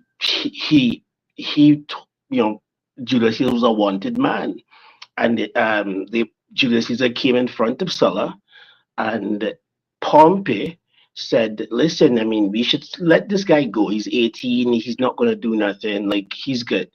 And Sulla looked at him in the eye and said, "You could let this dog go today, but I guarantee you in some years' time, it will come back to bite you all. And I thank God I will not be able to be here when it does. And so said, so Mm-hmm. done, right? He came back a couple years later and he destroyed the Republic. So, like, Mm-hmm. you have, like, if you include that kind of people into your thing, you can destroy your thing. Oh yeah. I totally get what you're saying. And like I was actually on Joel's side in this episode when he said that, at a certain point, we can't just take every refugee into this camp, into Of this course. community. If we can't take Like, everybody. I cannot help the poor if I am also one of them. So I got rich and gave back. To me, that's the win-win. That is Jay-Z's verse, right? And it's true. I can't help the poor if I am also poor. I have to accumulate assets, accumulate resources, and have them stored. And once I have enough resources for everybody inside of here, and we start have excess resources, guess what? At that point, we can start bringing new people in. But if we just bring a bunch of new people in and we only have the limited resources we have, within 3, 4, 5, 6, 7 months, people will be starving and then we will all die. Exactly. Exactly. So I think that Joel was being a realist and a pragmatist, and I wouldn't be able to be the one to turn away a bunch of people like we saw in this episode. There was a child. These people looked like just they had gone through hell, and I wouldn't be able to be the one to say no, you can't come in. I would be the one who I would have to hang back and let someone else do it. But I would have to agree that it needs to be done at some point. You gotta draw the line Yeah, somewhere. that's You can't. understandable. So let me ask, you say you wouldn't be able to be the person that chose, but would you do you do you understand and appreciate the value of the person that chooses? Oh yeah, I would say yes. I agree. This has to be done. Yeah, because We have like to like. any concept that says you have to value the autonomy of a person over the collective is a concept that is so deep into the Western world and its comforts that it it disconnects man from his ferality. So like the Mm, closer we get to ferality, the more and more violence becomes required. When you have well set up democracies and republics where the rule of law applies, then nobody needs to hit anybody. Somebody does something to you, take him to court, and he has to pay you some money. Or if he does something really bad to you, they lock him up. You don't have to go there and avenge your own honor, right? But in a world mhm. like this, where there isn't that kind of governmental structure, violence does rule the day, and violence is the primary way to control the people because right now everybody is feral.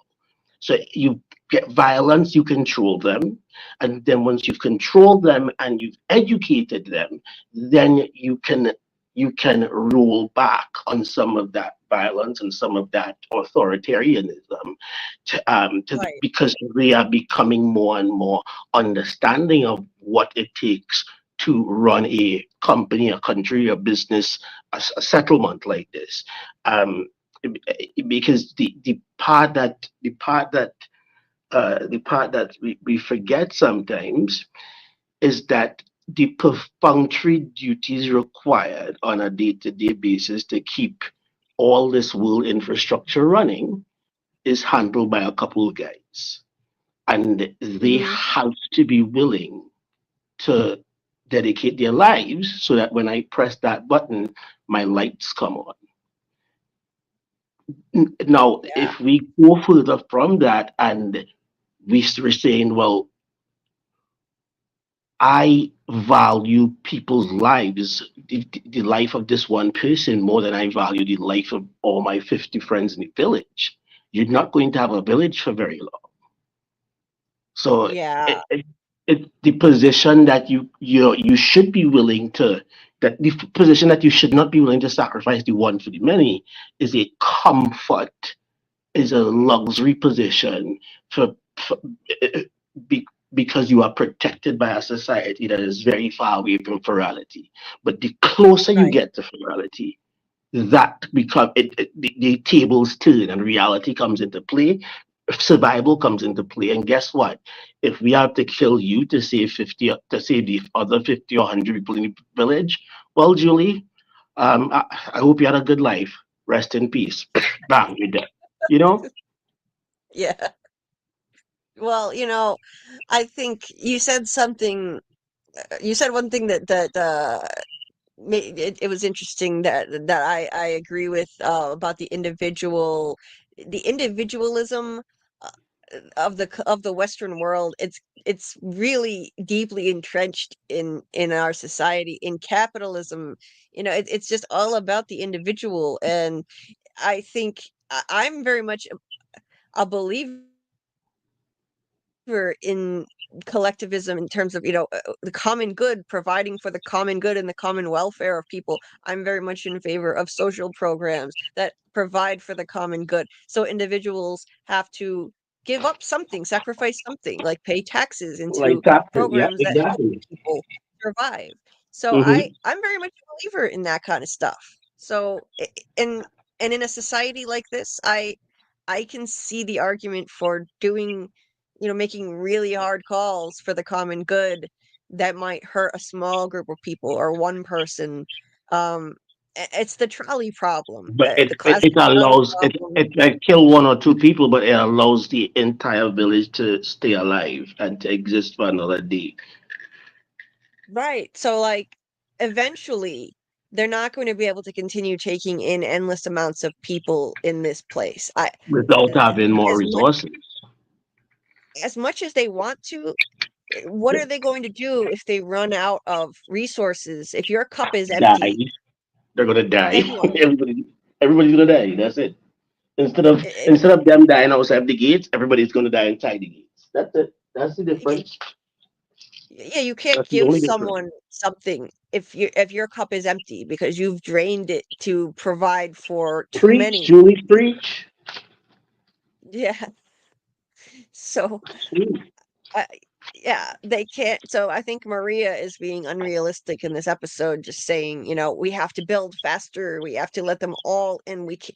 You can let in as many as you possibly can. Yes. And I think I'm on Joel's side with that. He's working day and night to figure out how to accommodate as many people as possible and build more shelter for these people. But there's only so much they can do, and it's like a lifeboat with limited space. There's only so many people you can fit in there, and if too many people pile on, it's going to sink. Everybody will die. Yep. Yep. Yep. So, So it's a comfort of modern luxury that we can hold the position that she should be able to choose for herself what she wants to do. If she wants to give her body to if she wants to give of herself so that we can find a cure, she should choose that for herself. If she doesn't want to do it, we should just leave her alone and forego the idea of a cure. In a world that's close to ferality, there's no way people let a 16-year-old girl decide that, because she doesn't like it, she's going to be the one to say that, no, you can't do this operation to me. No, we're going to do the operation. Either you come and either you come quietly and we shower you with gifts and fanfare, or you protest and you come kicking and screaming. Because just like the Inca, when the Inca used to sacrifice a princess to the sun god to hopefully another year, and they would pull their hearts out and throw it down the thing, and that whole thing.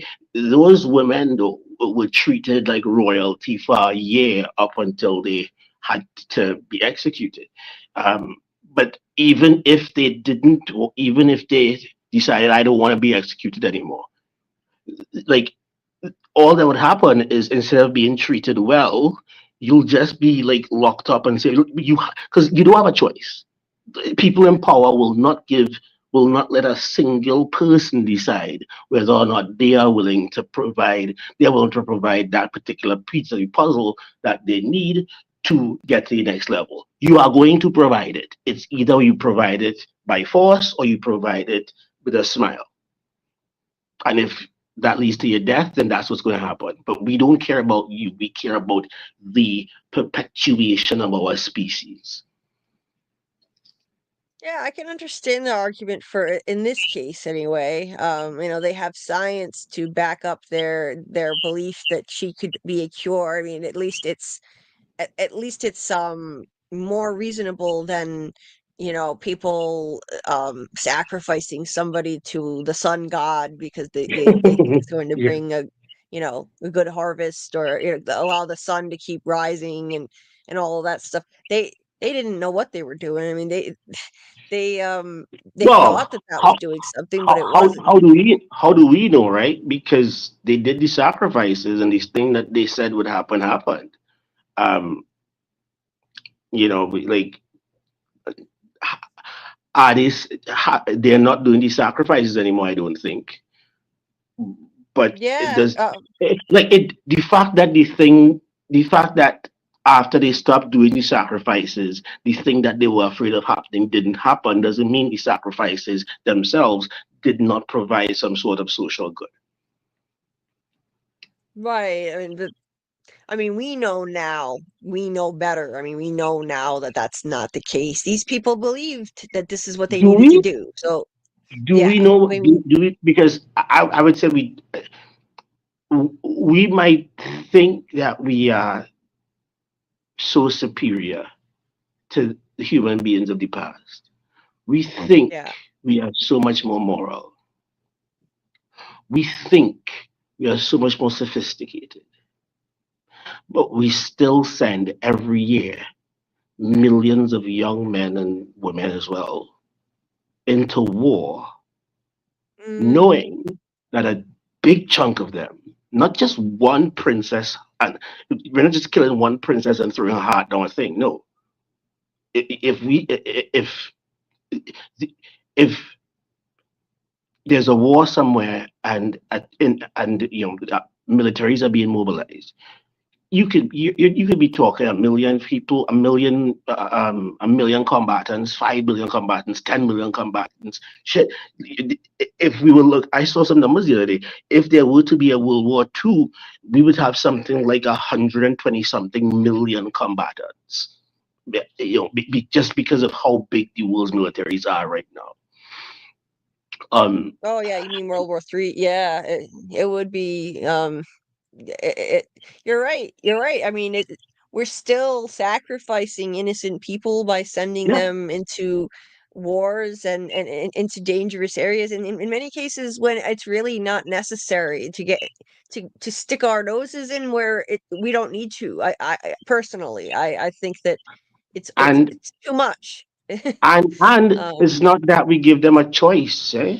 It's, I mean, in the United States, I mean, you guys don't have a draft right now, but when you no, did have not a now. draft, yeah, but when you Yeah. did have a draft for World War I, World War II, Vietnam, I think the Korean War as well. When you had a draft, like you didn't, if they called your name, unless you were Donald Trump and you had a rich father and you could and you could get a doctor to see your burn spurs in your foot or whatever. If you are a regular Joe Public, like there's no question. Either you're going to go to the war and fight the war and hopefully live but probably die, or you're going to not go and fight the war and they're going to find you, put you in jail, and then kill you because that was that was the punishment, right? I mean, and it happened a lot. I mean, even though Roosevelt certainly pardoned a lot of them, there still were a couple thousand people that were put to death because um, they did not comply with going with their draft, right? And then if you look at countries Yeah. like Israel with the IDF, or South Korea with their domestic guard.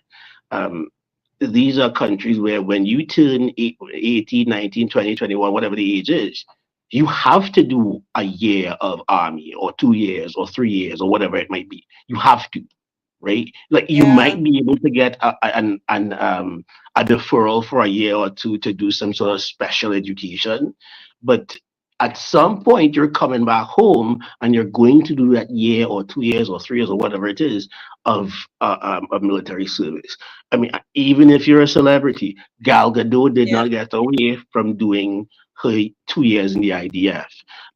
BTS, the South Korean group, they have not been able to get a couple of those guys have I don't know if they've been able to go back yet, but they will not get away from Oh yeah. doing that draft. Like, because if they tried to, they would never be able to go back to South Korea.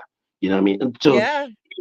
Yeah. in today's Indonesia, you have people, a lot of countries that have compulsory military service, and those countries tend to actually go to war a lot, right?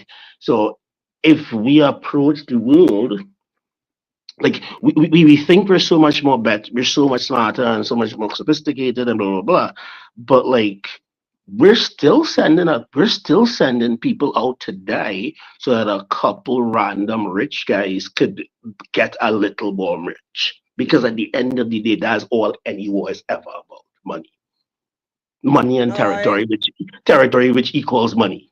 So it's always about that. So no matter how noble the other goals is, at the end of the day, when you win the war, you're not going to say no to the spoils. You're still, when you win the war, even if it's a war you didn't want, if you win the war, you're going to sack the people's cities, you're going to take your bounty, you're going to make sure that this expensive war that they made you fight, you're going to make sure they pay for it and that you profit from it as well. mhm. It is somewhat reductive and simplistic for us to think that by allowing Ellie to survive, we're somehow reviving our morality. We never had it in the first place. Well, you're right. I mean, it's called we have the military industrial complex. It's we call it that, it is there are contractors, all kinds of people who get rich off of wars and Mhm. they pay massive amounts of money to Banks. politicians. I was a banker for damn near 10 years, and I'll tell you, there there is there's nothing a government or a state does that some bank doesn't benefit from. Whether it be building a school, a hospital, whether it be building a brand new military battleship, or whether it be going to war with some country in a far off distant land, any one of those situations happen, there is a bank that's financing it. There's a bank that's financing the construction of the bombs and Oh the yeah. fabrication of the bombs and the building the tanks and so on. There's a bank that's facilitating the movement of capital from one state to the next, so that so that America could send money to their allies, so that their allies could be able to buy things like. You have a complex financial system, a global financial system that is on top, filled with a global commerce system and a global trade network, such that every single thing a state does or spends money on, banks and all these other organizations all along the way make a lot of money. So I, Hmm. I, one wonders, are we today any better than we were yesterday? Because I'll tell you, yesterday we had some kings that really didn't mind killing a bunch of people to get a couple extra acres of land. They didn't mind at all. They did not mind at all. Hmm. And I see that we have not changed a whole lot. No, you're right. I agree with you. It's just, we think we're so much more evolved, but yeah, I completely agree. And I personally, without getting into it, I don't want to go down this rabbit hole, but I don't I don't agree with a compulsory draft. I don't think it's right. But yeah, so I'm glad that the United States got rid of the draft. I thought it was messed up. But anyway, Panda Kalima here says survivor guilt leading to recklessness. Yeah, I think Ellie's survivor's guilt may be playing into her recklessness. Samuel, I wonder what the protein content of cordyceps is. Debbie said, I'm an empath as well, and I'm hardly surviving this world. You and me both, Debbie. You and me both. Yes, Rose, most empaths have lots of other skills. KP and I will make sure you survive. Julie will be busy making us clothes or knitting. Yeah, that's Yeah, pretty much it. yeah. I'd provide other skills. Everybody has their calling in life. Yeah. I would have to do something else. Christine Jellybean. Yeah, I don't know if it's safe in the compound right now. Yeah, like Christine pointed out, they're sneaking in the pipes. Um, Panda Kalima said it's evolving, searching, and probing. Yes, the cordyceps are growing through the pipes, Christine. Yes. I'm foreseeing a bad thing happening. Me too. Rose says if they burn the pipes, that alert all the fungus nearby? It could, from what I've learned about it, I'm new to this show, but I think it communicates like in a way. The cordyceps, it kind of it communicates with other connected fungi that so it's like a kind of network connected to each other. So that, yeah, I don't know. That's definitely concerning. That's a problem. We haven't Panda seen Kalima, anything yet with respect, like yep. in terms of the villains and like the monsters and whatnot. Like we haven't seen anything yet. There's a lot more. There's a lot more that the game has in store for us in terms of like interesting monsters and villains. Well, that's cool. Cool. Good to know. Panda Kalima says if you leave everyone outside, they become infected, and instead of feeding them food, you'll be feeding them with your flesh. Yeah, I would just say they Well, just gotta draw I the have line when they. I have a 20-foot wall that says otherwise. That they haven't learned to climb. Have they learned to climb? I don't think they've learned to climb yet. And if they did learn to climb, like I'll put some guys on the walls to shoot them down. I have a 20-foot wall that says that they're not coming in here. The Yeah, human or infected, you're not coming in unless I say so. at some point you gotta make the tough call when you realize that you don't have enough to provide for anybody else. You can only do so much. Um, Cam says, yeah, we'll see what happens when the food runs out, right? Mm-hmm. Exactly. They need to build greenhouses. Yeah, Panda Kalima. That would be helpful, but it's winter and so it's kind of difficult. I think they're struggling with that. Christine says I think they need to keep moving, and you can do that with a huge community. I don't know. I mean, they've invested a whole lot of time and effort into making this community, and uh, they even have electricity. Like I think it would be really difficult to keep moving. I think they're better off fortifying the place that where they're at, continuing to build on it, and sticking with that spot. That I think And that would be the what they best move, should to do stay where they are. is get some orbiting some orbiting little stations. So like let's say they're on a 20-acre parcel. A couple miles, 10 miles to the east, 10 miles to the west, 10 miles to the north, 10 miles to the south.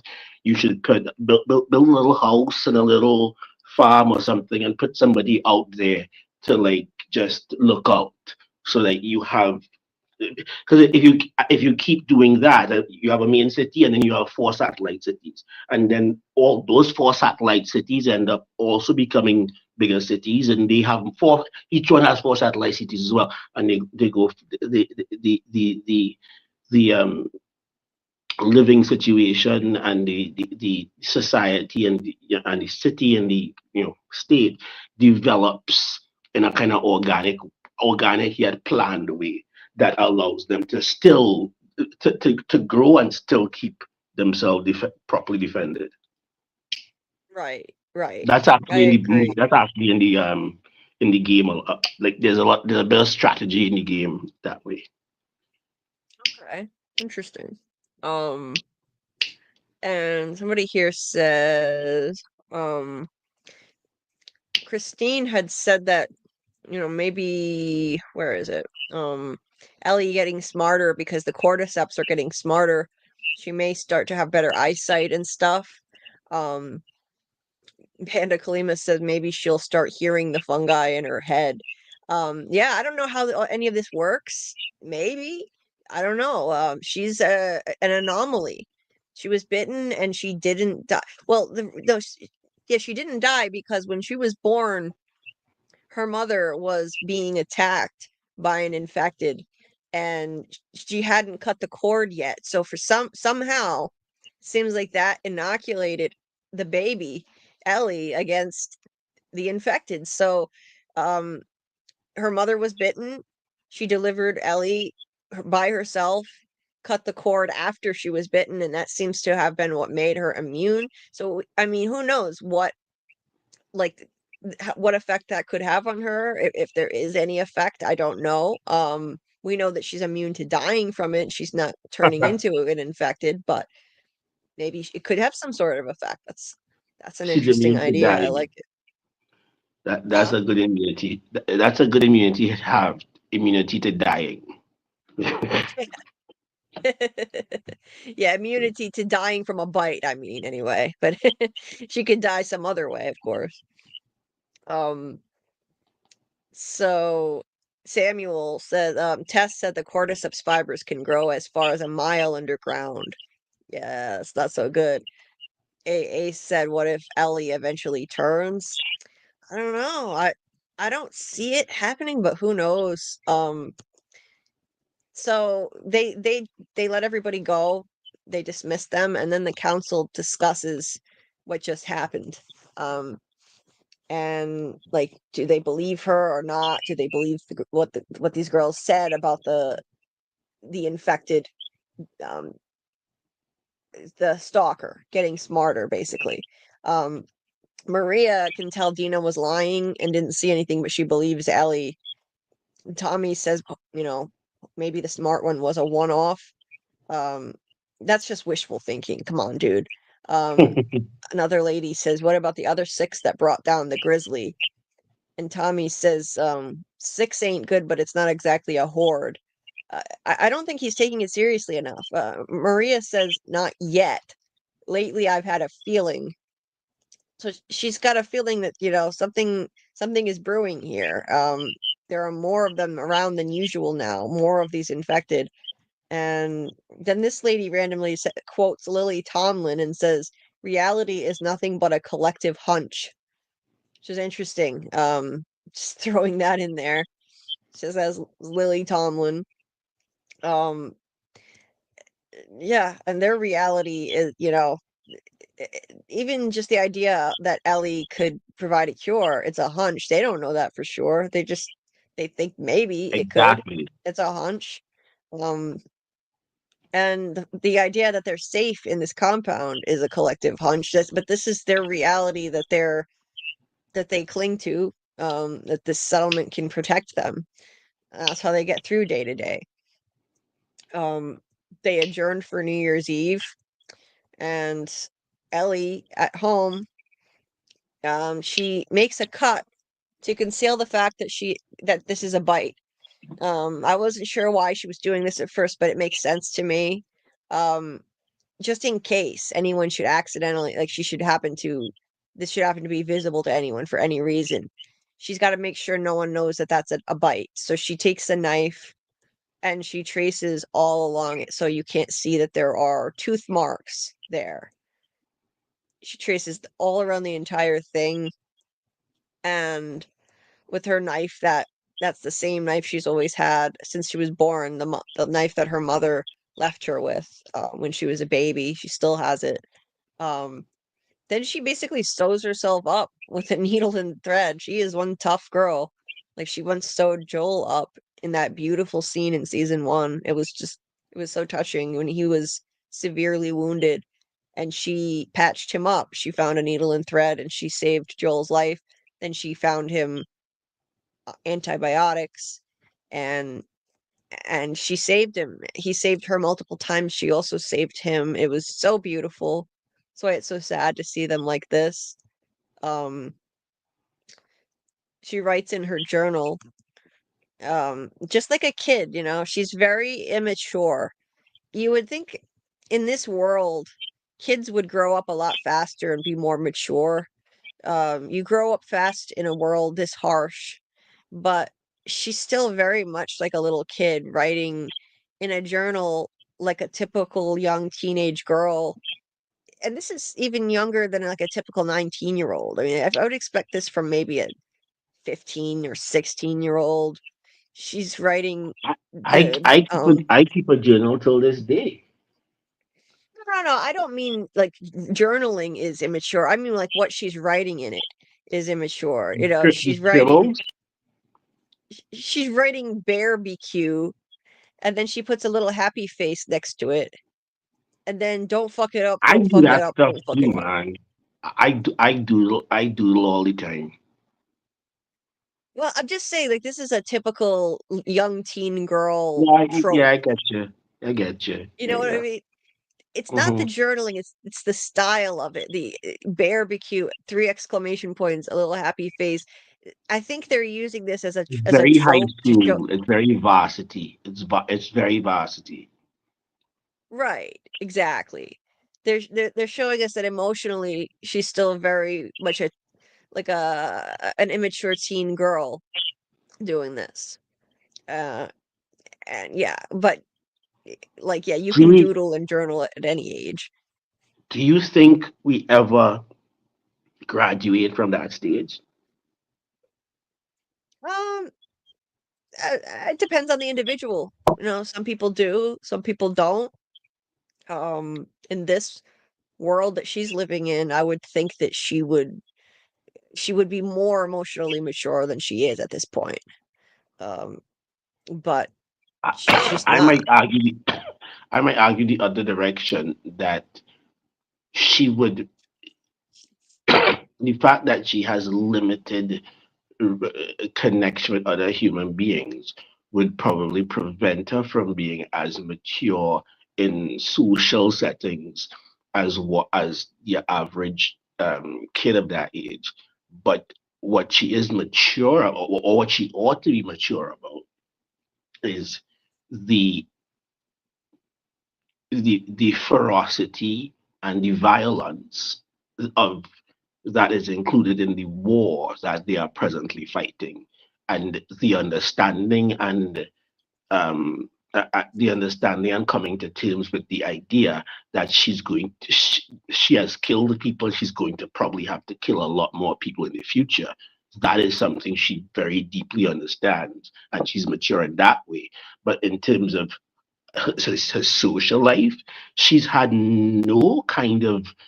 training, no kind of training um or mentorship in showing her how she should operate socially as a young lady, especially a young lady that is queer in some sort of way, a little bit different, yet has all these responsibilities thrusted upon her. And is a vital part of this community at a young age still. So I think Hmm. she is mature when it comes to the world that she's living in and the understanding of it and the fighting portion of it. But when it comes to socializing with people off the clock, if as you were, she hasn't done much of that at all, right? Um, does that make sense? Does that sound right to you, Julie? Yeah, I think in social situations it's normal that she is stunted, because she hasn't had a normal upbringing. She went to a school for girls run by Fedra, where it was a military school. It was not a normal environment to grow up in. She was an orphan, I think it makes total sense that she's socially awkward and emotionally stunted with other people her age and just dealing with people. That makes total sense to me. Yeah. But I would think that she would be more mature in other ways, though. The way that she, like we were both saying in earlier in this episode, she was reckless in that situation with Dina going into that building, going against protocol like that. In a world like this, you have to grow up fast and realize this is life and death. This isn't a game. So in that regard, I'm surprised that she's not more mature at this point. That's all. Yeah, But I agree with you. I agree with you. But I would also say that, as we said, they've gotten to a place of complacency because stuff isn't really happening like it was before, right? Um, but they, I think that is a type of rebellion that kind of, not taking things as seriously as you should, even though you know you definitely should be taking them seriously, but you're allowing yourself to be distracted by, this romantic relationship and getting to know yourself and making friends and blah blah blah. Which is fine, but then you're reaching late. You're not showing up to your job. You're not doing your proper duty, which is why I sort of said that does not make sense for this character unless it's going to be used as a teachable moment, as a lesson learned, because she's going to do something reckless, and somebody that she likes, maybe the other young lady that she was kissing, maybe that person, she does something reckless or encourages something reckless or goes along with something reckless, and somebody important to her dies, and it makes her do a 180, and she becomes the most anal, stick to the rules um, person in the entire thing, because she now, no, she's because what has happened is she's been inculcated into this movement, and she's become a leader in this movement, and she's very, very capable at protecting herself in this movement. So that has brought about complacency. But when she loses somebody because of that complacency, she's going to really become um, a militant and really become a bit of a hard ass, maybe a bit of a tyrant as well. Um, and I see also, I would say that the fact that Pedro Pascal's character seems to be aging like milk. Um, yeah. I would have to say that they are setting up a line of succession such that whether it's next season, the season after, the season after that, that he eventually dies. Either he dies or he goes off into the sunset, and she Yeah. becomes the de facto leader, and we are confident in her leadership because we've seen her go through these trials and tribulations. We've seen her rebel, and rebel, trying to have fun, and then something bad happen, and like she turns 180 and she becomes a big hard ass, and maybe she's a little tyrannical, whatever. Maybe she's a little tyrannical, maybe she's a little draconian. Maybe Right. she starts cutting out people's thumbs when they don't, when they don't show up for patrol or whatever. But even whatever she becomes, the one thing that would be there is that the people would trust that she knows what she's doing because we've seen her go through it. And even if she's doing some really horrible things, she knows, she understands that she's not doing horrible things just for horrible things' sake. She has goals and she's trying to meet them. She's trying to help make sure her people survive, and not just survive, but thrive and prosper into the future. So I think Yeah. that's what's happening there. Does that make sense to you, Julie? Yeah. Yeah. I think that all of that makes sense, that she is she's complacent because she's had 5 years here living in um this sheltered community here with Joel Mhm. protecting her and living a pretty comfortable life for a post-apocalyptic society, and knowing that, plus the fact that she's immune, that explains her recklessness and her immaturity. It does. And I think once once something bad happens and as a result of her recklessness, it will be a wake-up call. And um or if something bad happens in general, um she's going to change. I think she will do an about face, and maybe she could become tyrannical herself. I could definitely see her being. I think she will be a leader in the future. She will be a leader in Joel's absence. I could She's see that already a happening. leader. She's Oh yeah, already a leader. She's a leader of the new school. Like the people, the all the folks under 30 kind of. She's she's one of their their proper leaders. Even people that touch older than her look up to her yeah, because of what she's been that's right. Yep. what she's been through. Yeah. So I think that that's likely to happen, and she could become. She used to despise. She would say how she despised the government that was running things in a fascist way, the Fedra, um, the way that they handled things. They ran the military school she went to. They used to hang people. They hang people for minor transgressions. Um, I don't see her ever becoming like that extreme, but I could definitely see her becoming much harsher if something terrible happens.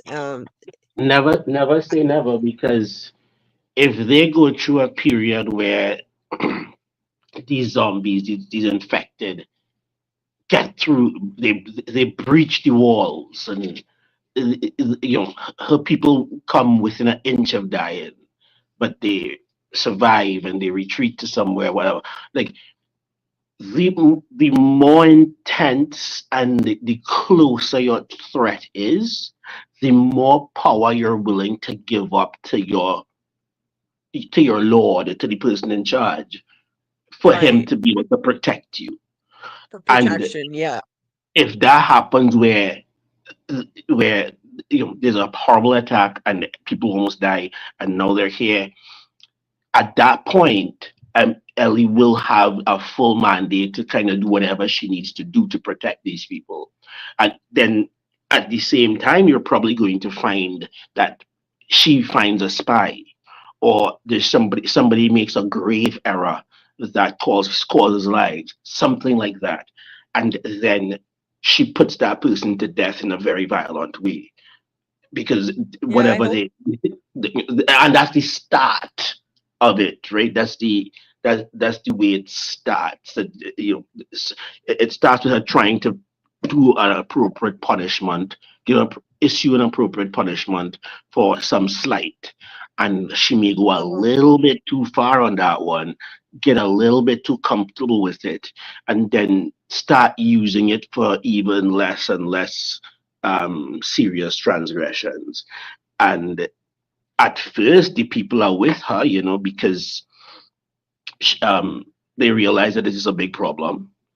But when it gets to to the 10,000, when she gets the 10,000th execution, people are like, hold up, I, I can see a very based on the show, based on the video game and what they're giving us here, I can see a very interesting um future for her. And I can Sure. see Yeah. how all the things she's going through today and the past and the near future will actually equip her for that future. Yeah, I agree. I agree. So anyway, just to wrap up the scenes here, like Rose says, she's a badass. She sews herself up and then goes dancing. She's a tough cookie, this kid. She sews herself up, and then Joel knocks on her door, and this is the first scene we finally get a scene with the two of them together. I was waiting the whole episode for this to happen. It's about time. And you see her at her desk, and he look. I feel so bad. I just feel so bad for him. He just wants to be recognized by her, and um, okay, like she doesn't even look at him. he comes in and he says better, and she says no. He says, I was just coming to see if you're going to that thing tonight. Be good to show your face. Which is an interesting choice of words because she won't even show him her face right now.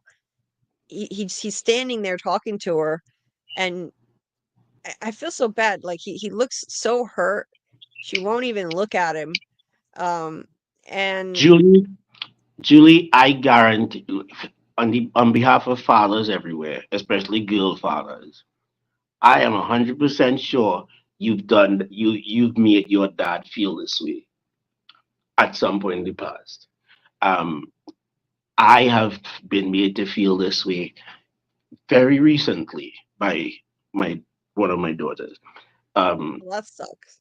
and it it it is just part of the relationship, the father-daughter Yeah, relationship, because I see all the dangers, whereas she only sees the opportunities, like the positive opportunities, and all I see is the dangers.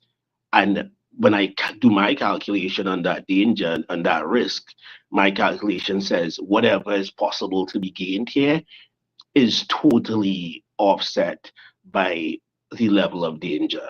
And it's not a good idea to do A, B, or C thing. So you're not going to do it. And if you want to be mad, you can be mad, bro. But like you are alive, and that is my number one responsibility. I don't care if you're mad. I don't care if you want like be respectful because I am still your father. Be respectful. But if you want to be mad and pout and march up and down the house, go right ahead. At least you're alive to do it. yeah. It's just so extreme in this case. The way he describes her behavior toward him, it sounds like it's been like this for a while, or she won't even talk to him. She won't look at him. She won't have a meal with him, and he doesn't know what to do. Like she treats him like a stranger. Like, he sees her on the street and she barely acknowledges him. And she moved he let her move into this garage, and she just ignores him all the time. And I noticed something he said I forgot to mention during his conversation with the therapist near the beginning. He was telling the therapist about it, and he said, Dina, her her friend, she actually treats him, like a good person. He said, like, which I am, like a good guy, which I am. He wants to believe that he's a good guy, and he's in Mm-hmm. denial about what he's actually done. I mean, is there any good left in this world at this point? No one is just purely a good person. He's done terrible things. He's he's living in denial about it so that he can live with himself. But he wants her to see him as a good guy. Every father wants their kid to see them as a good man, and I it don't agree really with that. hurts him. I don't agree with that. I don't agree with that. I don't agree with that. Sorry. As a father, I don't agree with that. I don't care if you think I'm a good man or not. You're gonna respect me. You're gonna do what I say. Tywin, I come from the Tywin Lannister school of parenting. Julie, are you a Game of Thrones person? No, actually, I've never Oh, but watched Game of Thrones. you've never been. All right, so you've never been in because I don't know if you know, but that is what Tony's channel started off as, and then we just kind of Oh yeah. branched. So we're all very big Game of Thrones nerds up in there. But Tywin Lannister is a character and is a character in Game of Thrones. He's a very powerful man with two twin children, with three children. A son and a daughter who are very beautiful, and another son who is a midget, right? And he treats his children like political. He uses like political pawns in the political chessboard. There's almost no love in those relationships. There's only duty. That's what he believes. He does not waste his time thinking about love. He deals only in duty, and his responsibility towards these children. And I think most good fathers are to a point like that. I do not want you to be my friend. I don't want you to like me. I don't want you to want me to come to the nail tech on Saturdays to do our nails together and gossip about guys. No, I am your father. I protect you. I protect you. I maintain you. I finance you.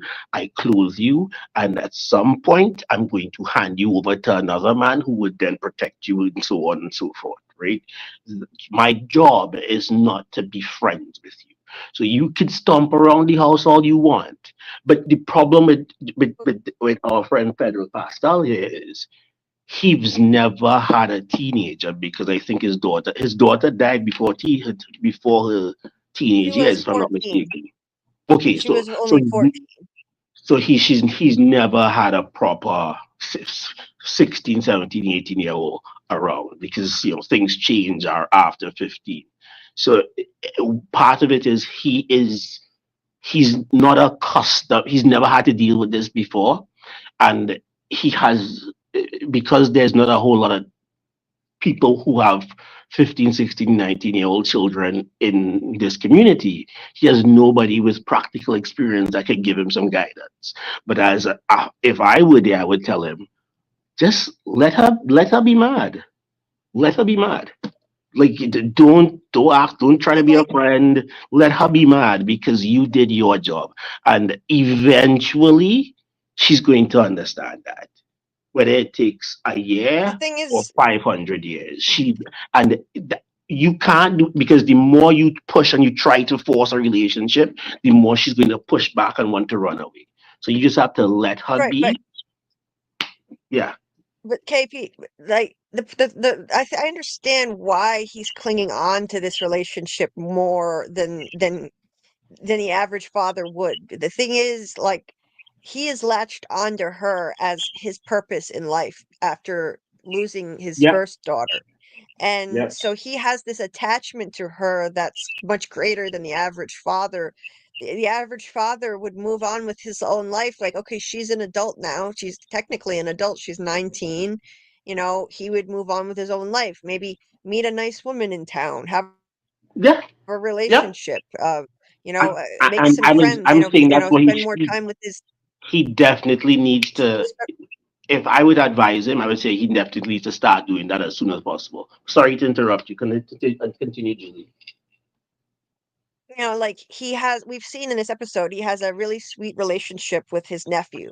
Spend more time with your little nephew. He loves you, like he loves his Uncle Joel. He's got a nice relationship with his brother and his brother's wife. They're friendly enough. Like he could make friends in town. There's a nice big bustling town here, and it's loaded with people now. But It's he is growing. deeply, deeply attached to this because Hmm. of the loss of his daughter. So he can't let go. And so I get why he feels this way and why he can't handle it. Like he talks about Dina, her friend, and he says, she talks to me. She treats me like a human being. She talks to me, says hello, gives me a smile, looks up to me, makes me feel like a good guy, which I am. Dina understands me like she's my kid or something, but she's not. But he looks at Ellie like she is his kid, even though she's technically biologically not. And this is so that's what he wants from her. He wants her to look up to him, make him feel like he's a good person. And part of that is his guilt, knowing that he's really not a good person. He's killed a lot of people. He's done a lot of terrible things. He wants to feel like a good person, and he wants her to look up to him and believe in him because he failed his first daughter. All of this goes back to feeling like he failed to save his first child. She died right in front of him. He couldn't protect her. And so this he has this guilt that he carries for not being able to save Sarah, I believe her name was, his first daughter. And now he does everything he can. His entire purpose in life is protecting this one. And he's desperate for her approval and for her to look up to him as her protector, a good guy like he believes he is, and he is ahead like he needs to believe he is. That's what's driving all of his behavior here.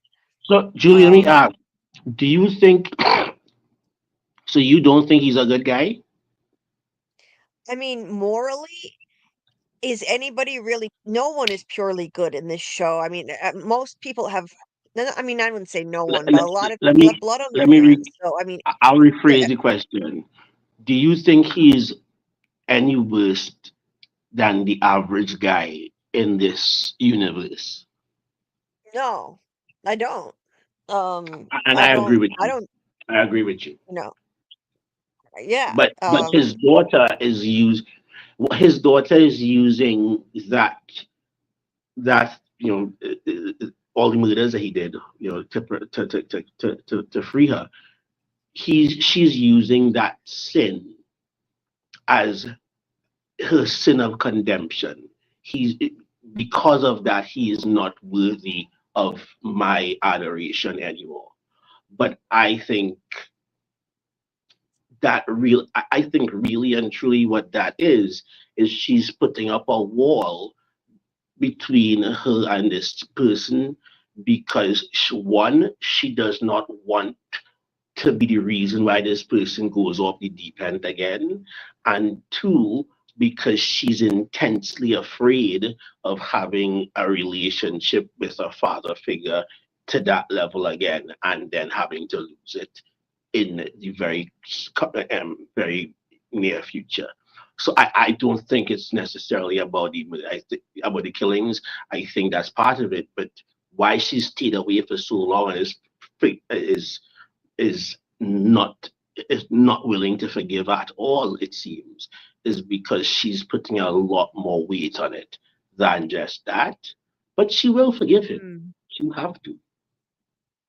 I think she's gonna regret this if she loses him.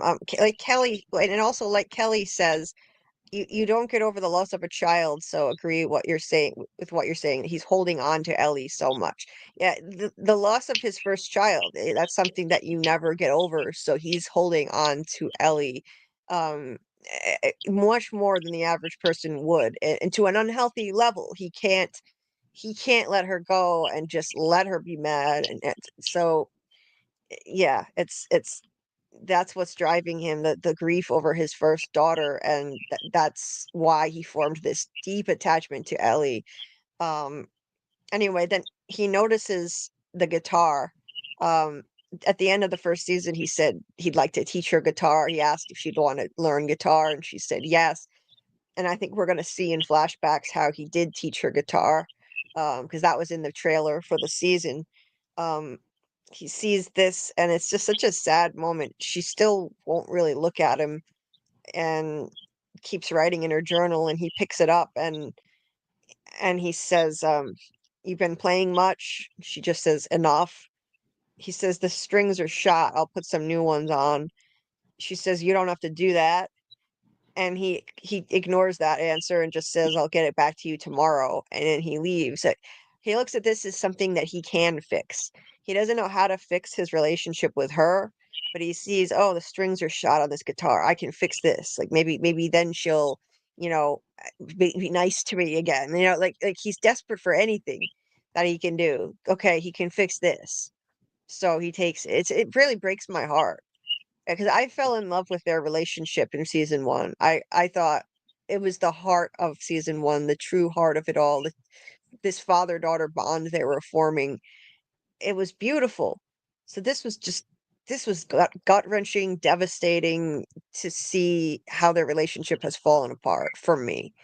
Um, it was my favorite part of season one, watching how him gradually accept her as a daughter, and after being resistant to open his heart up again, he put walls up and didn't want to be vulnerable again or admit that he cared for her. And eventually, the walls came down and he accepted her as a daughter. She accepted him as a father figure. Um, and it was just one of the most beautiful stories I've ever seen. So it's just sad to see it fall apart like this. Um, it bummed me out. I'm not gonna lie, watching this. It really did. This was hard to watch. He takes the guitar and he leaves, and she says nothing more. Um, I think she's gonna regret this if something happens to him. She's gonna look back on this and she will regret it. And what the hell? That she's got a lava lamp back there. I just noticed this. All the retro stuff in here is funny. Really just random old retro stuff. There's an old boombox with a cassette player, and there's a lava lamp. But anyway, um, cool tattoo on her arm. I gotta say, I like the tattoo. But yeah, moving on. Um, Ellie gets to the hoedown. So it's basically a New Year's Eve hoedown. Somehow she put her hair up into a pretty bun. I wonder who the hell taught her how to do that, because she's a tomboy and I doubt she really would know how to do that herself. But somehow she got her hair in a pretty bun, and it's cute. Um, she shows up and she didn't want to go to this thing, but she feels obligated to go. It's not her thing. She's socially awkward, and she sees her friend Dina just being the life of the party, dancing with everybody. Um, and the the antithesis of her. She's a wallflower. She's awkward and uncomfortable in this kind of environment. And Dina is just flourishing. She's the life of the party, and Ellie just watches her with the heart eyes. It's cute. And yet the smile kind of disappears from her face, because she sees this girl who is the life of the party and seems unattainable for her. She clearly is interested, but Ellie thinks like, she doesn't have a shot with her, obviously. You can tell all of this just through her facial expressions and the way they interact in this episode, that um she just doesn't think she has a shot. And so it's just it's an unrequited crush that you don't think is going to go anywhere initially, um because they're polar opposites. They really are. They're kind of a mismatch, but somehow it works. I mean, Ellie is such a tomboy. Like, they couldn't be more different. um and she talks to Jesse here, who says he hates these things, and Ellie says she does too, and had to get half drunk just to show up. So again, yeah, this is not her scene. Um, she tells Jesse, "You guys will be back together in 2 weeks." So Jesse is Dina's ex. That's where we learn that. He says, "Not gonna happen," and he says it very definitively. Like, no, they're not getting back together. So for whatever reason, even though they've been on again, off again multiple times, apparently, he says they're done now. Earlier in the episode, that was kind of an open question. Um, but now, yeah, for some reason, he says, no, it's not going to happen. Ellie asks why not. And then before he can respond, Dina shows up, grabs Jesse's drink, guzzles it, and then hauls Ellie out onto the dance floor with her, which is kind of funny. She just takes his drink, hands the glass back to him empty, and then takes Ellie with her. So she's drunk out of her mind. He yells after them to, get some rest soon because they have early patrol. Um, and once again, not taking things seriously, Dina just says, like, "Sir, yes, sir," and they have this sweet little dance. It's really cute. I gotta say, I thought this was a beautiful scene. I liked it. They're bad influences on each other, but this was a really sweet scene. Um, Dina just kind of takes the lead, puts Ellie's arms around her waist for her, because Ellie doesn't know what the hell to do, and she's like so uncomfortable. Dina just kind of takes over, and she knows exactly what she's doing. Dina had this whole thing under control. Like, she knows Ellie's interested too. She can tell. Ellie is clueless. Clearly, she has no idea that Dina is into her even now. Um, but she's gonna find out quickly. Um, like they're dancing, and it's sweet. Like they have this moment. Dina pulls her in closer. Ellie looks completely shocked. Like, what is happening right now? She says every guy in the room is staring at you right now, and Dina says maybe they're staring at you. Ellie's like, they're not. And Dina says maybe they're jealous of you. Ellie tells her no reason for them to be. I'm not a threat. And because Ellie doesn't feel like she's worthy of someone like Dina. She must have low self-esteem, and she doesn't think that she's worthy. She thinks Dina is unattainable. So she's not a threat. But Dina says, I think they should be terrified of you, right in her ear. And then kisses her and basically shocks the hell out of her. Clearly, Ellie did not see any of this coming. Yeah, she's clueless. I think this whole episode, Dina knew Ellie was into her too the whole time. She played at this. Are you going to go to the dance? What you should earlier in the episode, she said, are you going to go with Kit? I forgot to mention that. She's like, are you going with Kit? And Ellie said no, and she's like, well, why not? She's the other one. In other words, Kit is the other lesbian in this compound. Maybe there aren't that many lesbian teenagers anyway. Um, and she said you guys used to, and so apparently Ellie used to date that leader of the patrol that they were on, whose name was Kit. Um, but they broke up. So I guess they used to be a couple, and but the whole time Dina knew damn well what she was doing. Dina suggested they go together and just have fun, get baked. But she intended this as a date all along. I'm certain of that. And yeah, it's cute. It's cute. I like them together. Um, Ellie's shock was adorable. She was not expecting that. And right in front of everybody too, in the middle of the dance. Um, Dina is like freaking fearless, I gotta say. She's fearless when it comes to this stuff. Ellie is fearless when it comes to danger, but in social situations, not so much. Um, and then this asshole shows up, Luke, and says this is a family event.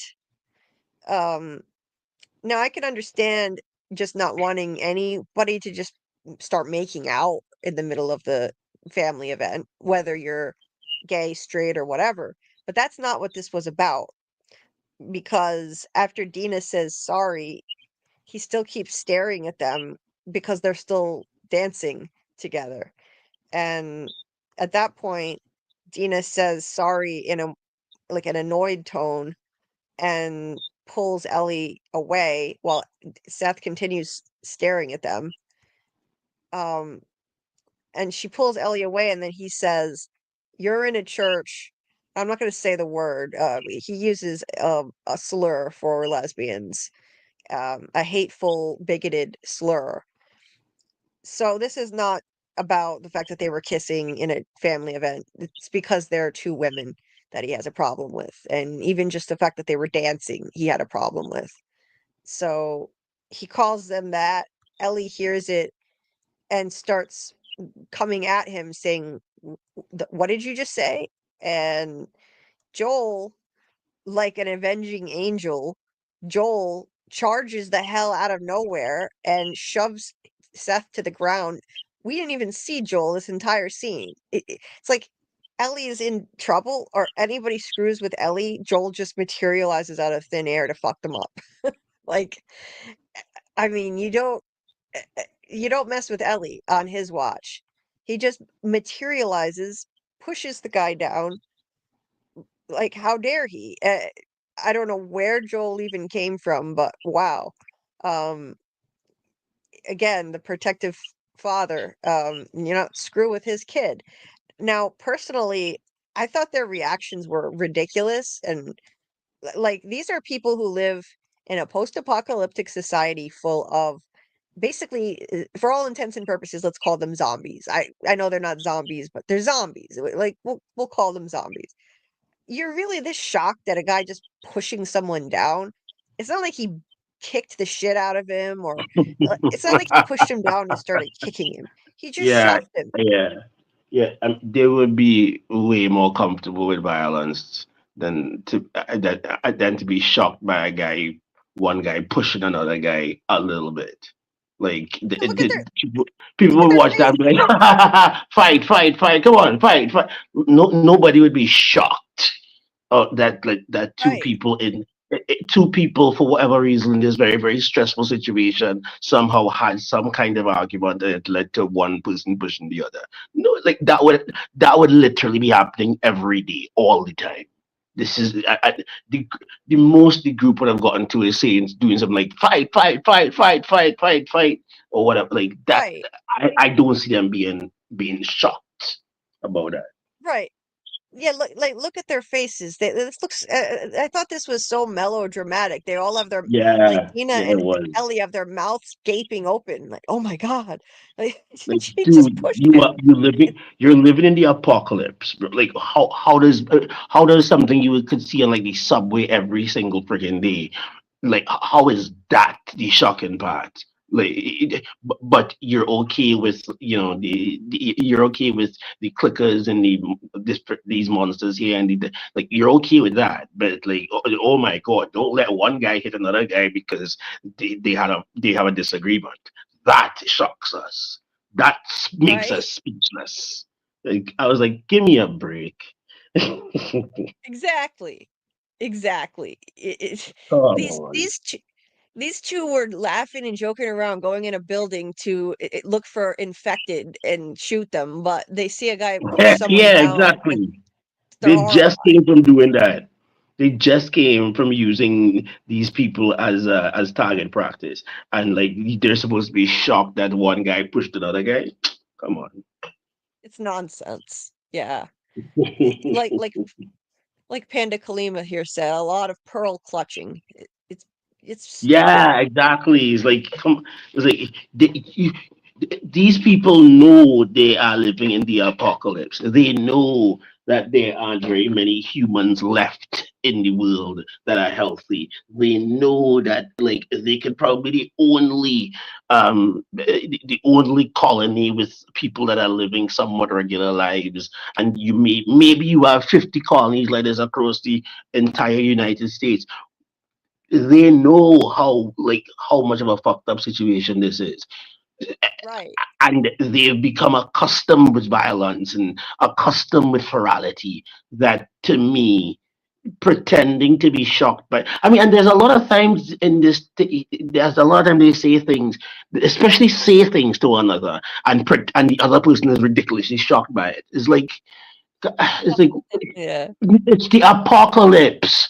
There are things Uh-huh. that we have to do now that we would not have done if things were all hunky dory. But like it's the apocalypse, and we have to talk about certain things. Like, I mean, and like I had a particular thing in mind, but it kind of just floated out my brain. But I'm sure you can think of a time when somebody said something to another person, and they were so shocked and appalled, and you were thinking probably, but like that is just a sensible question based on the Mhm. circumstances. How are you so afraid? It's like in Yellow Jackets when the people when when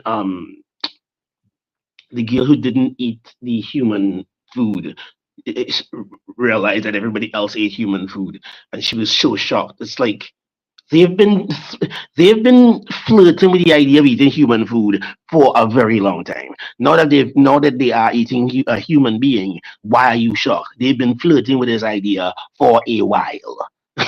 Right. like like they openly said that they're really, oh my god, we cannot wait to get some human flesh to eat. And when you finally catch them eating the human flesh, you shocked. All right, that doesn't make any sense to me, but whatever. Yeah, yeah. It's that's nonsensical too. So yeah, like Samuel also said here, Joel pushed him way harder in the show versus the game. Huh.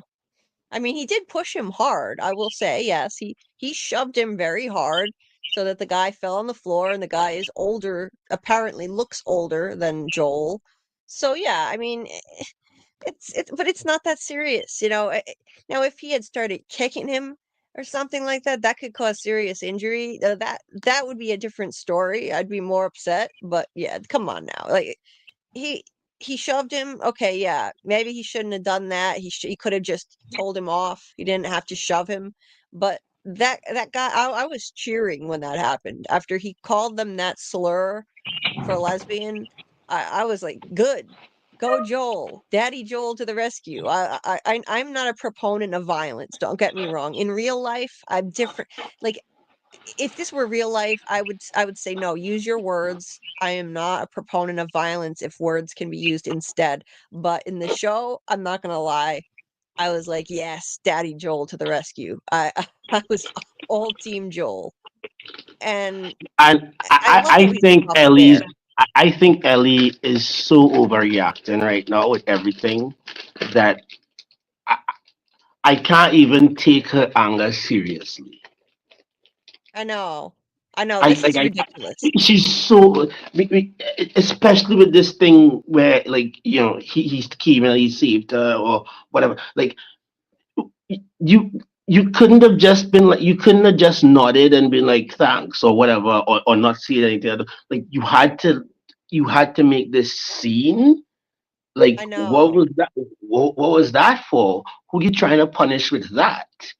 Like is it that you're trying to say you no longer want the protection of the group anymore? That you are such a unique individual that the idea that somebody in this collective would try to help you when you were in a spot is so abhorrent to you that like you're willing to make this big scene out of it. Like I just don't buy that based on the character in the book.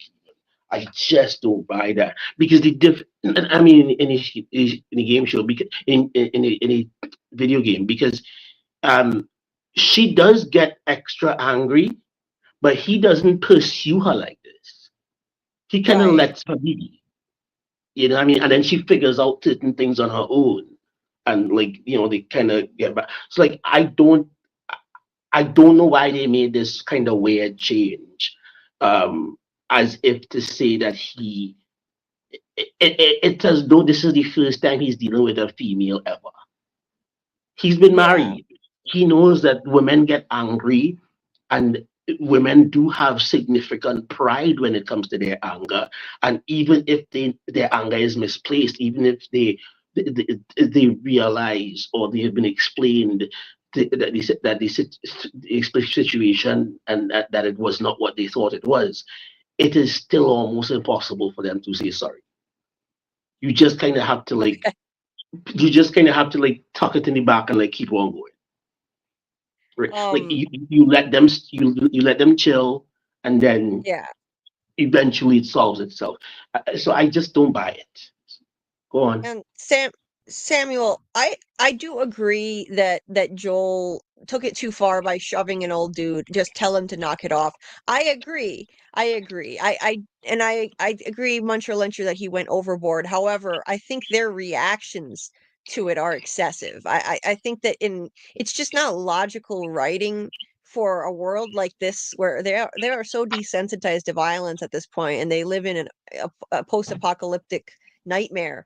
I just think their reactions are excessive and melodramatic. I think that they went Over overboard the with their top. reactions.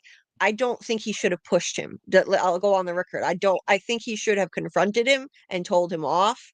Absolutely. He shouldn't have pushed him. But in that one brief moment when I saw it happen, I'm not gonna lie, it was satisfying because you're watching a TV show. This isn't real life. In real life, yeah, I would 100%. I wouldn't be cheering for it or anything like that. The guy's older than him. He shouldn't have pushed him. But yeah, their reactions. Come Julie, on, now this is a soap opera. if you in the apocalypse with Pedro Pascal and you knew the situation here and you saw him do that first, you would have absolutely no problem with Yeah, I mean, yes, I it. know Muncher Luncher. Like he could have. the guy could have maybe broken a bone. He's older. I hear what you're saying, Panda Kalima. I'm surprised the guy didn't Well, burn to death when he hit he the should have floor. thought about that before he started his shit. Yeah. I'm not Like, arguing in favor of violence. I'm not at all. I think he should have told him off and not shoved him. I just think that their but reactions don't make Julie, logical sense. not being willing to interact with and be okay with violence is to ignore a big fraction of this TV show. Like their entire society right now is based off of violence and fear of violence and willingness to do violence, right? Whether it be to themselves or to um, the infected. So it has to be expected.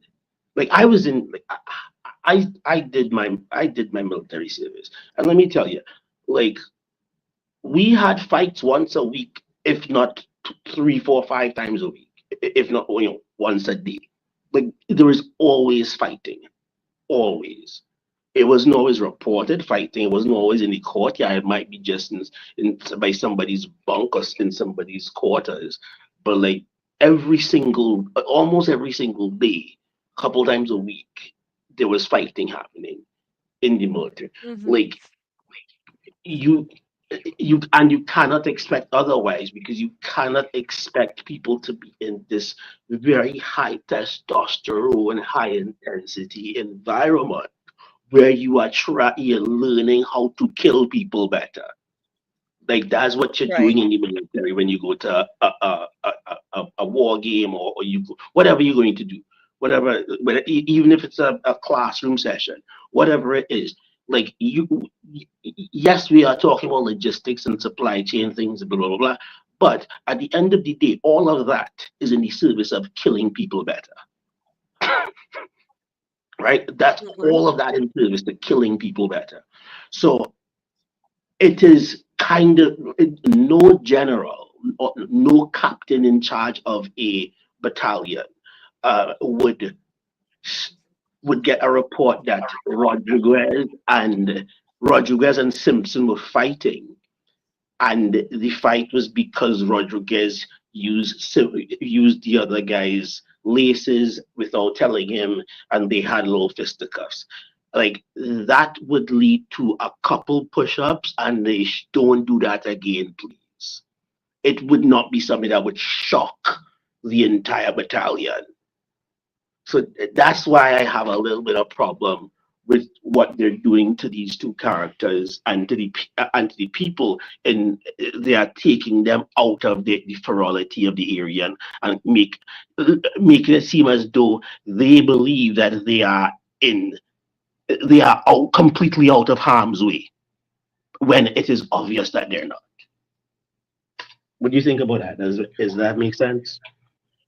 Oh yeah. Um, like, and I was thinking about it while you were talking too. Like, I think, I think in this community, they feel so sheltered living in this community with these high walls, and inside this community, they basically have no crime. They were talking about how it operates in season one. It's basically it's a commune. It's which makes it communist technically. It's they all share everything. They share their resources.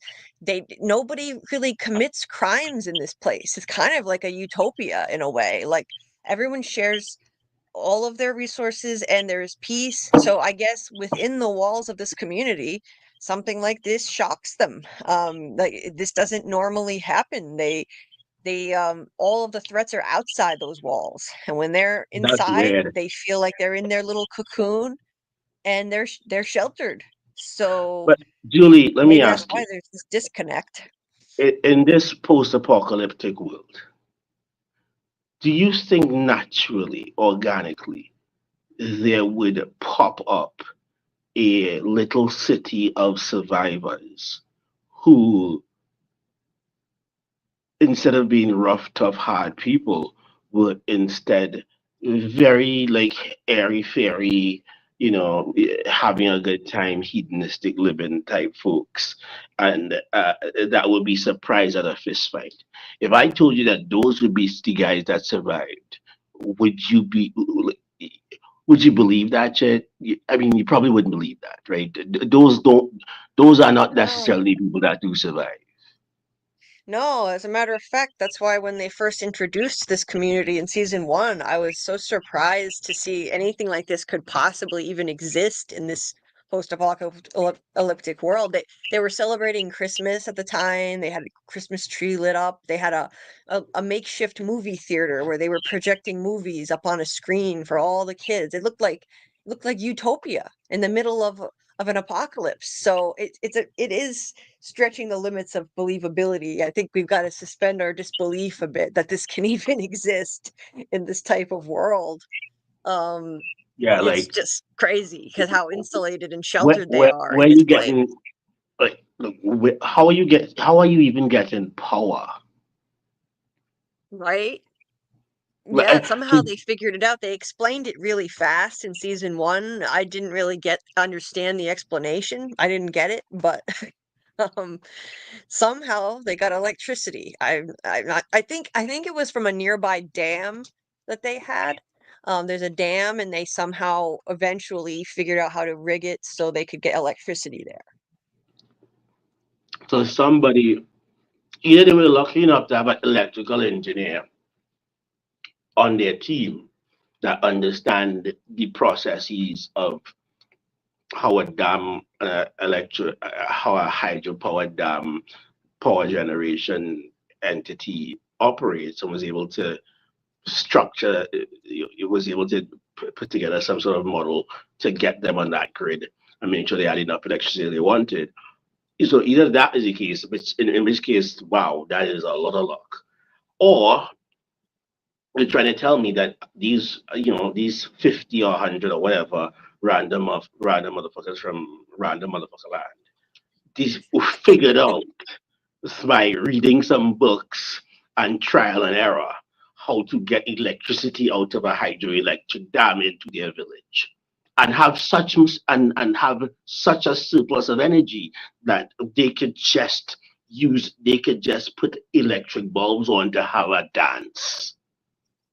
Like Right? they have I so much know. electricity, like they don't have to, like they're not like rationing electricity to cook or rationing electricity for for whatever major thing you have to do. No, they have so much electricity that they don't even need to ration it. There's enough electricity to have 117 bulbs in this little space to have this random dance for whatever reason. Like, It's pretty unbelievable. Yeah, yeah, literally I unbelievable. see it being that wet blanket kind of thing to be like, Jesus Lord, like a lot of this is just doesn't make any sense at all, because I think part of it is people like just suspending the belief and just allowing themselves to say, maybe I don't get it, but like I'm going to trust that what they're saying is is true, or what they're saying is like is the law in this circumstance. I'll just go with it, which is fine. Right. Like you do that for most things, but this just has it so much in your face, and on top of that, it didn't have it like it in the video. It didn't have it like that in the video game, which makes it even more like obvious. But like, I don't want Mm, people to think I don't like the show. I love the show. Is that this is the last episode was a 7.5, maybe a 8 for me. It was a little bit less than I wanted, but it was definitely enough. Um, but yeah, yeah. I still like the show. I can but I can see some plot holes, some logistical and logical plot holes that Right. don't make sense. I agree. I agree.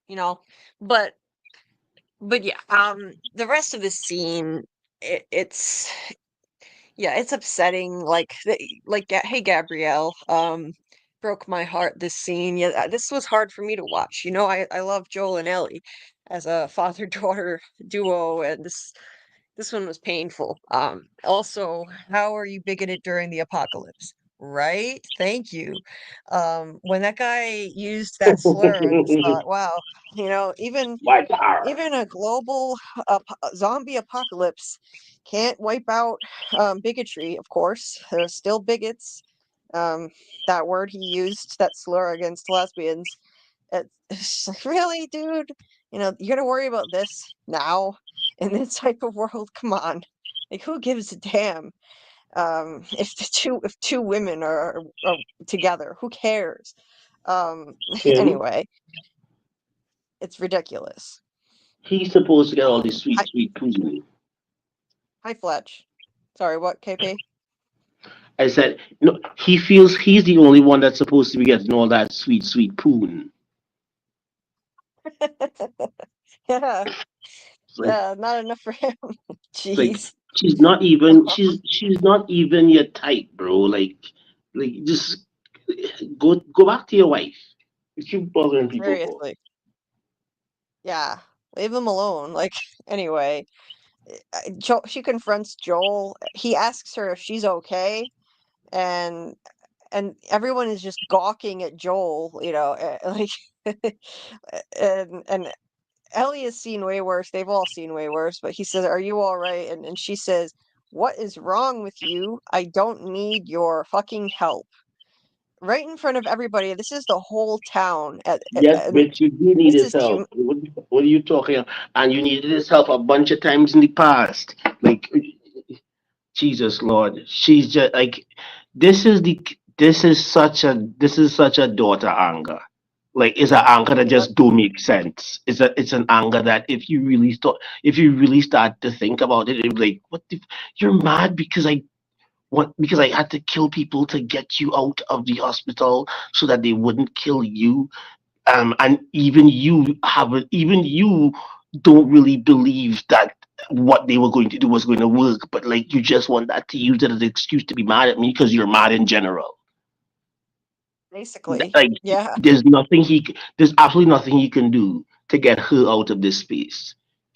Like he just has to leave her alone. She has to figure her life out and get out of the space herself. And I just felt terrible for him. He has a lot of pride. He's got a lot of pride, and he wants to be seen as a good person, especially by her, more than anybody else. I mean, that was clear from his therapy session that he's clinging on to this. This is all he cares about. Yes, he loves his brother, he loves his nephew, but she is the most important person in the world to him, by far, and what she thinks of him is everything to him, and she just completely eviscerates him by saying, "I don't need your fucking help." I mean, it's simple, but it cuts him deeply in front of the entire town, Mm-hmm. and he just walks away with his tail between his legs. I felt so bad for him. um, he just Yeah, leaves. His sucks to be therapist him, man. watches. He he needed he needed a he needed a friend with some kids to help him out because I'd have told him, just dude, just chill, just let her be and like live your life. Like go, go bang a couple single moms and do all that. And by the time you're done having your fun, she'll be back to normal. If he hadn't lost his first daughter, his biological daughter, I think he would be a completely different person. That changed him forever. And I'm sure his other daughter, if she had been able to grow up, he would have been able to let her go, and he'd form other relationships like a normal parent does. A normal parent doesn't cling on to their young adult child to this extent, of course, like that's not normal behavior. This is like Yeah, but he these wants to people have are some very, kind of very far from normal. he wants to have this codependent relationship with her. Throughout season 1, they had a codependent relationship. It was the two of them against the world, and he wants to continue that. He can't let it go.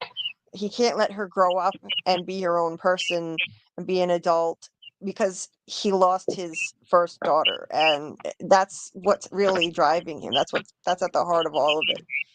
And Um, he's bored. He's bored. He wants those days back when they were, when they would go hunting and when they would be sneaking around the place to find this and find that, and when they would be sleeping in like abandoned buildings and telling one of the interesting stories and stuff. Like he misses that.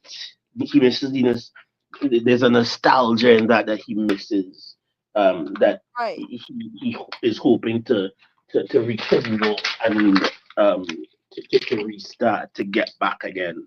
And at the end of the day, when you have a child, I mean, one of the sad things about it is that you know one day, yes, there will be a child forever, but they're not going to be your baby. You know what I mean? Right. There's going to be a day that comes where you're going to have to say, all right, you're on your own now. Like if things are really, really hard and you want to come back and chill out and, get your foot in and then go back out at them, no worries. But like you're on your own now. And I know how Ellie feels, to be honest with you. I can feel I get it because I have a parent who has had an unhealthy attachment to me and hasn't been able to let me go and doesn't want to form relationships or attachments with other people. And codependency is not healthy. And eventually you need to let your kids go, and if they're mad at you, they're mad at you, but he can't he's holding on to this and he can't bring himself to do it, and he's so overprotective. I've experienced that from from a parent. I know what that's like.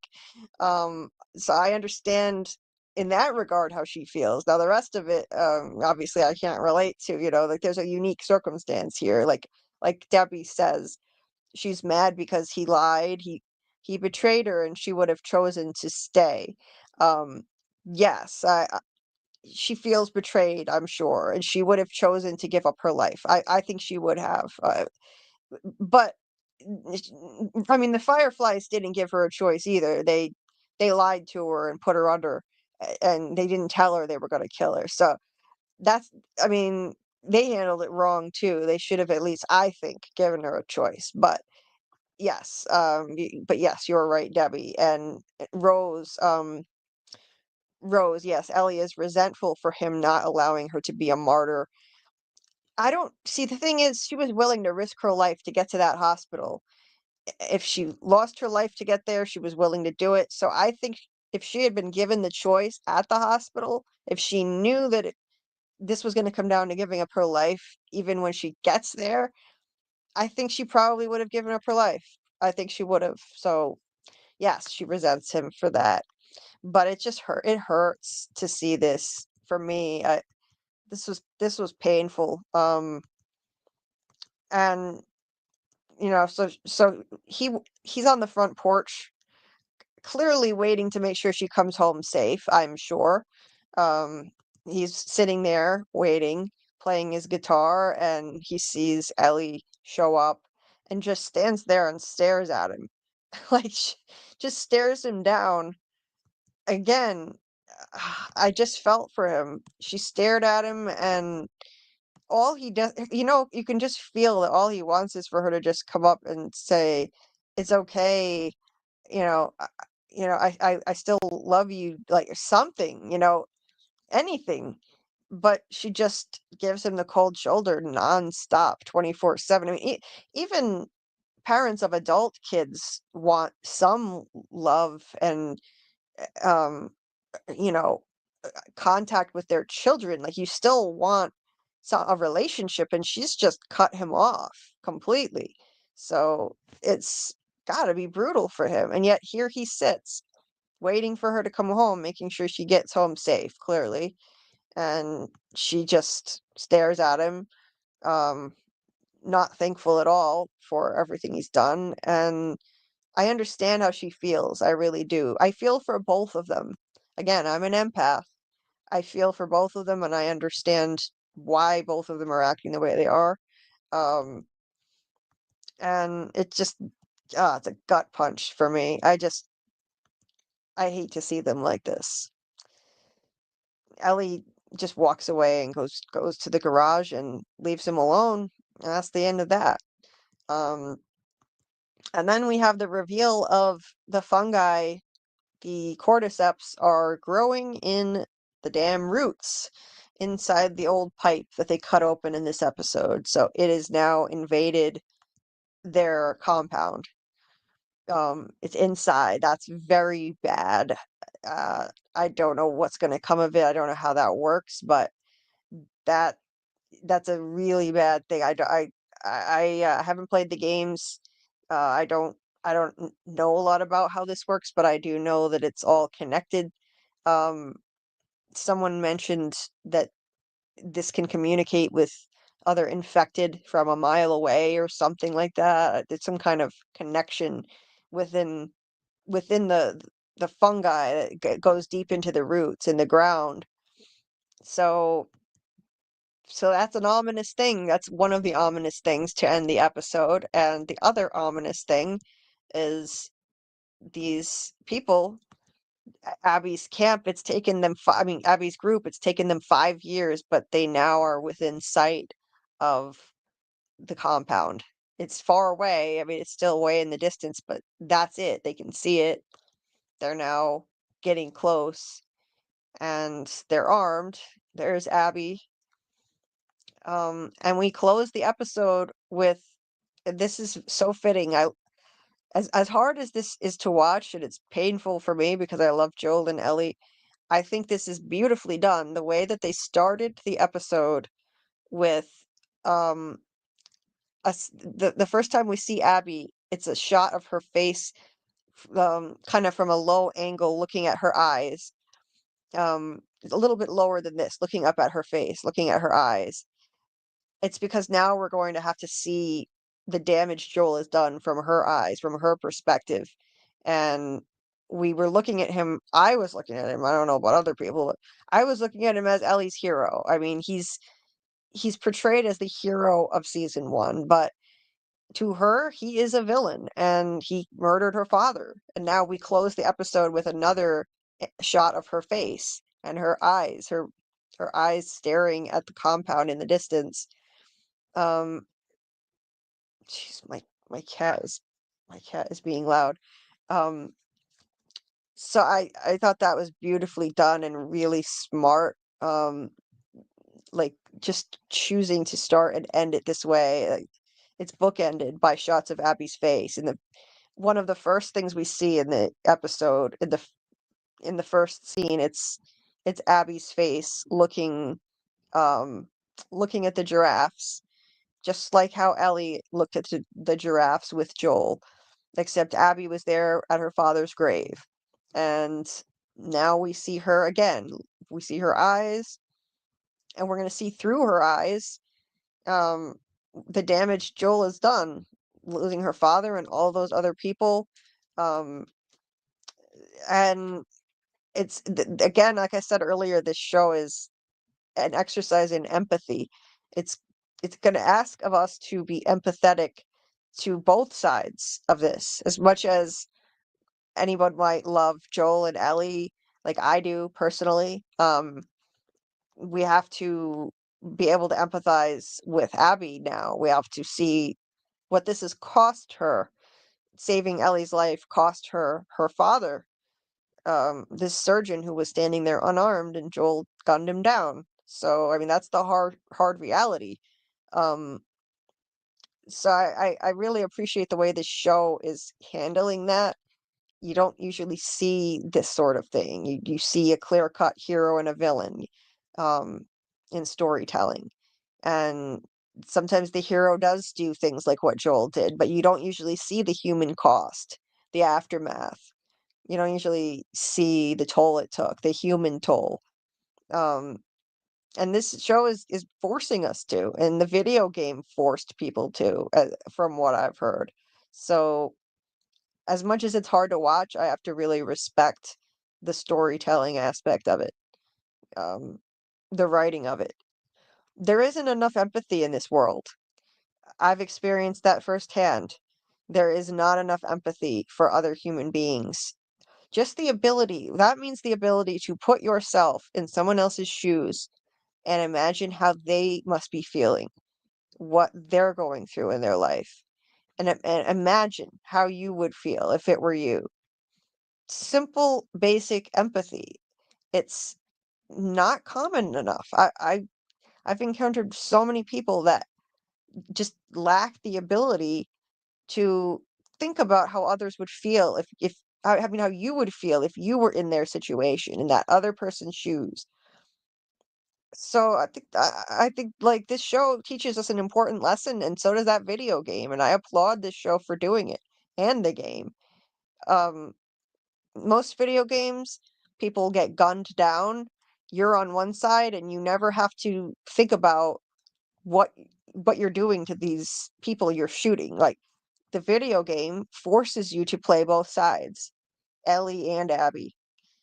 It's genius. It's a genius idea. You have to be forced with the very uncomfortable reality of looking at things from two perspectives. It actually, come to think of it, that reminds me of a Twilight Zone episode.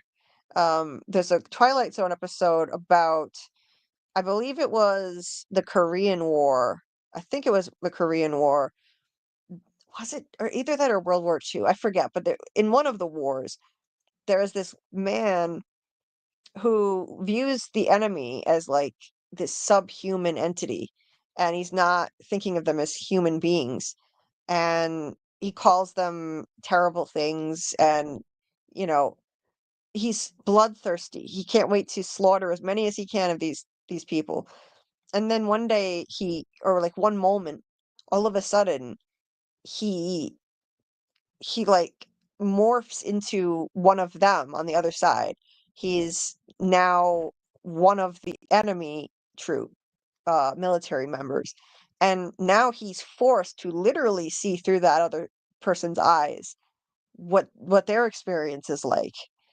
And they're human beings too who are trying to survive, fighting on the opposing side. And the whole episode is an exercise in empathy. And at the end, oh, I remember now. It was set at the end of World War II.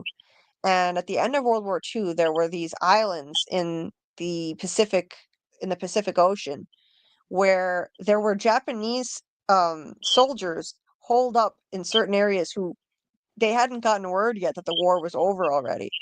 Um, the nuclear bombs had already been dropped. Japan had surrendered, but there were still islands where the Japanese were trained to fight to the death and they wouldn't stop, even though they were outnumbered. Their numbers were dwindling, their resources were dwindling, and there were a small group of them holed up in a cave. And this American soldier who was commander of a small group, he was bloodthirsty and he wanted to just slaughter them all. And then through the Twilight Zone magic, he was forced to experience life for a day, or at least part of a day, in the skin of one of these people. He became one of them and he had to see through their eyes. And by the end of it, when he switches back to himself, he decides to show them mercy and not slaughter them all because it wasn't necessary to slaughter them all. So the lesson of this is like there are always two sides to every story. There's not enough empathy in this world, and it's important. It's important to try to understand how other people are feeling and offer them compassion and understanding and grace, um, and not be too judgmental of other people when you don't really know what they're going through. You don't know what it's like to live in their skin.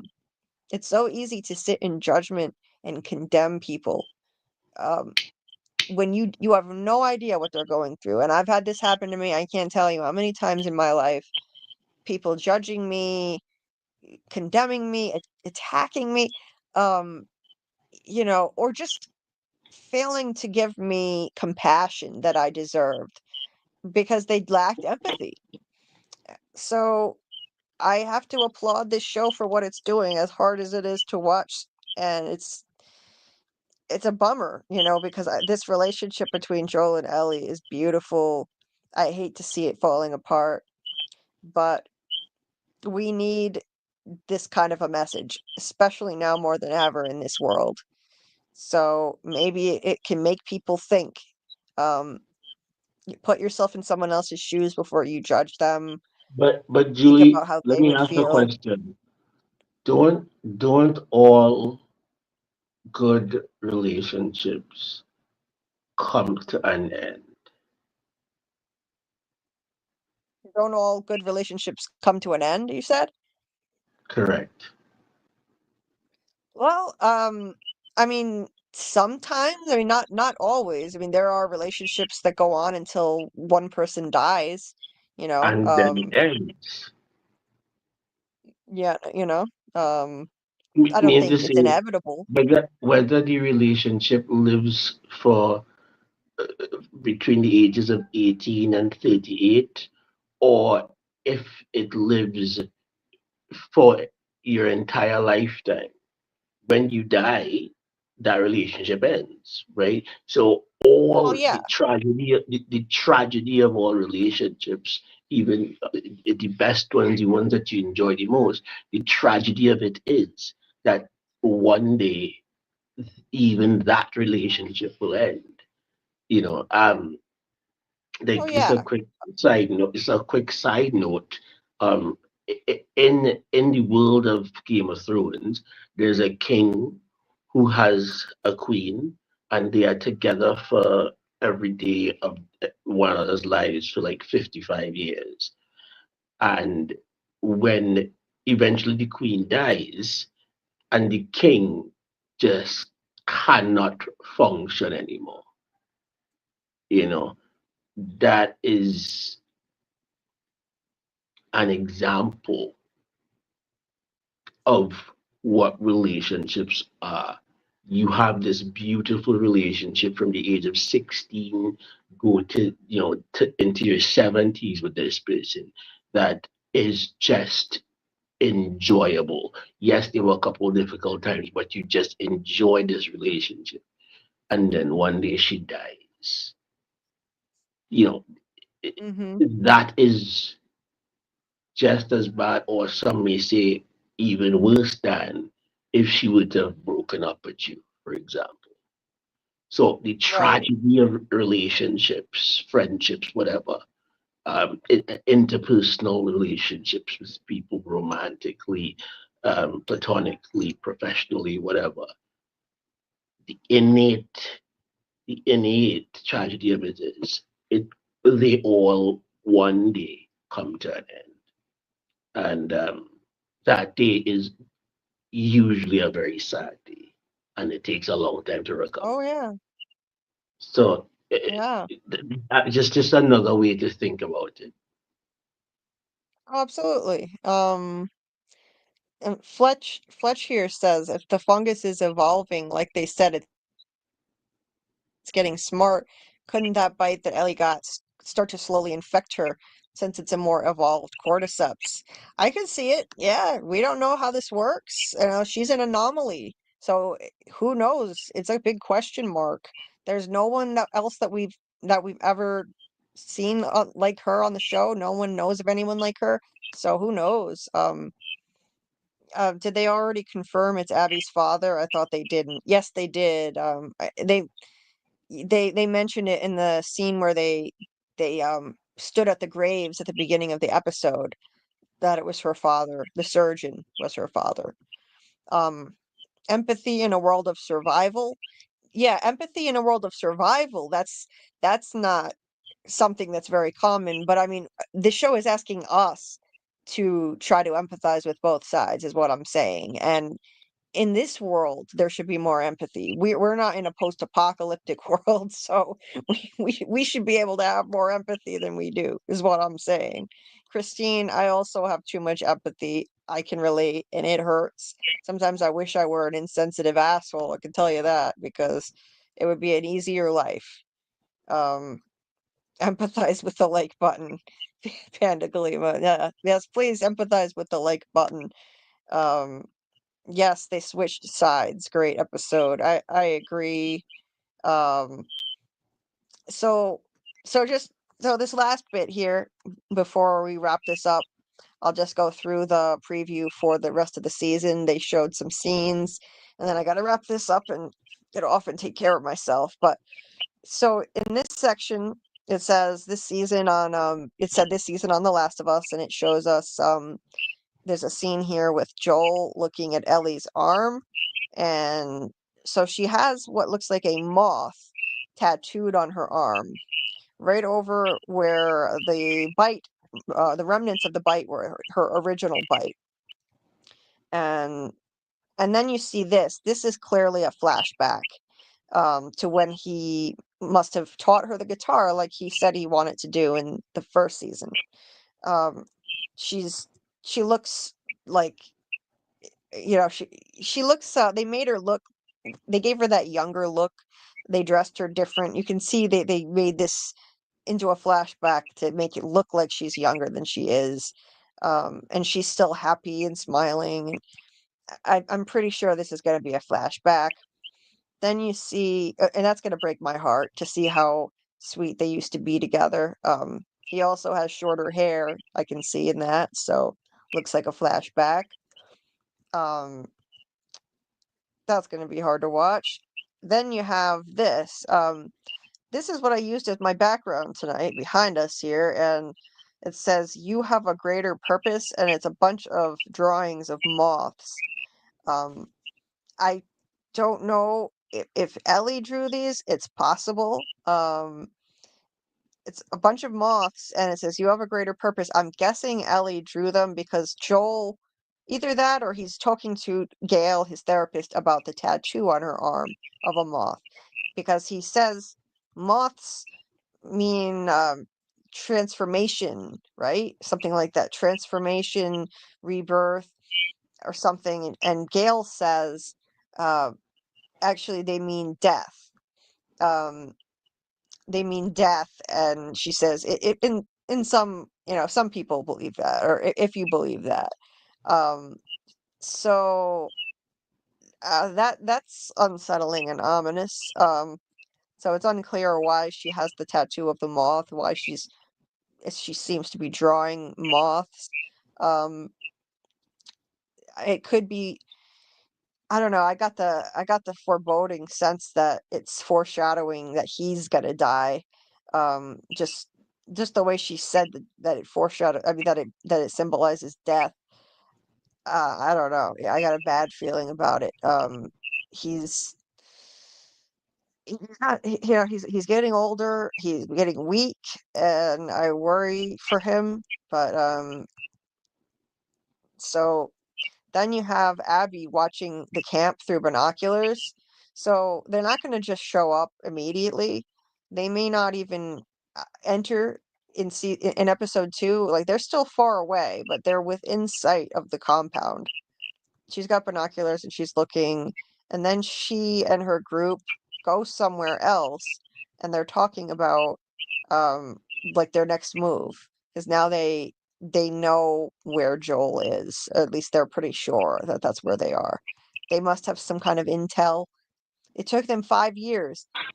When we saw them at the beginning of the episode, that was right after they buried all of those people, after the massacre at the hospital. And so this is 5 years later. It took them 5 years. They went to Seattle. That was the plan. They got help and resources, and then their intel must have led them here. Took them a long time, but now they're here, with their guns, looking awfully ominous. There's winter coming. I mean, it looks like some really brutal winter conditions. Then you have this group that I've never seen before. This looks like, I've never played the video games either. This looks like a different group of people, like some kind of a cult or something like that. I don't know, but like the guys have shaved heads. They're all dressed in really dark, dirty looking clothing. So that's interesting. Um, then you have a bunch of really heavily armed people. I'm not sure what this is about, but there are tanks and like automatic weapons. And this dude here says something like, we've got tanks and automatic weapons. You people have, I forget what he says. Something like, huh? I thought I heard something. Sorry. he said something about you people have like superstition. That was it. Superstition and, nonsense. I forget his exact words, but one of them was superstition. And he said, "What are you people gonna do against us?" Basically. So this is a new group, I guess we're gonna meet this season with these bald people, and I guess they might be part of some kind of cult with, a bunch of superstitions and weaker weapons than other groups. And like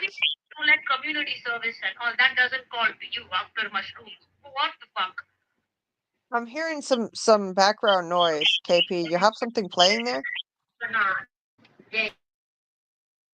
Okay. Um, yeah. So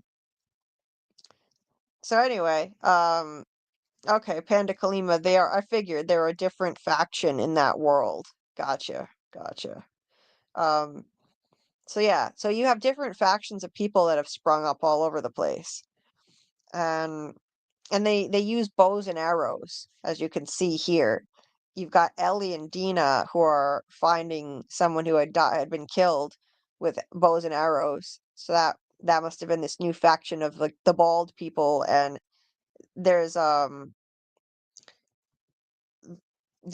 a patch here, and it looks like, yeah, so WLF, and there's a little picture of a wolf. So, and then it says someone wrote on a wall, "Feel her love in blood," and then there's a symbol. This must be like the symbol of the secret, I mean not the secret, but the faction of people, like this cult or whatever. The fact that they wrote something in blood that says "Feel her love," that says cult to me. I don't know anything about this group, but it seems kind of culty. Um, so there's that, and like this thing, I don't know what the hell. So this, like, what the hell is this? Like a statue of a Tyrannosaurus Rex. It doesn't look like, it's not a skeleton. So I guess it's a statue of a Tyrannosaurus Rex, covered in vines. Because I don't see bones, so that's super weird. Ellie's coming up on it. There's a scene with Ellie and Dina. There's other scenes where Ellie and Dina look like they're in various types of trouble together. This is Ellie and Dina all wet, like her hair is all wet. Um, they're freaking out over something. It looks like Ellie and Dina are really gonna be like the the new duo, I think, this season from this preview.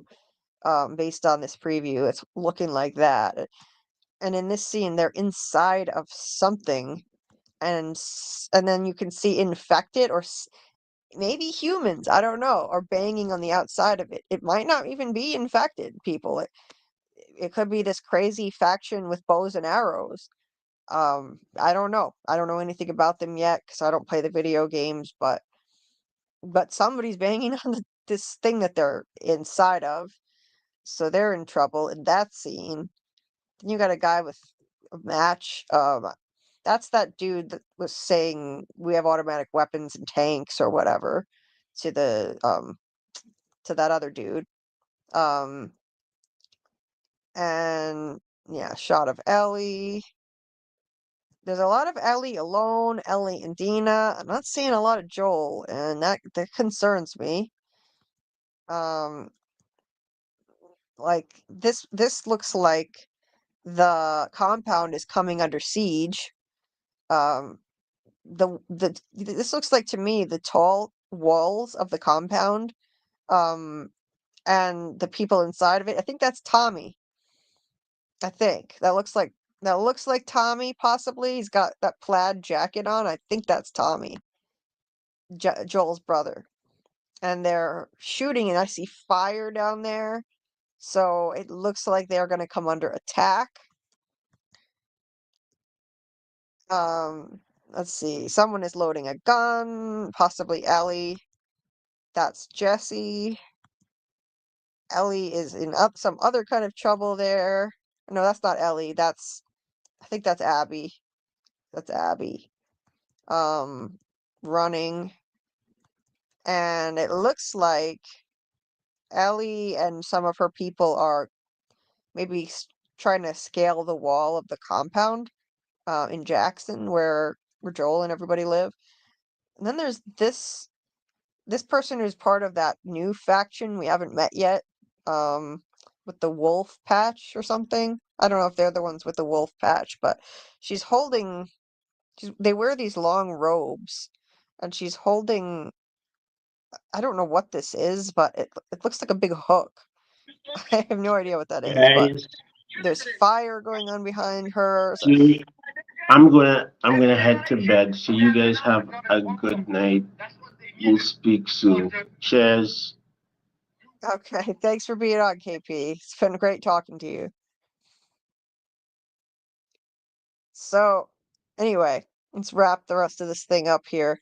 You've got explosions happening. There's an infected doing something. I'm not sure what exactly, but that looks like a mushroom head doing something. Ellie screaming. So Ellie is gonna be in all kinds of trouble for sure. You can be sure of that. We don't know what's going on in that scene. This one here is Jesse and looks like Jesse and Dina running together. Um, I can't tell where they are. No, I don't think we've seen that spot before. Um, that is somebody holding Ellie's guitar with the moth on it. I think that's probably Joel's hand. Explosions with or fire, like that's crazy. Um, Then there's somebody who's like either grabbing Ellie or reaching down. It looks like somebody reaching down to offer a hand to help her. Ellie running and shooting at somebody or something. Ellie is really growing up a lot. Um, I swear to God, I could have sworn there was at least one shot of Ellie and Joel together with guns in this little preview, but maybe not. It was like a really quick, there were some very, very quick split-second shots, so I was taking screenshots as fast as I could, and I couldn't put it into slow motion. So there are some little details. I want to go back through and put it into slow motion somehow and see what might have popped up because there are things that flashed on the screen really fast. But again, there's very little of Ellie and Joel in this preview. And this is not a preview for the next episode. This was a preview for the rest of the season. It said this season on The Last of Us. So this is not all stuff. I mean, if this all happened in one episode, that would be batshit crazy and it would take like 3 hours. Um, this is all like an extended preview for the rest of the season, and I don't like what I'm thinking here. But I don't see much of Ellie and Joel together, and that's concerning. And I don't see Joel doing much in this preview either. Um, oh, here's a shot of one of the bald dudes in a robe with. He reminds me of they kind of remind me of monks, with the bald heads and long robes, but not monks because they're not peaceful. They're violent and have bows and arrows. And in this case, torches. Um, Let me see if I missed anything. I went and through it. I took more screenshots of these things that flashed really quickly. Um, Dina here with a lantern with tears in her eyes, looking like shit's getting real and reality may be catching up to her soon. No more of the fun and games. Let's see if I missed anything else here. I took screenshots of this thing twice because stuff flashed on the screen so fast. Here, this was a shot. Okay, I got this. This was a shot of a bunch of people running at this at the wall around the compound. charging at it. It might. These don't look like Abby's people. Abby's people had those like parkas on, like Eskimos, those parkas with fur-lined hoods. These people have random stuff on. They might be a different group or faction. Maybe the compound may finally have to start turning away refugees because of lack of resources, and these could be refugees running at them and attacking, because in desperate situations, this is the kind of thing that happens when people are trying to survive. Um, they will panic and get violent like this, and sometimes, those who are in a safe space run out of room, and they have no choice but to keep them out. Like, it's like only so many people can fit in a lifeboat, and if a bunch of people try to swarm it, it's gonna sink. Um, and there's an episode again. I'm reminded of an episode of The Twilight Zone where there was a nuclear bomb scare. Um, and back then that was a serious threat all the time. The Cold War was going on, and all of a sudden, these neighbors who had known each other for years and were good friends and so close, they turned on each other so quickly because there only one family could fit into their fallout shelter and the neighbors didn't have one. So they started attacking each other. And the family, it was like us or it's like us or them. It's sometimes you got to protect you and yours and your loved ones, and you don't have a choice but to turn people away, um, because there just aren't enough resources for everybody. You got to be able to protect yourself, and those you love, and um, so that people can turn on each other and turn into animals, like violent. Like, this could potentially happen if they have to start turning refugees away. And you've got a shot here of Tommy, um, with his gun aimed up on top of the wall, shooting at somebody. This is a shot I had missed in the first time I tried with Ellie. Once again, Jessie is teaching Ellie to improve her fighting skills, and she's boxing. Explosions. Yeah, I don't know, that looks like an explosion busting through somewhere. More Abby running. Um, that lady, it looks like she's got a sickle, like the Grim Reaper. That's what that reminds me of. Um, that's ominous. Um, Ellie and Dina running from something or someone. Um, We've got Tommy. Oh, this looks bad. I missed this in the first time I tried. This is this is the compound, the once peaceful, serene, almost utopian compound of Jackson, inside Jackson, Wyoming. Um, and here Tommy is fighting people, and there are bodies laying all over the street. Tommy is shooting at people. I don't know if it looks like they're human too. It's hard to tell. I mean, they could be people who were just recently infected, but looks like humans to me. So it's not just the infected they have to worry about. It's the humans are an even bigger threat, actually, than the infected. And that's what it always comes down to in shows like this. Um, I'm sure people have told me that's how it was with The Walking Dead. Um, the humans become the bigger threat in the end. Humanity will just always find new ways to destroy itself, and that was a common theme in the Twilight Zone that Rod Serling explored. Unfortunately, the destructive aspect of human nature. But yeah, here he is, Tommy having to shoot people right in the middle of their peaceful commune. Um, this is an infected person crawling. Holy shit. That one is Tommy spraying, like, I don't know if it's an infected or if it's a person. I'm thinking probably an infected. It's gotta be. You can't see Yeah, I think I see like at the top of its head. Maybe it might be one of the mushroom heads. I would say, yeah. He's blasting it with fire. That's a cool shot. That's a really cool shot. Um, I can't tell. That looks like a human in the flames, though. Yikes. I mean, I don't know how bad things would have to get to blast humans with fire, um, but that one looks like a human. Um, anyway, so yeah, those are the screenshots I managed to grab um without being able to do slow motion. But anyway, looks like a really exciting season is coming. Um, it's a very different show than what I'm used to.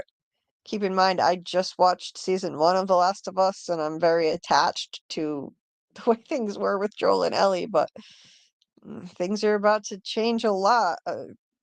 I mean, they've their relationship is completely broken down, and now it's gonna be, I think, Ellie and Dina as the new duo, um, working together, probably with Tommy's help, from the looks of things, and they were saying in the featurette, I'm gonna wrap this up now. I'm gonna wrap this up in a few minutes, but they were saying in the featurette that this season they upped the ante on everything. That this season, like everything is going to be more intense. The action, the drama, um, it's way more intense than season one. And I really liked that they did a featurette at the end of the episode. They interviewed some of the showrunners and the actors and um, gave you a little bit of insight into what's going to happen this season, what the characters are going through, and there are all kinds of new threats. Um, and so yeah, it's going to be really interesting to see how it evolves and how it changes now. Um, anyway, it looks like, oh wow, Panda Kalima, that's wild. It looks like they're worshiping the cordyceps.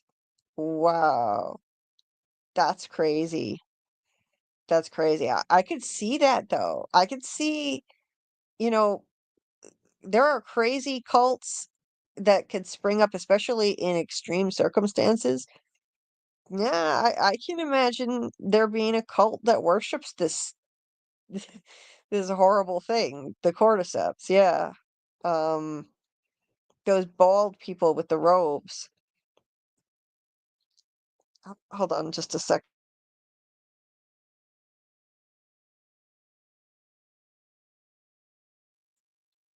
Um, so bald with arrows. Yeah, I didn't think they were the same group.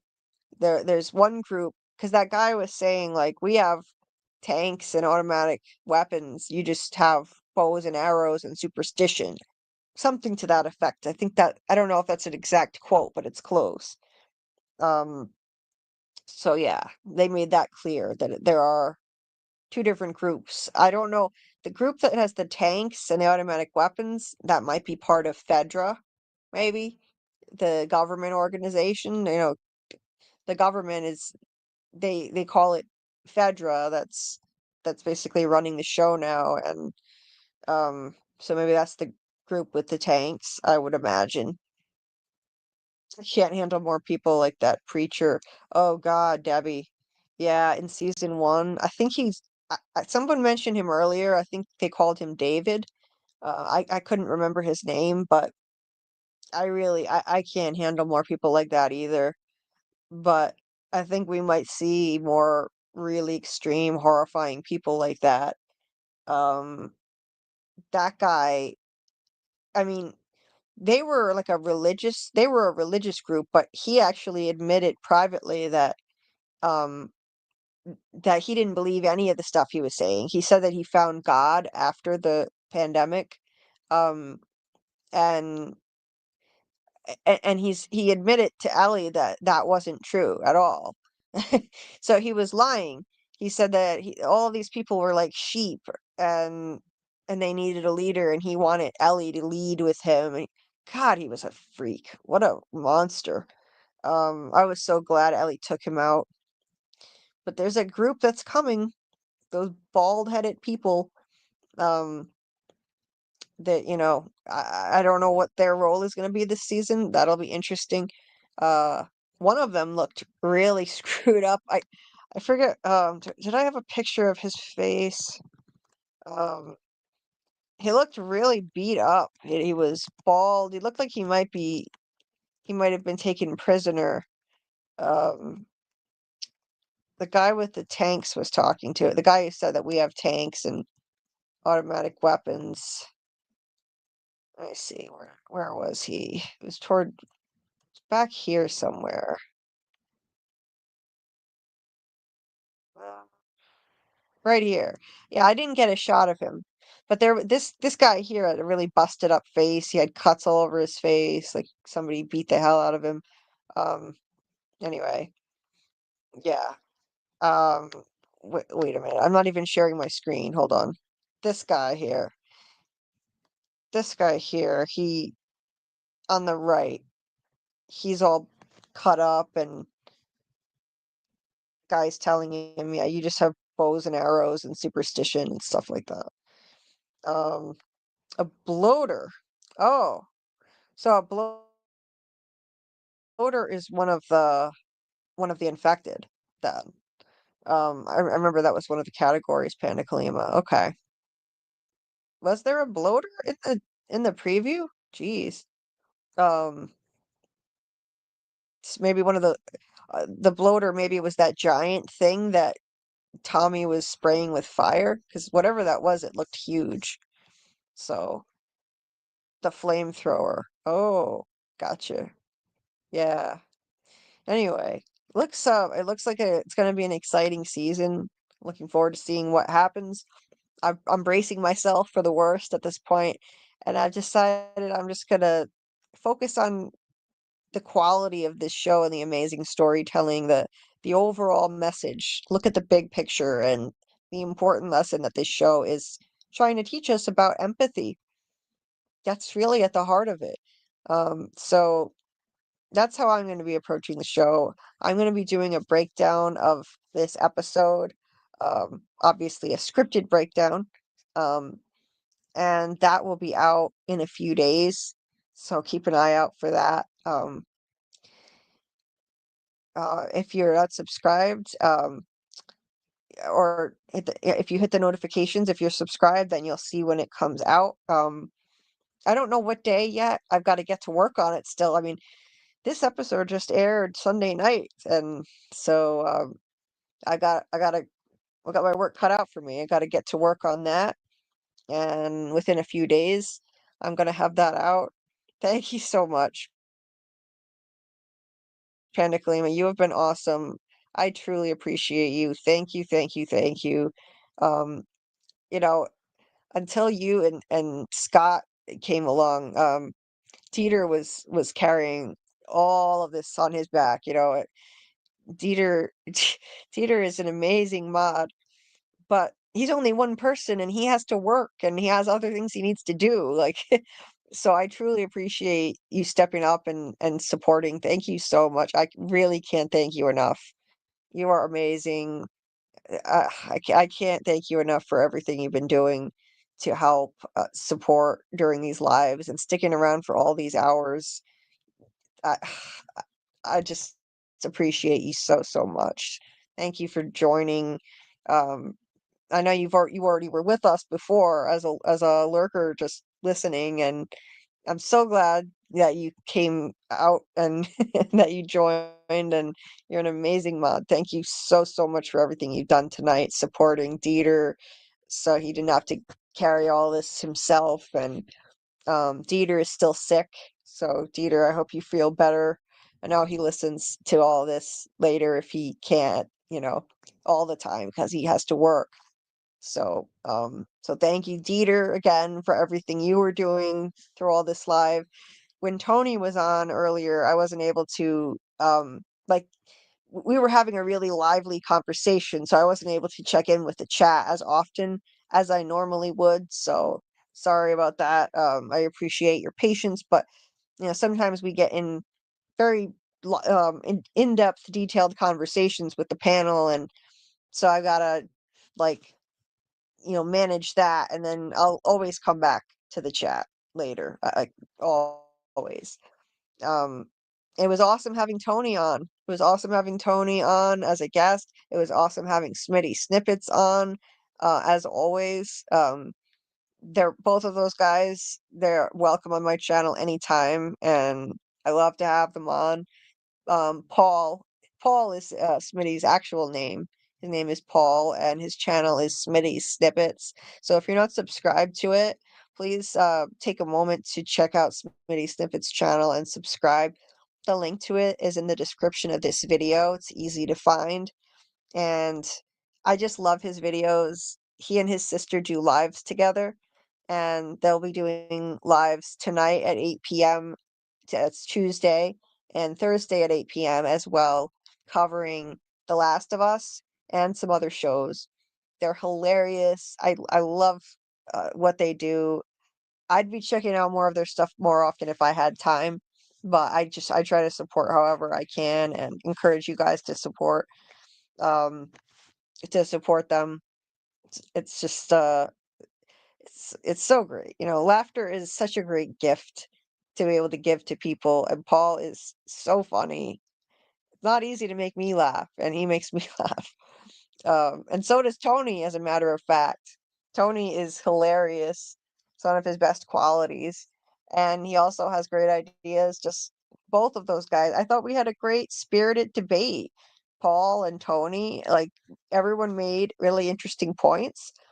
We had a great philosophical debate. And yes, Dieter, this is my wrapping things up right now. So I will be done in a couple of minutes. Thank you so much, Panda Kalima. I appreciate it. I will keep on doing all this, and I love it. It's my lifeline, and I thank you for being here. You and Dieter and everybody else who's supporting. I can't thank you all enough. Even just listening to the stream and hitting the like button, subscribing. I appreciate every single person who's doing that. So if you're listening and you're not someone who likes to chat, you just like to listen, I can't thank you enough for all your support too. And here is the link to Smitty Snippets channel that Dieter dropped in the chat. Thank you, Dieter. That's also, if you're listening on the replay, it is in the description of this video too. So please take a moment to subscribe. Once the stream is over, I'm going to add Tony's channel to the description of this video too, since Tony wound up being a surprise guest. How about that? I was not expecting that. But that was great. That was great. I really loved having him on. It's fun to have, we may not agree, like we disagreed on a lot of things pertaining to this show, but friendly debates are great. If everyone just agrees with each other on everything, it's kind of boring. It's much more interesting to hear different points of view and have a friendly spirited debate. So I'm always here for that. And I'm so glad Tony decided to call in and share his thoughts. Um, Thanks, Nightman LOL. I thought it was a good conversation too. I really did. Everybody was respectful of each other and their differing views. And that's all I can ever ask, As long as people disagree respectfully, then it's all good. And that's what we had here tonight. So I thought that was awesome. So I was a little nervous, I never covered this show before, and starting a new show, it's you're starting from the bottom. You don't know if anyone's even going to show up. Um, Even a big channel, and I'm not big. I have a small one. You can have a huge channel like Tony's with over 100,000 subscribers, and you still have to hustle every time you cover a new show. So it was really nice having two awesome channels here supporting me, and I'm thank you again to Paul from Smitty Snippets and Tony Teflon. They're both such good friends and kind people. They've both been so supportive and kind to me, and it was nice having them here to back me up and enjoying the conversation for my first live on a brand new show. So anyway, I got much appreciation to both Paul, aka Smitty Snippets, and Tony Teflon, my friends. And Scarlett. Scarlett, even though she doesn't watch the show, Scarlett came and she let me know, this show isn't for her and she has valid reasons for it, and that's totally cool. But she wanted to just come on and support, and I really appreciate that. This it's just not her thing, and like Yellow Jackets, I had my issues with Yellow Jackets, and I had my own personal reasons why I didn't want to watch it. It's the same with her and this show, but I really appreciate that she just wanted to come and support, like, an awesome co-host, which she's always been. Um, I think she probably thought, okay, yeah, my work here is done. When when our panel got so full that KP joined too, so it's like, yeah, she needed to get some rest. I hope that she did that. She did a very long live on Sci-Fi Vision channel Sunday night. So um, I told her, I do not expect you to come. You are under no pressure to come to this, but she came anyway just to support. So thank you to Scarlett for doing that. It was very kind of you. And um, anyway, and KP, can't forget KP. Thanks again to KP for joining and offering really interesting philosophical points and historical discussion. Like, I mean, all the stuff that we talked about, it was so interesting and I really enjoyed it. So, um, and he sort of had a shirt on. I mean, not quite a shirt. It was a robe, but I'll take it. I'll take it. It was all right. Yes, Laura, KP was fun too. KP was fun too. Yes, Panda Kalima. Absolutely. When we do call-ins, not every live is a call-in. This one was. Um, I took it down eventually. At one point, I decided, okay, I'm going to take it down because I can't manage any more people than this. Um, I, I have to learn how to manage call-ins better. I'm very, um, like, I'm not assertive enough to manage call-ins that well, but I'll get better at it. Um, that's why I took the call-in link down eventually because I didn't I didn't know how to manage it if any more people joined. It would have been chaos.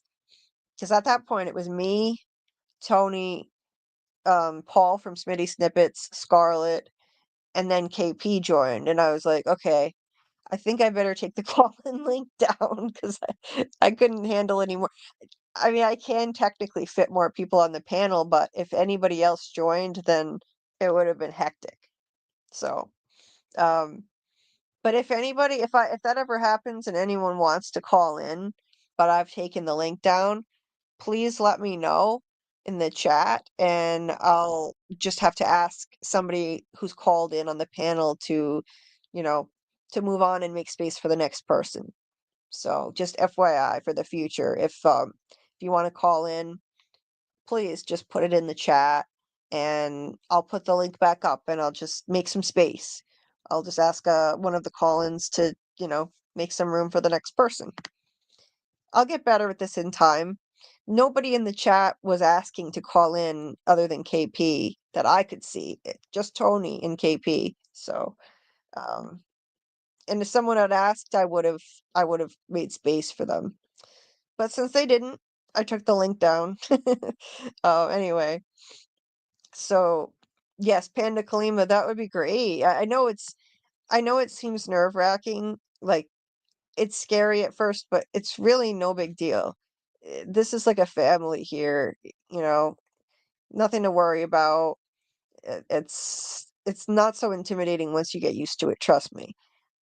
A year ago, I found Tony's channel and I called into his show for the first time. I never did anything like that before.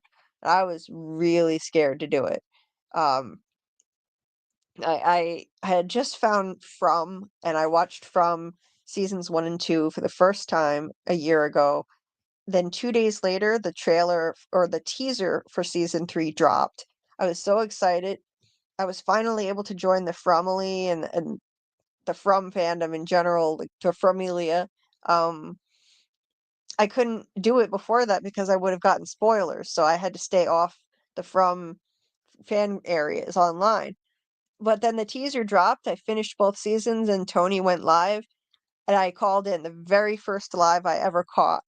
I don't know where I got the nerve, but I did, and I sounded super nervous, and Tony couldn't have been nicer and made me feel comfortable, and Tony and Phil both just made me feel um more at ease, and uh, yeah, I'll never forget that. It gave me more confidence to keep calling in and sharing my ideas, even though I had just joined a fandom 2 years into the show. I was 2 years behind everybody, and I was calling in to give my theories on what was going to happen in that teaser trailer. So, as long as you're dealing with nice people, like Tony and Phil, like I try to be, like I try to foster a climate of kindness here, then you got nothing to worry about. Trust me. I know it's easy for me to say because I have all this experience doing it now, but it gets easier and easier the more you do it. I kept calling in to Tony's show. Eventually, I called in so much that I started coming up as a spam caller. Um, I guess because I called so many times. Um, and I never would have thought 6 months later I'd be starting my own channel after I found his a year ago. Started my channel in September, and Tony has been so supportive. I'm really grateful for all his support with getting my channel recognized and sending people over here. A lot of people found out about me because of him. And then coming and appearing on my channel like this. That's just so cool of him to do, and it means a lot to have a friend like that. He's been a really good friend to me, and Paul, oh my God, he could not be nicer. I was on Smitty's Snippets channel as a guest a few months ago. He and his sister were so sweet and so kind to me. I'm so grateful to have friends like this, to meet such kind, lovely people. Paul is amazing. I was nervous about covering this show, and as going it kind of flying solo, um and I didn't know how it was going to go. Like, it's always nerve-wracking starting a new show, and I was feeling kind of down about the way the first episode went, to be honest. I was feeling kind of bummed out about it, but I talked to Paul, and he said, that he thinks I'll this will surprise me, and I'll find new things to enjoy about the show. Um, and he was so supportive and um flexible. I always feel at ease with him. I never have to worry if I'm running late because I screwed up this or that. Um, then he's like, "Don't worry about it. I'm not going anywhere." And he patiently waits. He's so supportive and lovely. Always has been. And I'm grateful for his friendship. Um, and he stayed a long time. He was a trooper. He stayed for like 3 hours. I mean, he has to get up for work early in the morning too, so he sacrificed a lot of sleep. He sacrificed, like, probably would have gotten another 2 hours of sleep if he hadn't stayed. So, um, I appreciated that he came and he had my back. And you know, going into this stream, I thought it was just going to be me and him. Um, I didn't know we would have Tony call in. I didn't realize Scarlett was going to want to join too for some of that. Um, so just going into it, yeah. So I appreciate how he supported me. Anyway, I'm rambling, so I'm going to wrap this up now. 7 hours, yes, Fletch. 7 hours. A short stream. Yeah, You know, I've been saying this was going to be a much shorter stream, and look at this. It's 7 hours. My God. I said I wasn't going to do this. Good night, Kelly. Thanks for being here. Appreciate you. I said I wasn't going to do it, but I did. I thought this is not a mystery, so I'm not going to be obsessing over this show like I would with From or Severance. I said, like, I'll do 3 hours max. That's what I said. 3 hours max. And look at this. I did more than double that. 7 hours. Because you know why? Even though it's not a mystery, it brings up all of these philosophical questions. Like Dieter here said, at least next time nobody's going to keep arguing about what was right with Ellie, hopefully. Unfortunately, I think this is going to continue to be something. I mean, I wouldn't say unfortunately. I think this is a really interesting facet of the show, actually. It opens up all kinds of philosophical debates over what's right and what's wrong, and what does it really mean to be a hero or a villain, and it's all a matter of perspective. So I love having these kinds of conversations. I don't mind. It wasn't an argument. It wasn't like contentious. Everybody was respectful. Tony and Paul and KP, we didn't, certain things we agreed on, certain things we disagreed on, but it was all respectful, and I love these discussions. And yeah, I'm not going to discourage that at all. I'm not. I like that. It's it's one of the most interesting parts of this show. It is the most interesting thing. I mean, the philosophical questions it raises. Everybody, every hero of a story could simultaneously be the villain of someone else's story. It's all a matter of perspective. That's what the show is all about. So it's going to raise questions like this. It's going to raise spirited debates, and that's okay. That's great, actually. It makes for really interesting discussion, and I enjoyed it a lot. So I hope Tony joins again. I hope he joins again, and we can have more discussions, and I want to have Tony on again for a From theory talk soon, hopefully. Um, like we had with Doc. That was a lot of fun. So hopefully within the next few weeks we can find a Friday night. It'll have to be, I think, once we finish with the residents, because on Friday nights we're going to continue to be covering the residents, and then do FROMacademy on Friday nights for 2 more weeks. We have this Friday, we're covering episodes 5 and 6 of the residents, and then diving into FROMacademy with Doc. Next week will be the final 2 episodes of the residents that we'll cover, and FROMacademy. I'm thinking after that, maybe the following Friday when we're done with the residents, we could see if Tony's able to come on and have a nice From theory chat, because I so enjoyed that, and I'll go on camera for that. If I kind of wish I had gone on camera for this tonight now, but I just wasn't prepared to do it. If I had known I was going to have 2 on camera fellow content creator guests, like Paul and Tony, Smitty Snippets and Tony, I would have prepared myself to go on camera, but because I felt weird being the only one who kept the camera off. Everybody had it on except, well, Scarlett had hers off too. Um, I just wasn't prepared, but maybe next time I will. Um, anyway, good night. Um, Good night, Fletch. Good night with Alice. The earlier debate was good as long as no one gets too upset. Yeah, and I don't think anybody did get too upset. I don't think that. Like, everything was under control. You know, spirited, respectful debate. I would call it spirited rather than upset. Spirited, which is great. I'm very passionate about my opinions. Like, I'm a very opinionated person, actually. I get worked up.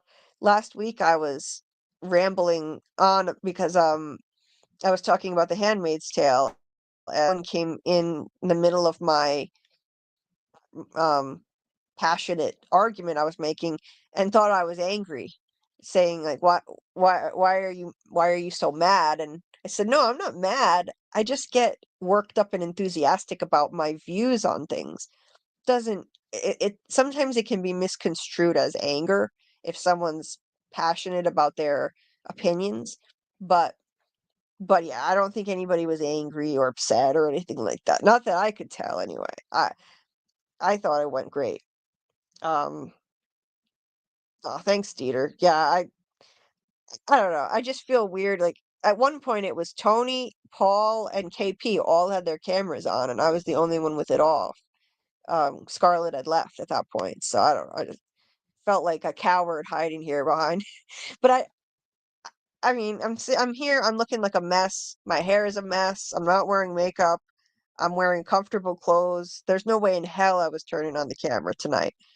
But next week, I think I'll turn the camera on for the next Last of Us live, and maybe Tony can pop on again and talk with us because I enjoyed that, and Smitty Snippets. I'm hoping he can join us again next Monday. I told him he's welcome anytime at all, so hopefully he'll join us next time too. Um, I love his perspective, and I completely was with him on a lot of the points he made, and also just it's nice to have some levity. I love his sense of humor, and with this show, God knows we need some levity to lighten the mood. I felt less nervous knowing he was going to be there tonight. Um, anyway, I'll set up an OnlyFans account then. What? Why? Why are you doing that? Oh, yeah, I have no idea why. Now tell me why it is we're at the 7 hour 9 minute mark and this is the most people we've had all night. What in the world is going on? 41 people right now. Now I know there's got to be a big chunk of them who are asleep right now, fell asleep listening to this. But the numbers keep going up. So I don't know if the Europeans are waking up or what's going on here, but I started this live with like 6 people watching in the beginning. And then it slowly started to climb into the teens. And then it was like stuck in the 20s for a while. It took a few hours to get to the 30s. And now we're at 40 people. And I'm ready to sign off. It's like, what the heck? It's funny. It's funny to me. 5:30 in the morning Eastern time. Uh, yes. I will do me. Well, thank you very much, Panda Kalima. I appreciate the kind words. Thank you so, so much. I'm I'm insecure, especially without makeup, so thank you for that. And Teeter here dropped the link to this PayPal account that he set up on my behalf. Um, I mean, I really hate to. I feel awkward doing this, um, but yeah, what was I gonna say? So I don't have super chats or memberships for the channel. I just have this. I have Cashapp and I have Venmo. But right now, this is really the best way to support. If anyone is so inclined, the best way to support is this particular PayPal that Dieter set up. Dieter is basically my unpaid manager at this point, and he's invested an enormous amount of time and a lot of money into this channel, out of the goodness of his heart, just being so generous and supportive, um, helping to get me a functional laptop so that I can make better videos in less time, have less technical difficulties with lives. And this laptop is amazing. It's so much better. It's so much more functional and it's like night and day. And there weren't since there wasn't enough to cover it yet, Dieter fronted the money himself. Um, so any donations of any amount at all help, even if it's a small amount. Like any little bit helps because it adds up. So, and if you're listening on the replay and you want to support in any way, that's listed in the description of the video. Under my description, it says to support, and you'll see the link. It says Dieter on it. But that's on my behalf. And under that, you see my Cash App and Venmo. But again, the PayPal is the best way to support right now. Anyway, so well, thank you with Alice. I'm glad I don't come across as nervous. Thank you. You are better than you think. I appreciate it. I think I might hide it well. Um, I think I might hide it well, but like for example, when Doug Hughes came on my live for the first time, that was the first time I had ever been on camera for a live stream, and it was with a special guest on top of it, with Doug. And I was terrified. I recently told him that I was terrified when that was going on, and he said he had no idea, that he couldn't tell, and he didn't have any idea that it was my first time on camera on a live stream. So maybe I hide it better than I think. So that's good.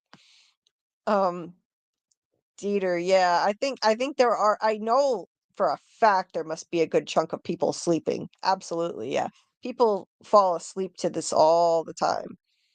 But at least this time we started the live a little bit before 10:30 p.m., so it was earlier than usual. Progress.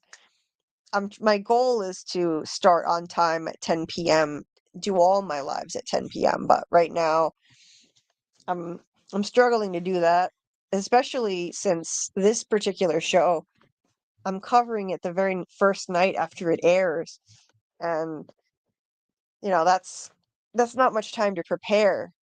So I was kind of scrambling at the last minute to get some things done that I had forgotten to do to prepare this. Um so anyway, yeah.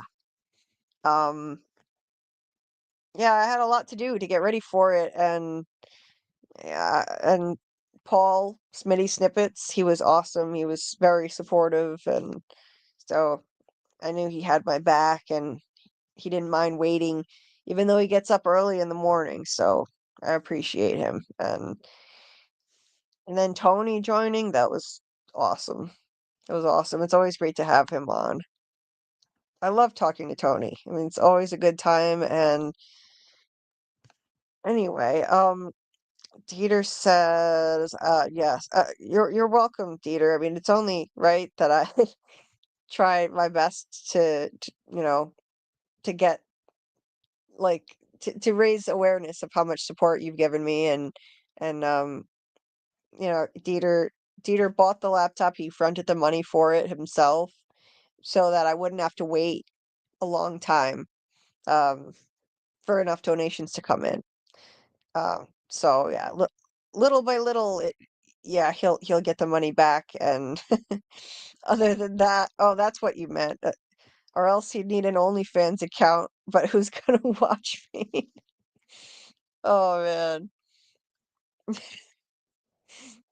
Yeah, maybe an OnlyFans account, Dieter, that you could get reimbursed really quick. You could get, who knows? You can make a lot of money that way. Anyway, so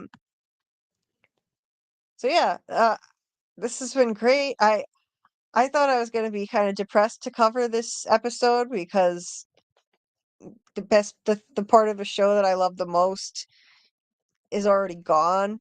Ellie and Joel's loving relationship is just it's a mess right now, and it doesn't look like it's going to get any better. But I really enjoyed this, I have to say, and it's because of the awesome company. Everybody in the chat, the great discussion with the chat, and everybody on the panel tonight.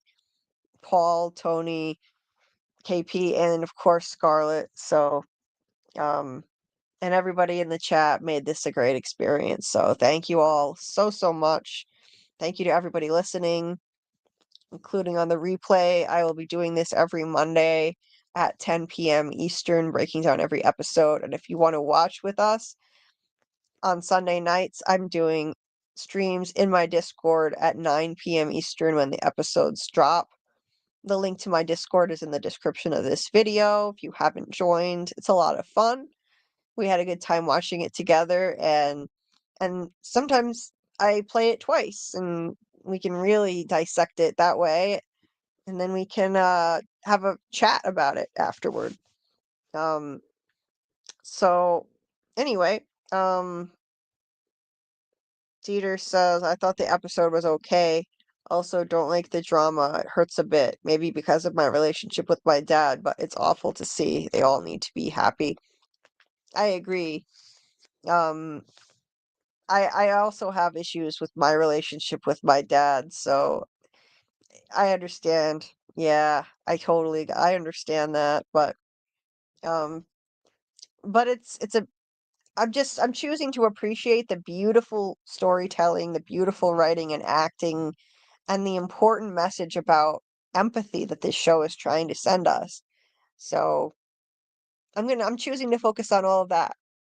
It's beautifully done. So I think I'm gonna really enjoy covering the series. It's gonna be an emotional roller coaster and a lot of pain along the way, but um, a lot of beauty in it too, and an important message that this show is sending us. So, um, I'm glad you got to stream. I'm glad you got to see it when I streamed it again, Theater. Yeah. So, um, I'll probably keep doing that. I said at the end of the first stream, if nobody wants to unmute and unmute themselves and talk with me, then I'll just play the episode again. And a lot of people would rather not unmute and talk, so I just played it twice and we kept chatting.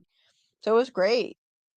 So most likely I'll do that again next time, play it twice, but definitely I'll be starting on time at 9 p.m. though next Sunday for the first stream.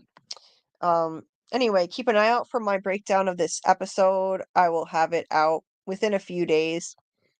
These do take me some time, so because they're deep dives. They're not shallow dives. So give me a few days, and I will have the next breakdown out.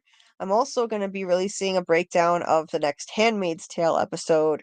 Thank God Hulu decided to, after the first week, they're releasing one at a time. Last week it was episodes 1 through 3 at once. Too much, if you ask me.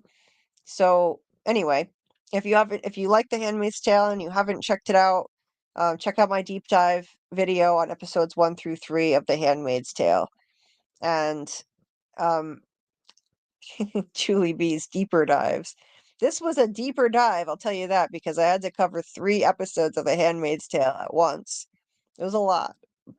So if you haven't checked it out and watched the show, anyone out there, check out my deep dive on that. Please, it would be much appreciated. Even if you don't watch the show, if you play it for 30 seconds and maybe drop a comment with even if it's just an emoji, it will trigger the algorithm and help my video get seen by more people. People who do watch The Handmaid's Tale. So I would humbly ask that if you're listening, like if you don't watch the show, that would help immensely to get that video seen by more people. All you have to do is play it for 30 seconds and it counts as a view. If you drop a comment in, even if it's just an emoji, anything, a comment or a 30-second view triggers the algorithm, and then more people can see it. People who actually watch The Handmaid's Tale, if you don't, that would be a way, if you want to support, that would be much appreciated, because I'm struggling to get into the algorithm for The Handmaid's Tale. I'm struggling to get the fans of it to find me, because most of my community is not really watching it. So yes, that's a way you can support. Um, and if you do watch it, keep an eye out for my breakdown of that episode, which I still have to watch. I have to go watch it later. I was gonna do watch parties for it, but I don't think people are really into watch parties for The Handmaid's Tale, so probably just gonna watch it on my own, and I'll put out a breakdown on Handmaid's Tale episode 4 later this week. Consider it done. Gonna like if I already look at, or you mean look if I already commented on those videos. Thank you. Thank you, thank you, thank you, Dieter. Spam the comment section, just don't get banned. Yes. Spamming the comment section helps trigger the algorithm. So if you can go in the comment section and have whole conversations in there, it would trigger the algorithm. Scott McCord said, yeah, Julie B's deeper dives near the end of that cameo. He did.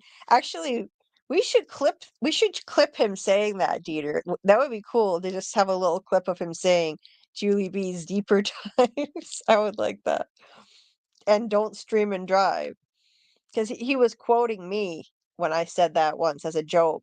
Because I was tempted to turn on my Streamyard while I was driving home. Anyway. Panda Kalima, that would be awesome if you talk a little next time. Yeah, you're absolutely welcome to call in the next time we do the call in for this show next week. Absolutely. Also, shout out to Koala T. He's an amazing Koala T. He has a rap reaction channel. Yes, Dieter, just a little clip, like just Scott saying Julie B's deeper dives. That would be cool to have if you get a chance. Anyway, shout out to Koala T. If you like rap music and you like to watch rap reactions, check out Koala T's channel. He gave me such a kind shout out last Friday on his live stream. It was amazing. He had never seen me before, and I went in his chat. And I mentioned my channel, and he pulled my channel up on screen, subscribed to my channel in front of everybody, and showed everyone my channel and my videos. It was so kind of him to do. So if you haven't heard of Koala T's channel, I'm actually going to put a link to it in the description of this video when the stream ends. But it's awesome. So if you like rap music, if you like Kendrick Lamar, you'll love Koala T's channel. He's fucking hilarious, and he's incredibly supportive. He launched into a whole like tutorial on YouTube just for me on his live stream when I mentioned I was feeling kind of discouraged about something. He just went on and on supporting me. Thank you for dropping that link, Dieter. I was just looking for it. You're faster than me as usual. Thank you. Anyway, I just wanted to shout him out because he's been amazing. I've also left him comments and he keeps responding to me and saying he wants to help me however he can, and other content creators. He's a beautiful soul and he's hilarious. So if you like rap and you like Kendrick, you're gonna love this guy, trust me. Anyway, I'm gonna shut up now and get off of here. Gonna take care of myself. Our next live is gonna be Wednesday night. We'll do a From rewatch of season 2, episode 4 of From. So that will be at 10:30 p.m. Eastern. We'll do a watch party for it actually tonight at 10 p.m. Eastern. I'll stream that episode, season 2, episode 4. So if you're missing From, check that out tonight in the Discord. I'll stream it at 10 p.m. And then Wednesday night we'll break it down. We haven't done the rewatch in about 2 weeks, so I think it's time we get back to it. I'll somehow try to squeeze it into my schedule. I don't know how, but I'm fitting it in. I'm doing it.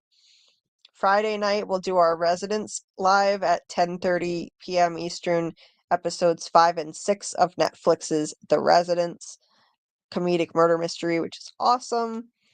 Then we'll do FROMacademy with Doc, and I will stream episodes 5 and 6 of The Residents in the Discord Friday night too at 8 p.m. Eastern.